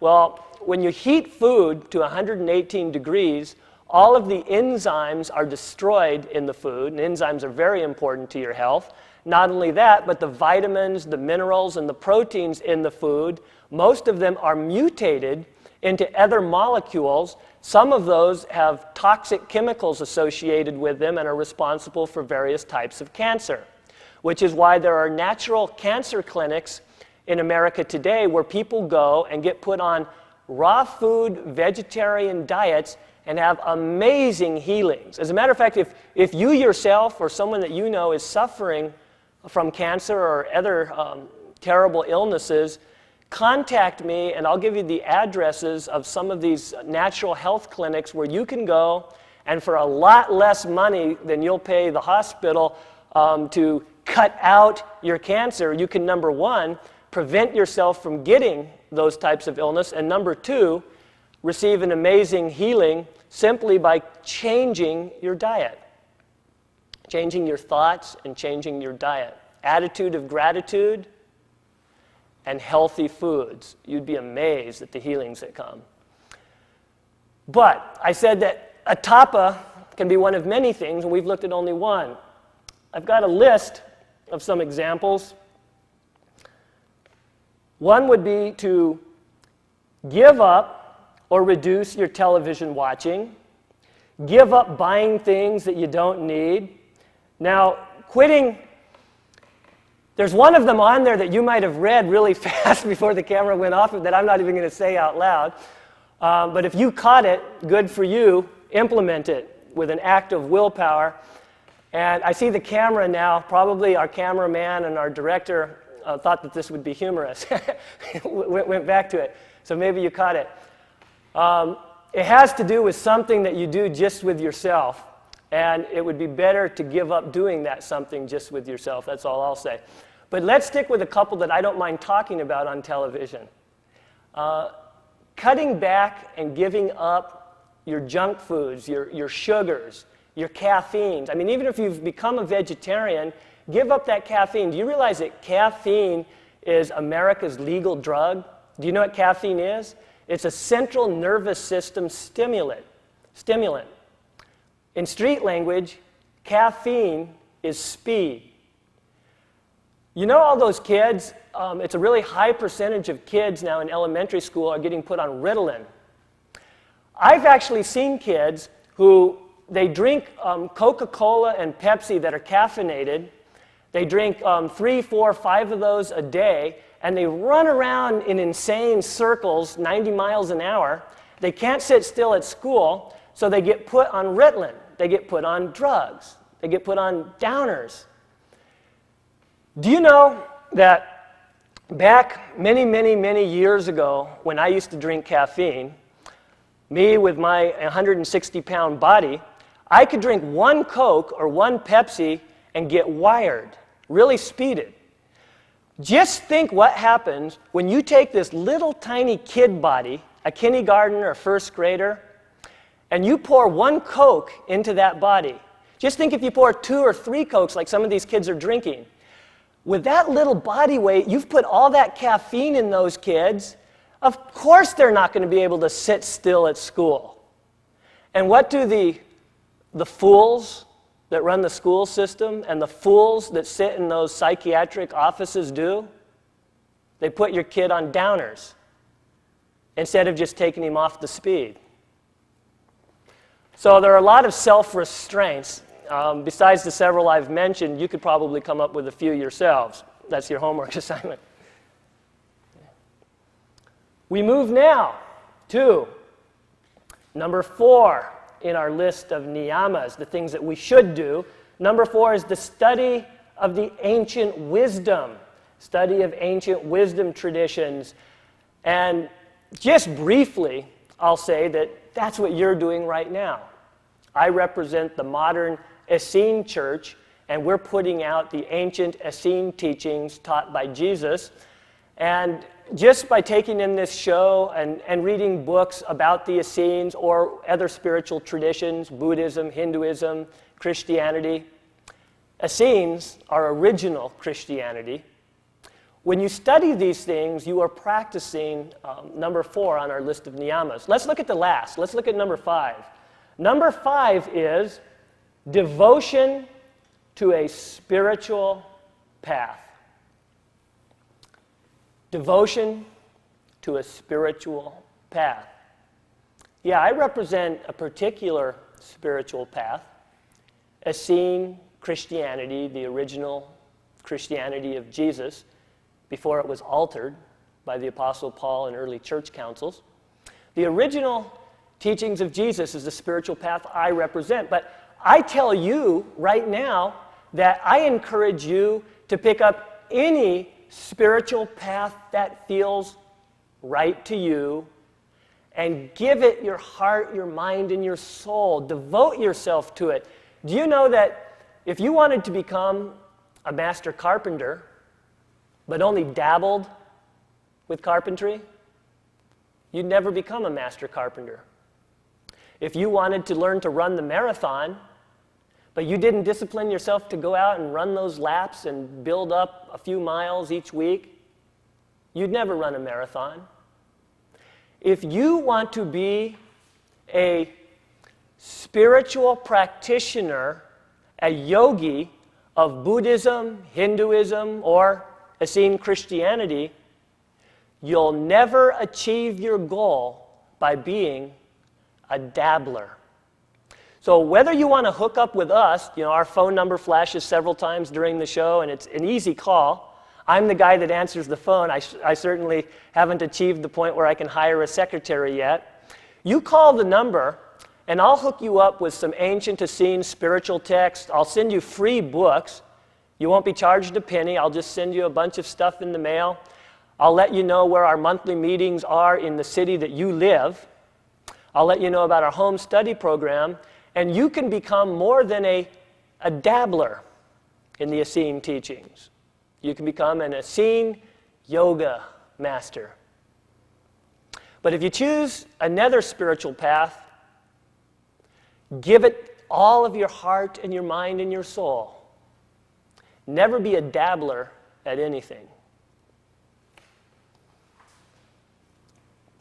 You can all breathe a collective sigh of relief because we're done with the yamas and niyamas, the do's and the don'ts that you have to engage in. Remember, this is prior to getting to sit down and be taught a meditation technique. You got to get down your yamas and your niyamas, your do's and your don't, your ethical precepts. Thirdly comes asana. Asana is the third of the 8 aspects of dhyana, and again, dhyana is meditation, the topic of our talk tonight. Asana means posture.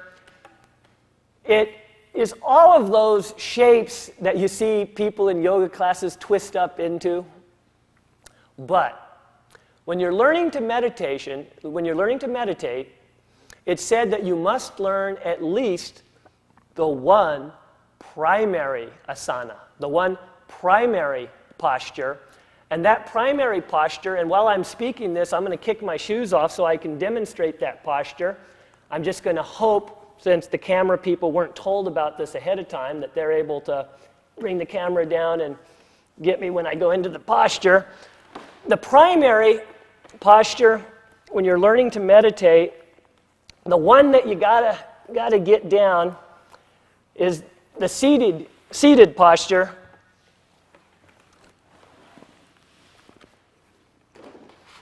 Called the lotus posture.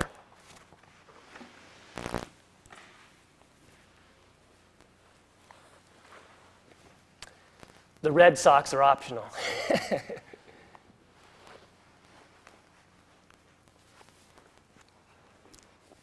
Now, you at home, sitting on your couch, get down on the floor, kick your shoes off, and give it a shot. Try this. Seriously.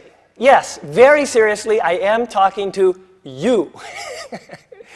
Get down off the couch, get off that chair, sit down on the floor, kick those shoes off, pull one of your feet up and set it on one of your thighs, then pull that other foot up, set it on the other thigh. I know that some of you are having problems with that. This is what you have to work on. Do you know that 2,000 years ago, if you went to Patanjali, until you could sit in the lotus posture, you wouldn't be given the mantras. You wouldn't be given the meditation techniques. Now, that was 2,000 years ago, and I'm not quite so strict as Patanjali, so what I'll tell you is that if you cannot get into the full lotus posture, I'll teach you your meditation techniques if, number one, you can get into, so let's have the camera come down here again, your half lotus posture. Your half lotus posture is just one foot up on your thigh. If you can do that, the reason for this is it forces your spinal column to be straight. It's the pressure of the foot, or with the full lotus, the feet, on the thigh, pressing down, that forces your spinal column to be straight. Now I'm going to come back up to my chair and demonstrate your third option.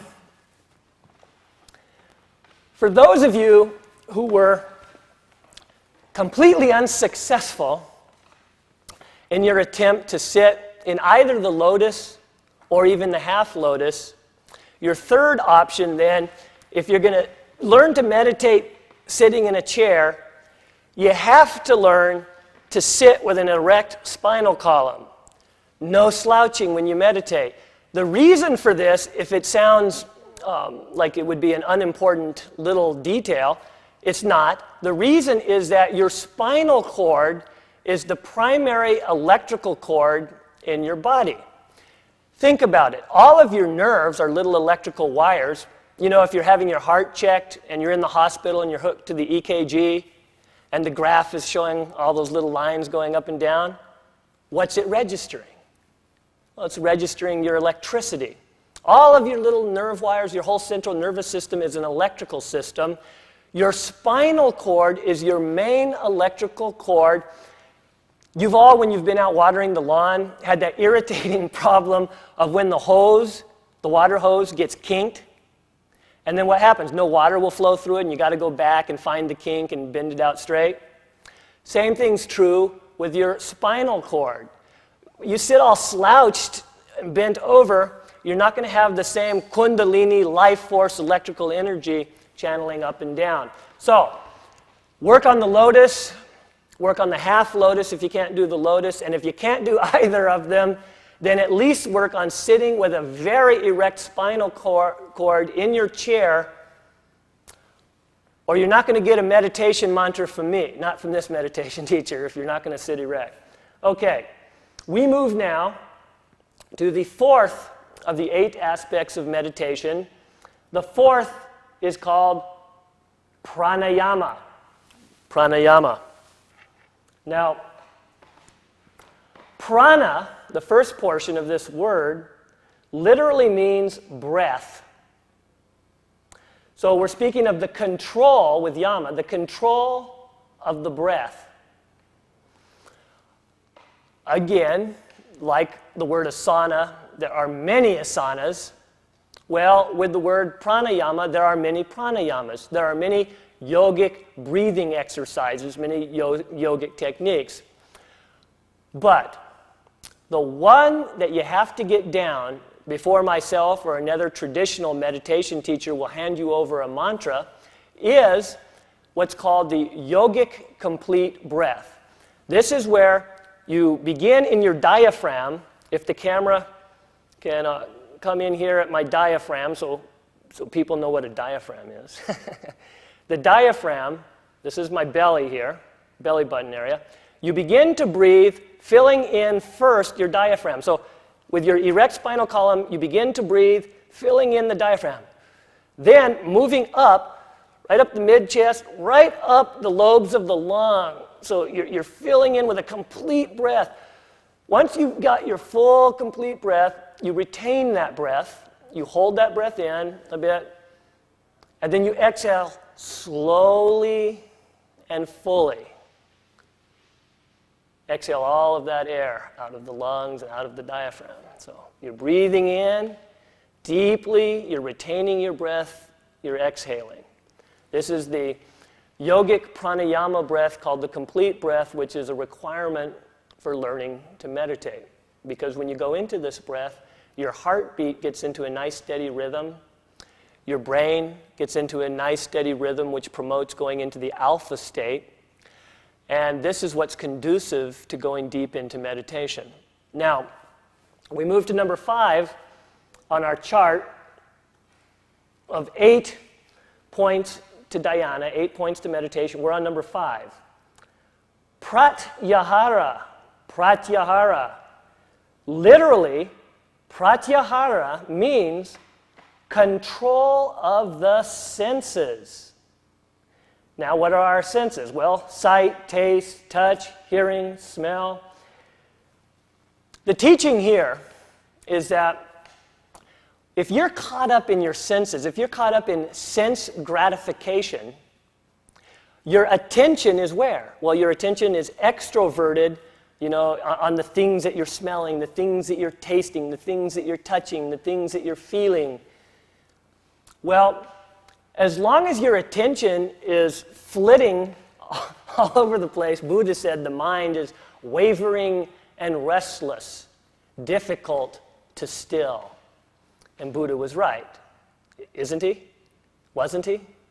Isn't your mind somewhat wavering and restless, difficult to still? Well, this is pratyahara, is to learn to still the mind by withdrawing it from the various aspects of sense gratification. And we do that by engaging in number 6 on our chart. Number 6 is dharana. Dharana. Dharana are, it's plural, it's objects of concentration. Dharana, the objects of concentration, are, I would use the term, focusing agents. See, now we're getting down into where you're actually going to learn how to meditate. You've done your yamas and your niyamas, and you've got your sense gratifications under control. You've learned to breathe the complete yogic breath and to sit with an erect spine. The next thing is to choose your focusing agent, your dharana. A candle flame is an example. A mandala, sacred geometry symbol, is another possible dharana that you might choose. The dharana that we're going to be focusing on today is mantra. A word of power, a sacred syllable. A mantra is a type of dharana. Anything that you use, like the candle flame, the mantra, anything that you use to cause your attention to come to one point, to bring your attention to one point. The thing that you choose to do that with is your dharana, and you are then ready to begin number 7 on our list of 8 aspects of meditation, meditation itself. Meditation, you'll recall, we defined the Sanskrit term as dhyana. Dhyana, literally, meditation. This is placing our attention on one point, and whatever point we chose was our dharana, it was our focusing agent. And then once in dhyana, there are 3 levels. There are 3 levels of meditation. Now, you've chosen your focusing agent, whether that be a mantra. The famous mantra from India is Om. So, for example, if you've chosen Om as your mantra, or if you've chosen a candle flame as your dharana, You then, in the first level of dhyana, the first level of meditation, attempt to focus all of your attention on that one thing, on the mantra or on the candle flame, all of your attention on that one thing.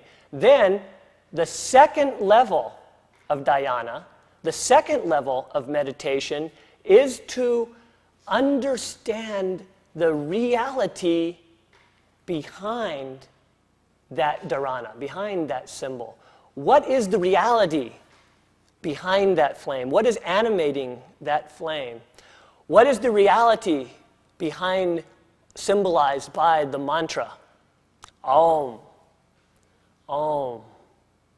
Well, Om is the sound of the interconnected all. It's the universe as a oneness. We're all a part of that. We're all a cell in the universal body. And this is what the word Om means. So we begin with Om, placing all of our attention on that mantra. Om, and we're chanting. Then, with all of our attention on the mantra, we begin to contemplate the deep meaning of that mantra, which is the interconnected all, the whole that I am a part of, that you're a part of. Then we go to the third level of dhyana, the third level of meditation. We transcend the intellectual contemplation of the meaning of, in this case, Om, and we experience ourselves as being at one with the Om, or at one with whatever focusing agent we're using. So we've placed our attention on a focusing agent. We've understood the reality of that focusing agent, and then thirdly, we've come into a profound sense of oneness with that focusing agent. Then, if we are successful, and you'll be as successful at this meditation as you have been successful in your yamas and niyamas, those things on the chart, those unpleasantries that I introduced to you, which is why I always ask the question, do you still want to learn to meditate? Because when you sit down and attempt to meditate, if you haven't been doing your yamas, if you haven't been doing your niyamas, if you haven't got your senses under control, you'll simply be unsuccessful in going from stage 2 of dhyana to stage 3 of dhyana, which we just described, the experience of oneness with your focusing agent, and you will be completely unsuccessful in then experiencing the ultimate goal of meditation, which is the last item on our chart, which is samadhi. Now, samadhi, we defined earlier as the individual aspect of I am consciousness, that within you which is eternal, the spiritual self. In the Bible, God tells Moses, I am that I am. Moses follows that statement up with a question. He says, when I go to the people of Israel, who shall I tell them sent me? And he says, tell them, I am sent you. You see, God is I am, spiritual awareness, and we're each a spark of that spiritual awareness. So in samadhi, we're not simply understanding that intellectually, but through these various stages of meditation, we're existentially experiencing in a profound way the actual isness of that interconnection with the all, oneness with God. This is samadhi. Not only is this samadhi, this is peace. This is inner peace. This is the kingdom of heaven within. Where did Jesus say you were going to find the kingdom of heaven, brothers and sisters? Didn't he say to his disciples, don't look for the kingdom of heaven over there or over there, for the kingdom of heaven is within you. The kingdom of heaven is not a temporal point in space and time. It's a state of spiritual awareness called the eternal now, the present moment, where I am, brothers and sisters, where you are. And when you're there, When you're there, I'll tap you on the shoulder and say, welcome home. Yeah. There are 3 levels of samadhi.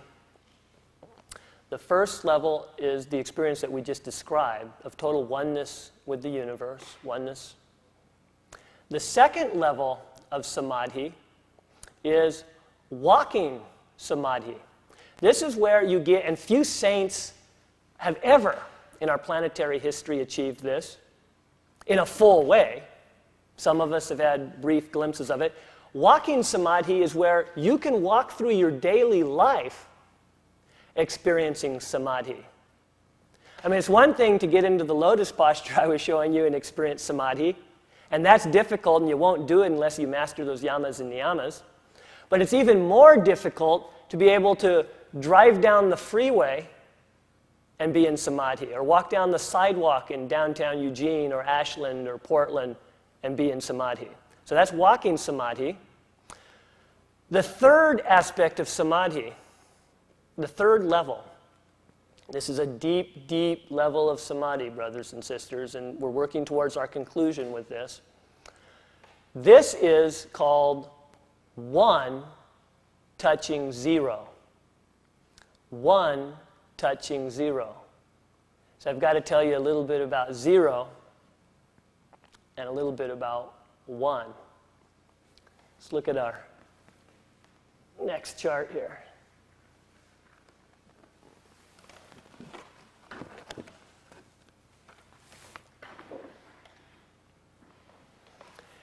In mystical Essene Christianity, we practice the ancient Essene Kabbalah system, where God in the unmanifest state, this is God who is outside of space and time matrix. God outside of space and time is symbolized by the number 0, the circle, and the name En Sof, which means limitless and unmanifest. This, although it's symbolized by 0, we don't want to think of it as nothing. We want to think of it as all potential. And if the camera can come into the word potential, look at the first portion of the word potential. What is it? Potent. So actually this 0, this potential we're talking about, is not 0 in the sense of nothing. It's 0 in the sense of unmanifest potential, the void. Now, move to our next symbol. In mystical Essene Kabbalah, the circle with the dot in the center represents the first stepping into space and time by God as I am. The numeral 1 represents I am. So the dot in the circle represents I am has come into space and time matrix. Now, in the Kabbalah, in the Hebrew, the 10th letter of the Hebrew alphabet is a little spark of flame, a little spark of fire called Yad. And the reason that that is the 10th letter is because, look at the number 10. It's a 1 with a 0. So, moving to our symbol right here in the center, we've got the numeral 1 in the center of a 0. This represents 1 touching 0. This represents you, brothers and sisters. If you are successful in your practices of the yamas and the niyamas, your self-restraints, your disciplines, then you're successful in your stages of meditation. You go into samadhi. The third stage of samadhi is you, the I am consciousness, coming into contact with the 0, the unmanifest aspect of God, outside of space and time, the void. And that might not sound too magical, but consider this. Everything that has ever come into manifestation came out of the void, came out of the unmanifest. Everything, around you right now came out of the void. The couch came out of the void. The TV came out of the void. Your spouse, your kids, your carpet, your ceiling, all of this came out of the void, came out of the unmanifest potential, came outside of the realm of space and time, inside space and time. So, if you, see, I've got to dangle a carrot in front of you, or else why would you ever engage in all those yamas and niyamas? This is the difference between New Age, fake meditation, which you'll get if you go take a meditation class from most meditation teachers nowadays, and real, ancient, traditional meditation.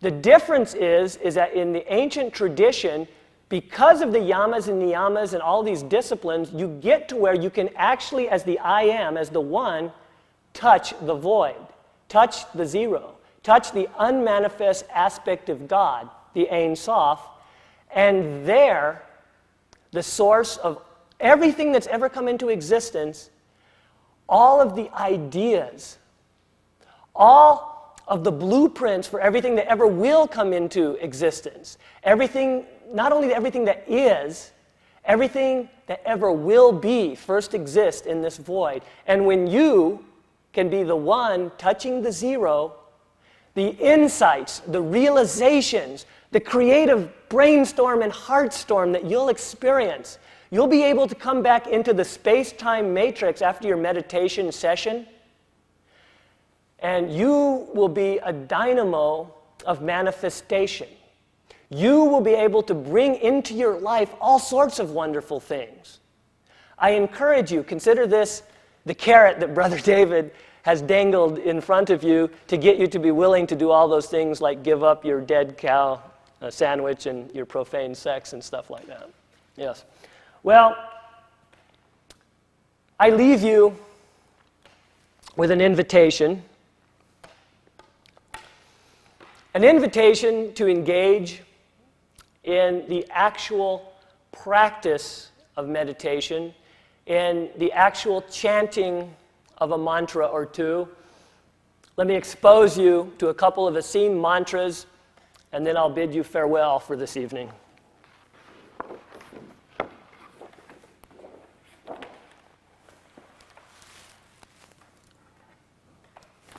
You'll see my final chart is labeled Essene Japa Mantra. This is Essene meditation based on mantras. Remember, mantras are one type of dharana, one type of focusing agent. And I'm going to give you 4 Essene mantras. The first one is Eya, Ashir, Eya. Let me define that for you. Eya means I am. Ashir, this is Hebrew, means that. And again, Eya, I am. So, I am that I am. In other words, God said, Eya, Ashir, Eya. God also told us that we are created in the image and likeness of God. So each of us can legitimately say, I am that I am. This is a powerful mantra for coming into the deepest levels of samadhi, because it is affirming the actual definition of samadhi, the interconnected wholeness, which is God, and our connection to God. Eya, Ashir, Eya. Our second Essene mantra that I'll expose you to is Yeshua HaMashiach. I wonder how many of you know what this means. You know, it's the name Jesus the Christ. The brother, the Essene master, known as Jesus, was never known as Jesus during his lifetime. See, Jesus is an English corruption of a Greek corruption of the Hebrew name Yeshua. Christ is an English corruption of the Greek word Christos, and the Christos is the translation from the actual Hebrew word Mashiach, meaning Messiah. Ha, the H-A, simply is the. So, when we affirm, let's come back to our chart, when we affirm Yeshua HaMashiach, we are chanting as a sacred mantra the name Jesus, the Christ. And you'll notice the beginning part of Jesus is Y-A-H. This is isness. This is existence. This is I am. Up here with Eya, we have I am. That am portion of it is the beginning portion of Jesus' name. Here it means being. Shua means salvation. So the name Yeshua, the real name of Jesus, means salvation of I am, salvation of being. And the reason Yeshua is the savior of being is because he teaches the laws of well-being. Brothers and sisters, in a universe in which the fundamental fact of existence is being, because this is a sea of being, an ocean of being, I tell you truly, the only salvation that exists is well-being.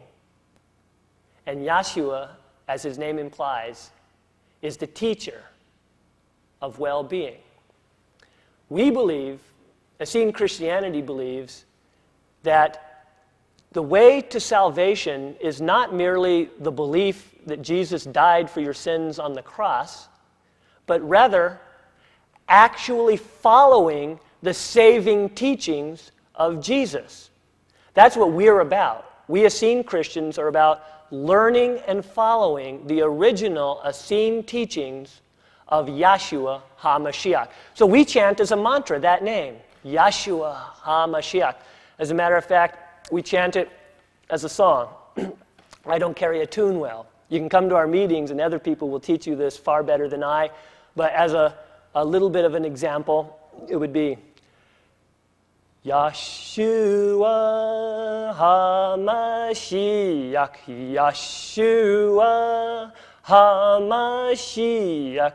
And we repeat that with reverence over and over, sometimes for 45 minutes or so, and we go into the deep levels of samadhi. Our third Essene mantra, the English version of his name, Lord Jesus Christ, the way, the truth, the life, with motions. I'll ask the camera to come on me. I'll give you this one in motions. Lord Jesus Christ, the way, the truth, the life, the way of the loving heart, the truth of the enlightened mind, the life which is one with God. And we would repeat, Lord Jesus Christ, the way, the truth, the life, the way of the loving heart, the truth of the enlightened mind, the life which is one with God. And we would do this repeatedly, 45 minutes or so. The last Essene mantra that I leave you with, if the camera can come to our chart, is Yod-He Vah-He.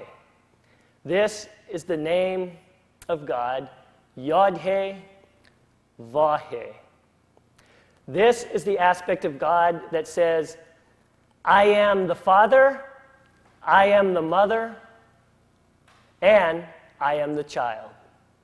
Yod-He Vah-He. Father God, Mother God, and not only Jesus, but you and I, the child of God. I've only had time to briefly introduce you to these mantras. What I want to do is invite you, if you're interested, to write to us, call us, and engage in actually learning and practicing the disciplines that we've spoken about tonight. Do call me. I enjoy getting calls. Brothers and sisters, I say goodnight to you in the name of Jesus Christ. In the name of Yeshua HaMashiach, I bid you peace, shalom, good night.